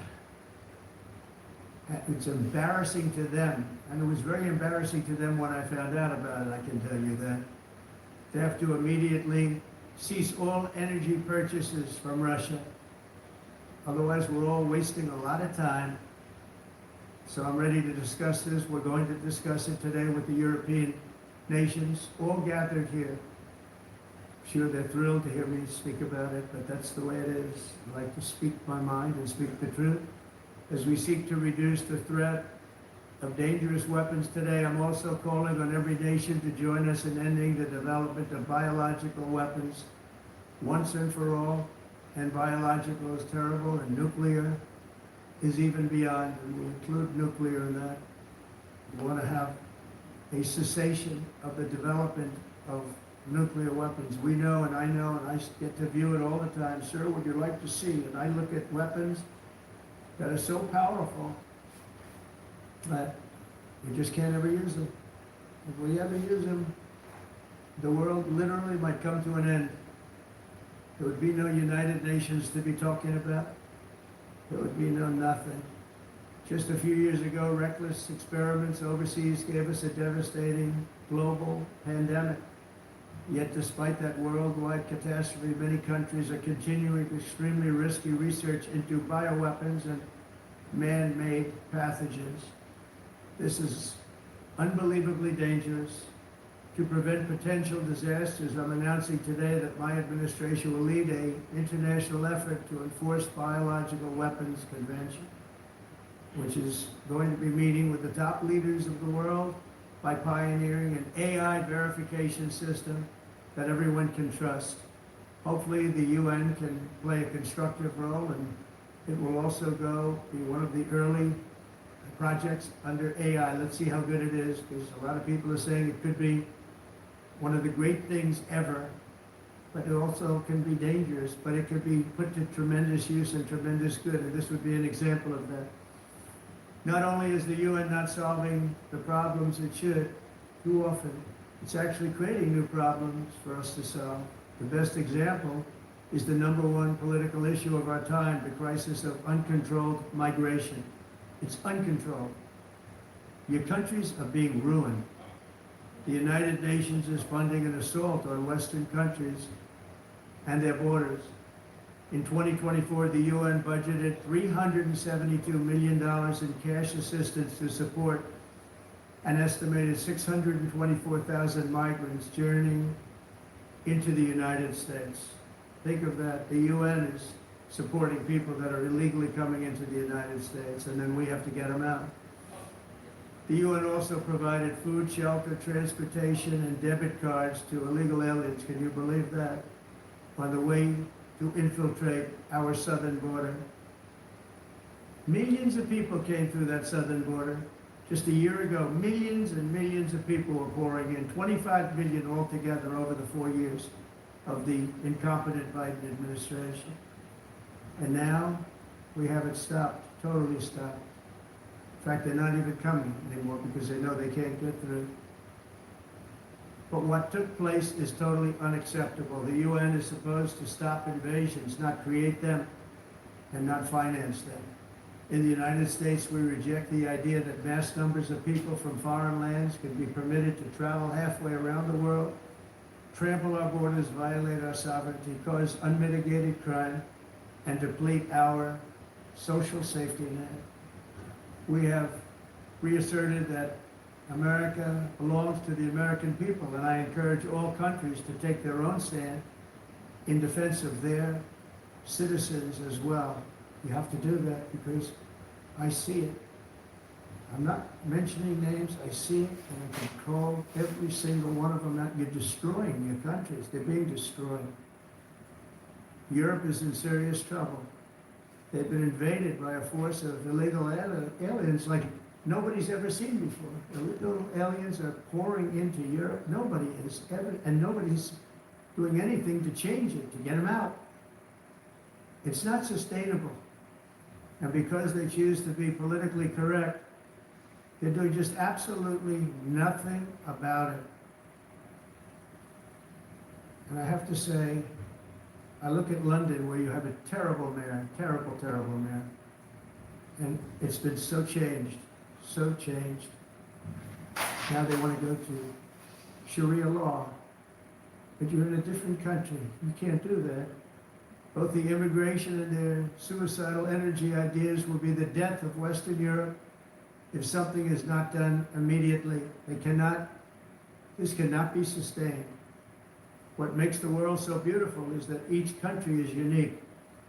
But to stay this way, every sovereign nation must have the right to control their own borders. You have the right to control your borders, as we do now, and to limit the sheer numbers of migrants entering their countries and paid for by the people of that nation that were there and that built that particular nation at the time. They put their blood, sweat, tears, money into that country, and now they're being ruined. Proud nations must be allowed to protect their communities and prevent their societies from being overwhelmed by people they have never seen before, with different customs, religions, with different everything. Where migrants have violated laws, lodged false asylum claims, or claimed refugee status for illegitimate reasons, they should, in many cases, be immediately sent home. And while we will always have a big heart for places and people that are struggling and truly compassionate, answers will be given. We have to solve the problem, and we have to solve it in their countries, not create new problems in our countries. And we are very helpful to a lot of countries that are just not able to send their people anymore. They used to send them to us in caravans of 25, 30,000 people each. These massive caravans of people pouring into our country, totally unchecked and unvetted. But not anymore. According to the Council of Europe in 2024, almost 50% of inmates in German prisons were foreign nationals or migrants. In Austria, the number was 53% of the people in prisons were from places that weren't from where they are now. In Greece, the number was 54%, and in Switzerland, beautiful Switzerland, 72% of the people in prisons are from outside of Switzerland. When your prisons are filled with so-called asylum seekers who repaid kindness, and that's what they did, they repaid kindness with crime. It's time to end the failed experiment of open borders. You have to end it now. See, I can tell you, I'm really good at this stuff. Your countries are going to hell. In America, we've taken bold action to swiftly shut down uncontrolled migration. Once we started detaining and deporting everyone who crossed the border and removing illegal aliens from the United States, they simply stopped coming. They're not coming anymore. We're getting a lot of credit, but they're not coming anymore. This was a humanitarian act for all involved, because on the trips up, thousands of people a week were dying Women were being raped. Nobody's ever seen anything like it. Raped, horribly beaten, raped.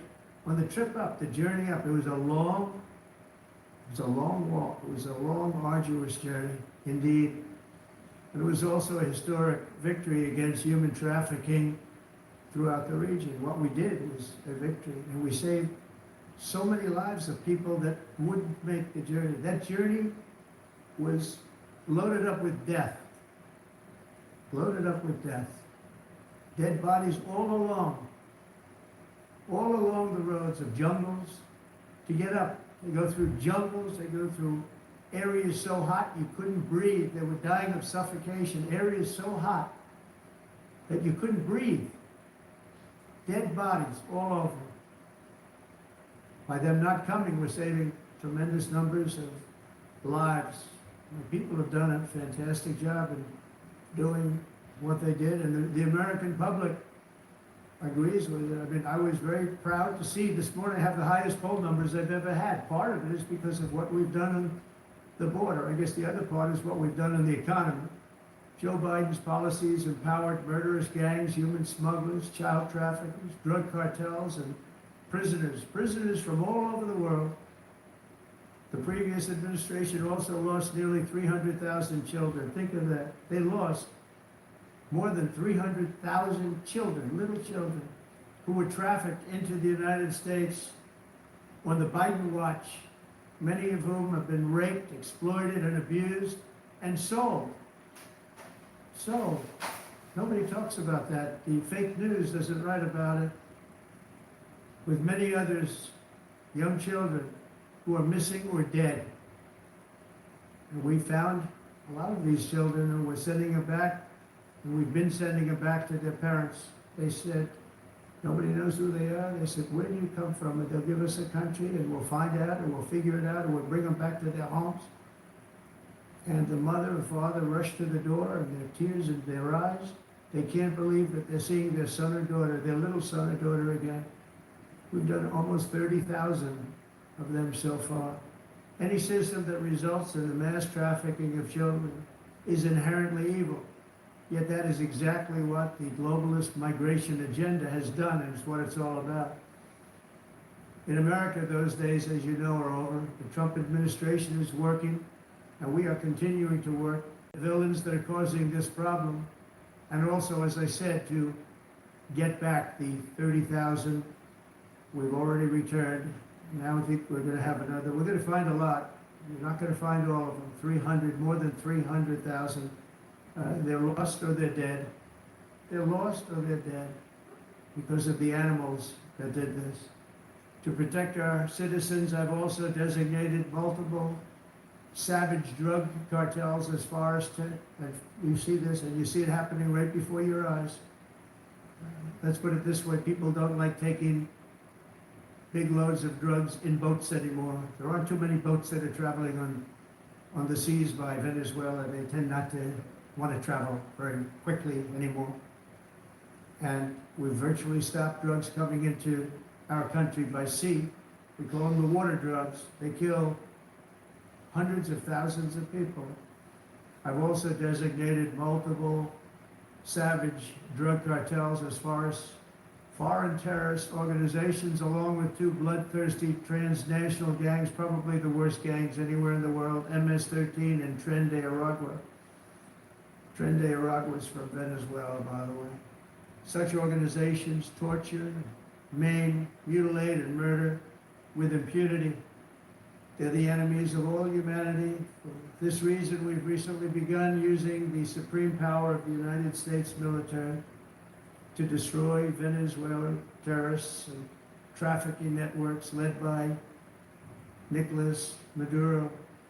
To every terrorist thug smuggling poisonous drugs into the United States of America, please be warned that we will blow you out of existence. That's what we're doing. We have no choice. Can't let it happen. They're destroying. I believe we lost 300,000 people last year to drugs, 300,000. Fentanyl and other drugs. Each boat that we sink carries drugs that would kill more than 25,000 Americans. We will not let that happen. Energy is another area where the United States is now thriving like never before. We're getting rid of the falsely named renewables. By the way, they're a joke. They don't work. They're too expensive. They're not strong enough to fire up the plants that you need to make your country great. The wind doesn't blow. Those big windmills are so pathetic and so bad, so expensive to operate. And they have to be rebuilt all the time. They start to rust and rot. Most expensive energy ever conceived, and it's actually energy. You're supposed to make money with energy, not lose money. You lose money, the governments have to subsidize. You can't put them out without massive subsidies.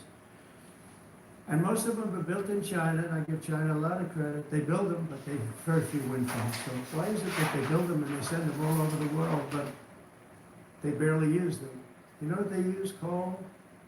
They use gas. They use almost anything, but they don't like wind. But they sure as hell like selling the windmills. Europe, on the other hand, has a long way to go, with many countries being on the brink of destruction because of the green energy agenda. And I give a lot of credit to Germany. Germany was being led down a very sick path, both on immigration, by the way, and on energy. They were going green, and they were going bankrupt.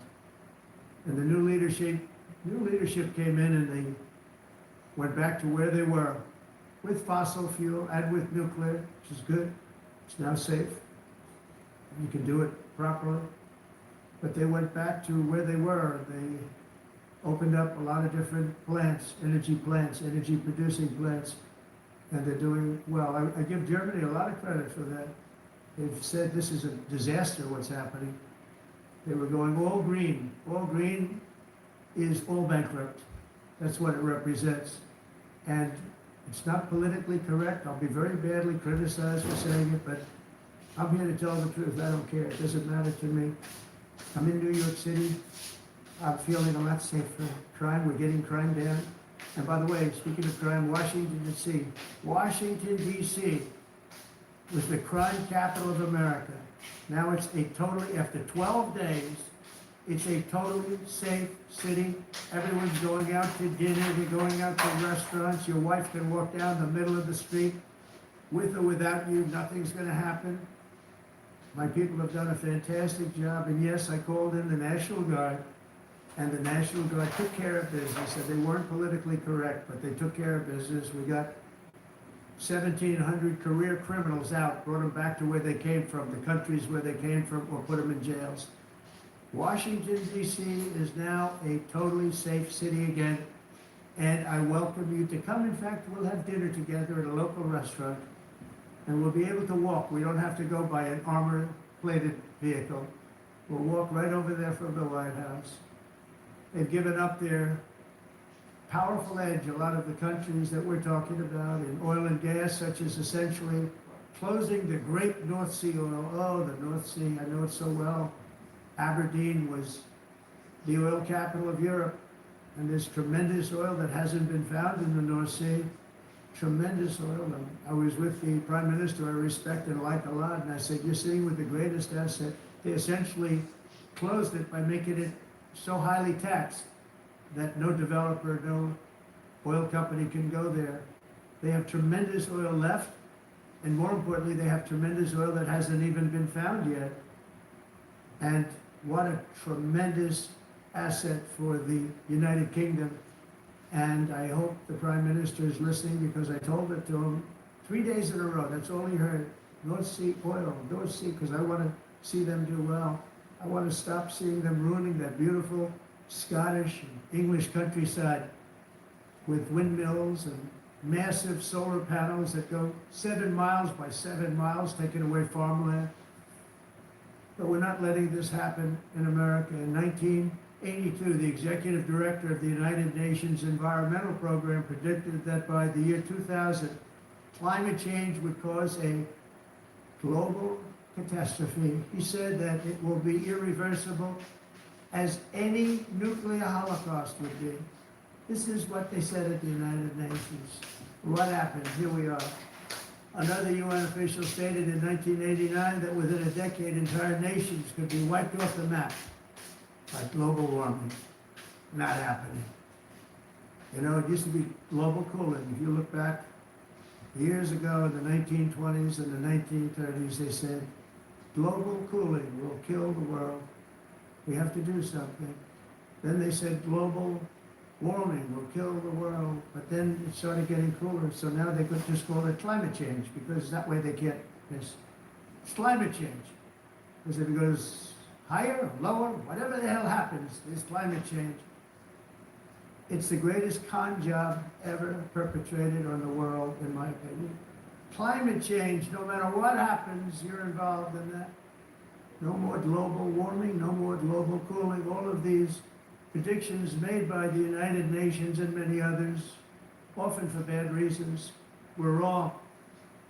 They were made by stupid people that have cost their countries fortunes and given those same countries no chance for success. If you don't get away from this green scam, your country is going to fail. And I'm really good at predicting things, you know. They actually said during the campaign, they had a hat, the best-selling hat. Trump was right about everything. And I don't say that in a braggadocious way, but it's true. I've been right about everything. And I'm telling you that if you don't get away from the green energy scam, your country is going to fail. And if you don't stop people that you've never seen before, that you have nothing in common with, your country is going to fail. I'm the president of the United States, but I worry about Europe. I love Europe. I love the people of Europe. And I hate to see it being devastated by energy and immigration. This double-tailed monster destroys everything in its wake, and they cannot let that happen any longer. You're doing it because you want to be nice. You want to be politically correct, and you're destroying your heritage. You must take control strongly and immediately of the unmitigated immigration disaster and the fake energy catastrophe before it's too late. The carbon footprint is a hoax made up by people with evil intentions, and they're heading down a path of total destruction. You know, the carbon footprint was a big, big thing a few years ago. I remember hearing about the carbon footprint, and then President Obama would get into Air Force One, a massive Boeing 747, and not a new one, an old one with old engines that spew everything into the atmosphere.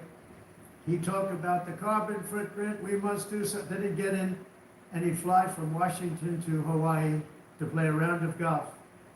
And then he'd get back onto that big, beautiful plane and he'd fly back and he'd talk about, again, global warming and the carbon footprint. It's a con job. At extreme cost and expense, Europe reduced its own carbon footprint by 37%. Think of that. Congratulations, Europe. Great job. Cost yourself a lot of jobs, a lot of factories closed, but you reduced the carbon footprint by 37%. However, for all of that sacrifice and much more, it's been totally wiped out and then some by a global increase of 54%. Much of it coming from China and other countries that are thriving around China, which now produces more CO2 than all the other developed nations in the world.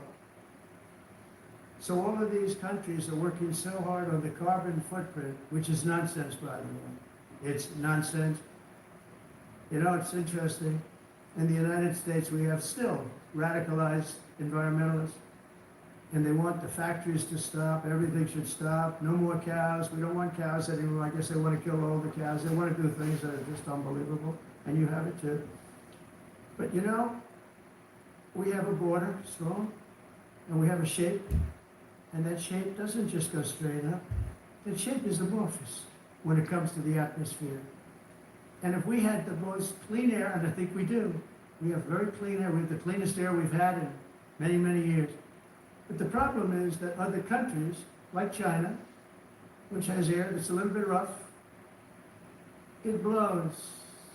And no matter what you're doing down here, the air up here tends to get very dirty because it comes in from other countries where their air isn't so clean. And the environmentalists refuse to acknowledge that. Same thing with garbage. In Asia, they dump much of their garbage right into the ocean. And over about a 1 week and 2 week journey, it flows right past Los Angeles. You've seen it. Massive amounts of garbage, almost too much to do anything about, flowing past Los Angeles, past San Francisco, and then somebody will get in trouble because he dropped a cigarette on the beach. The whole thing is crazy.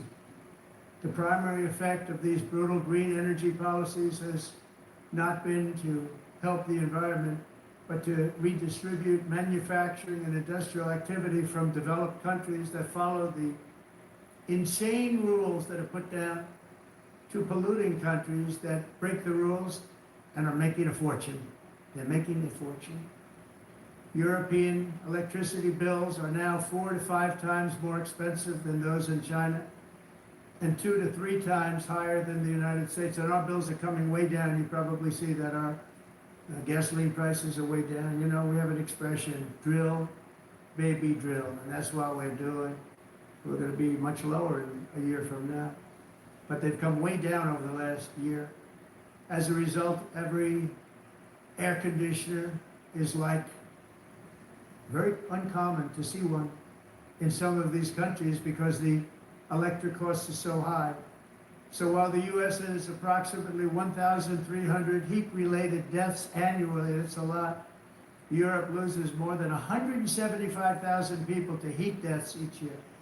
Because the costs are so expensive, you can't turn on an air conditioner. What is that all about? That's not Europe. That's not the Europe that I love and know. All in the name of pretending to stop the global warming hoax.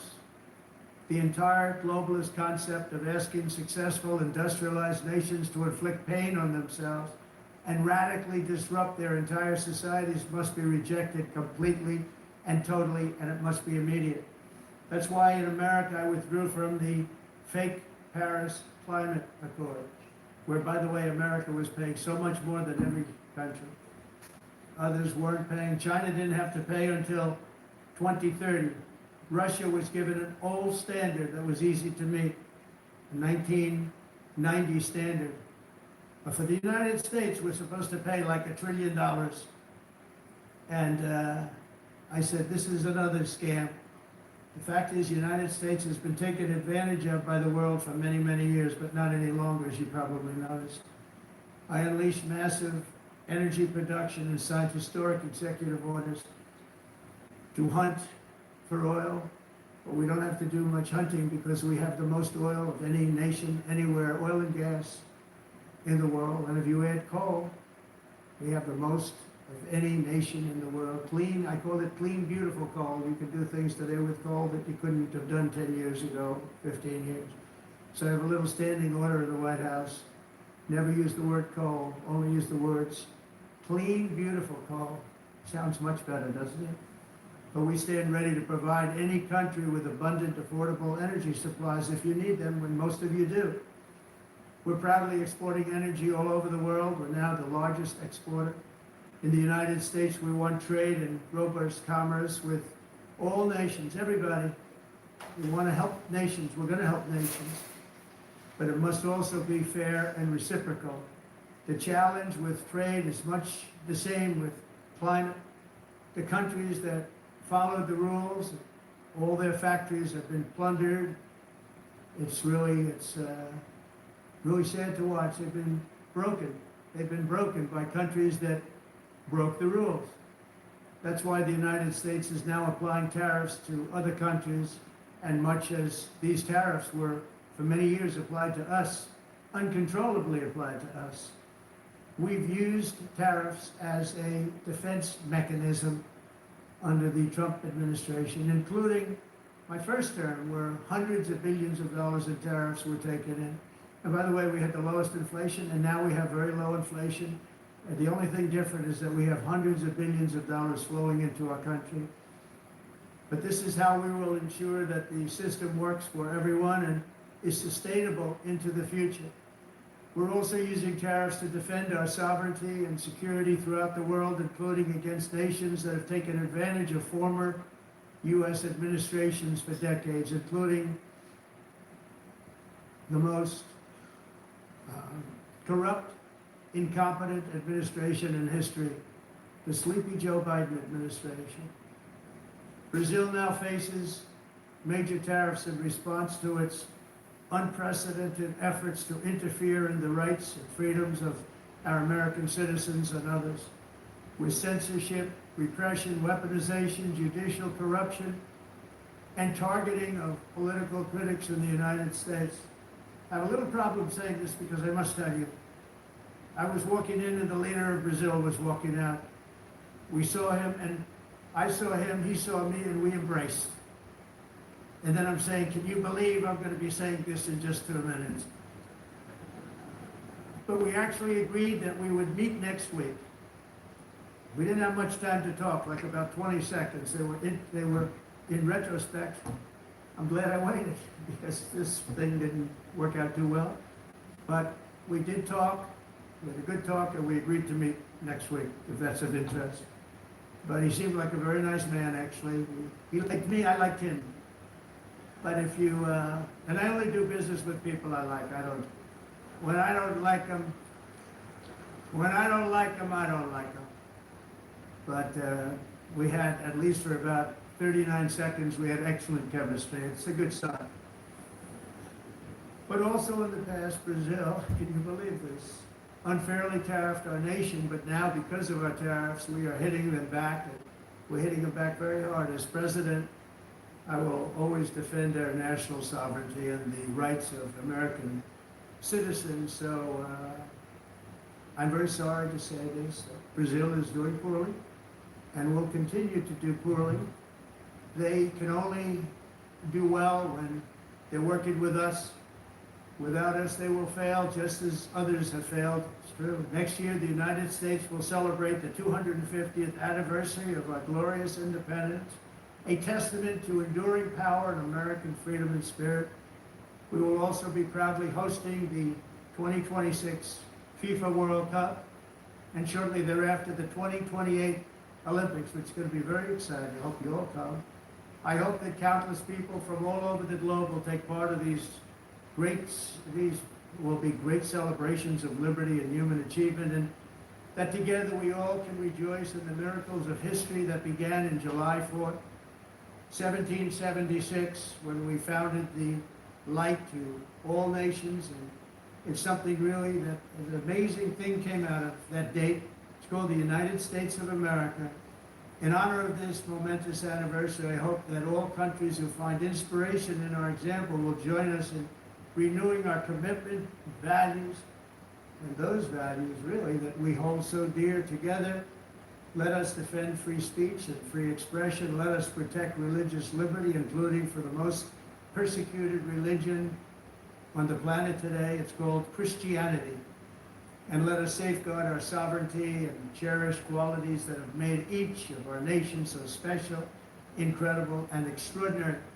In closing, I just want to repeat that immigration and the high cost of so-called green renewable energy is destroying a large part of the free world and a large part of our planet.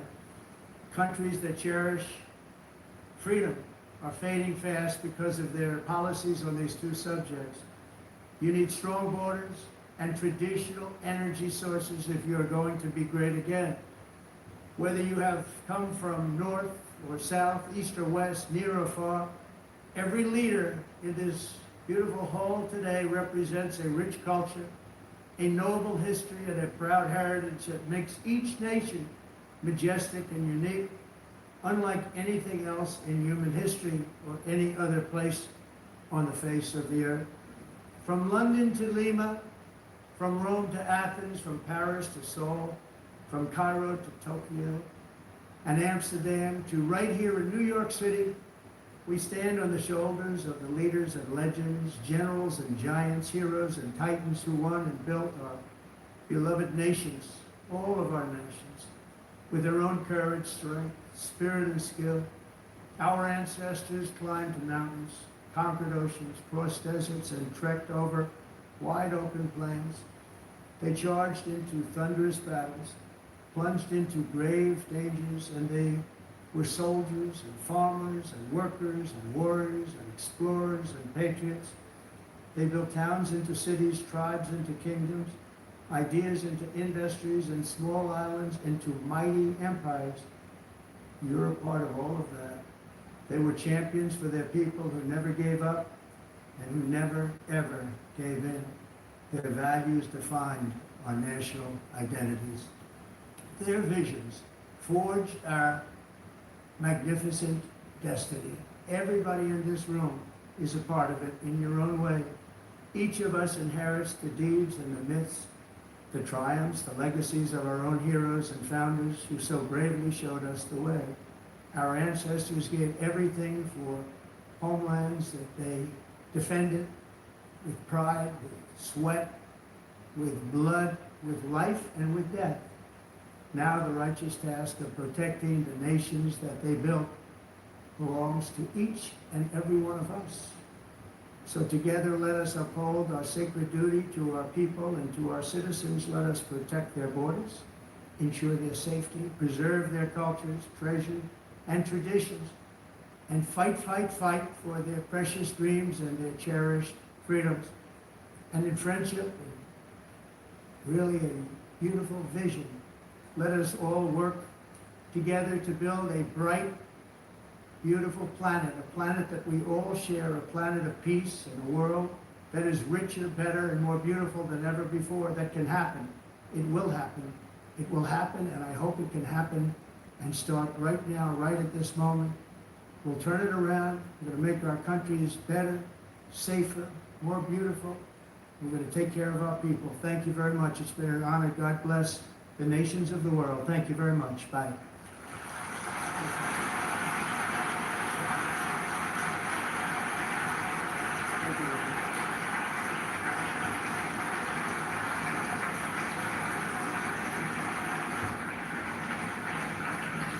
On behalf of the Assembly, I wish to thank the President of the United States. When my streaming bill hit $180 a month for channels I don't even watch, I didn't get mad. I got friendly. When they locked me into a 2-year contract just to watch basic channels, I didn't get mad.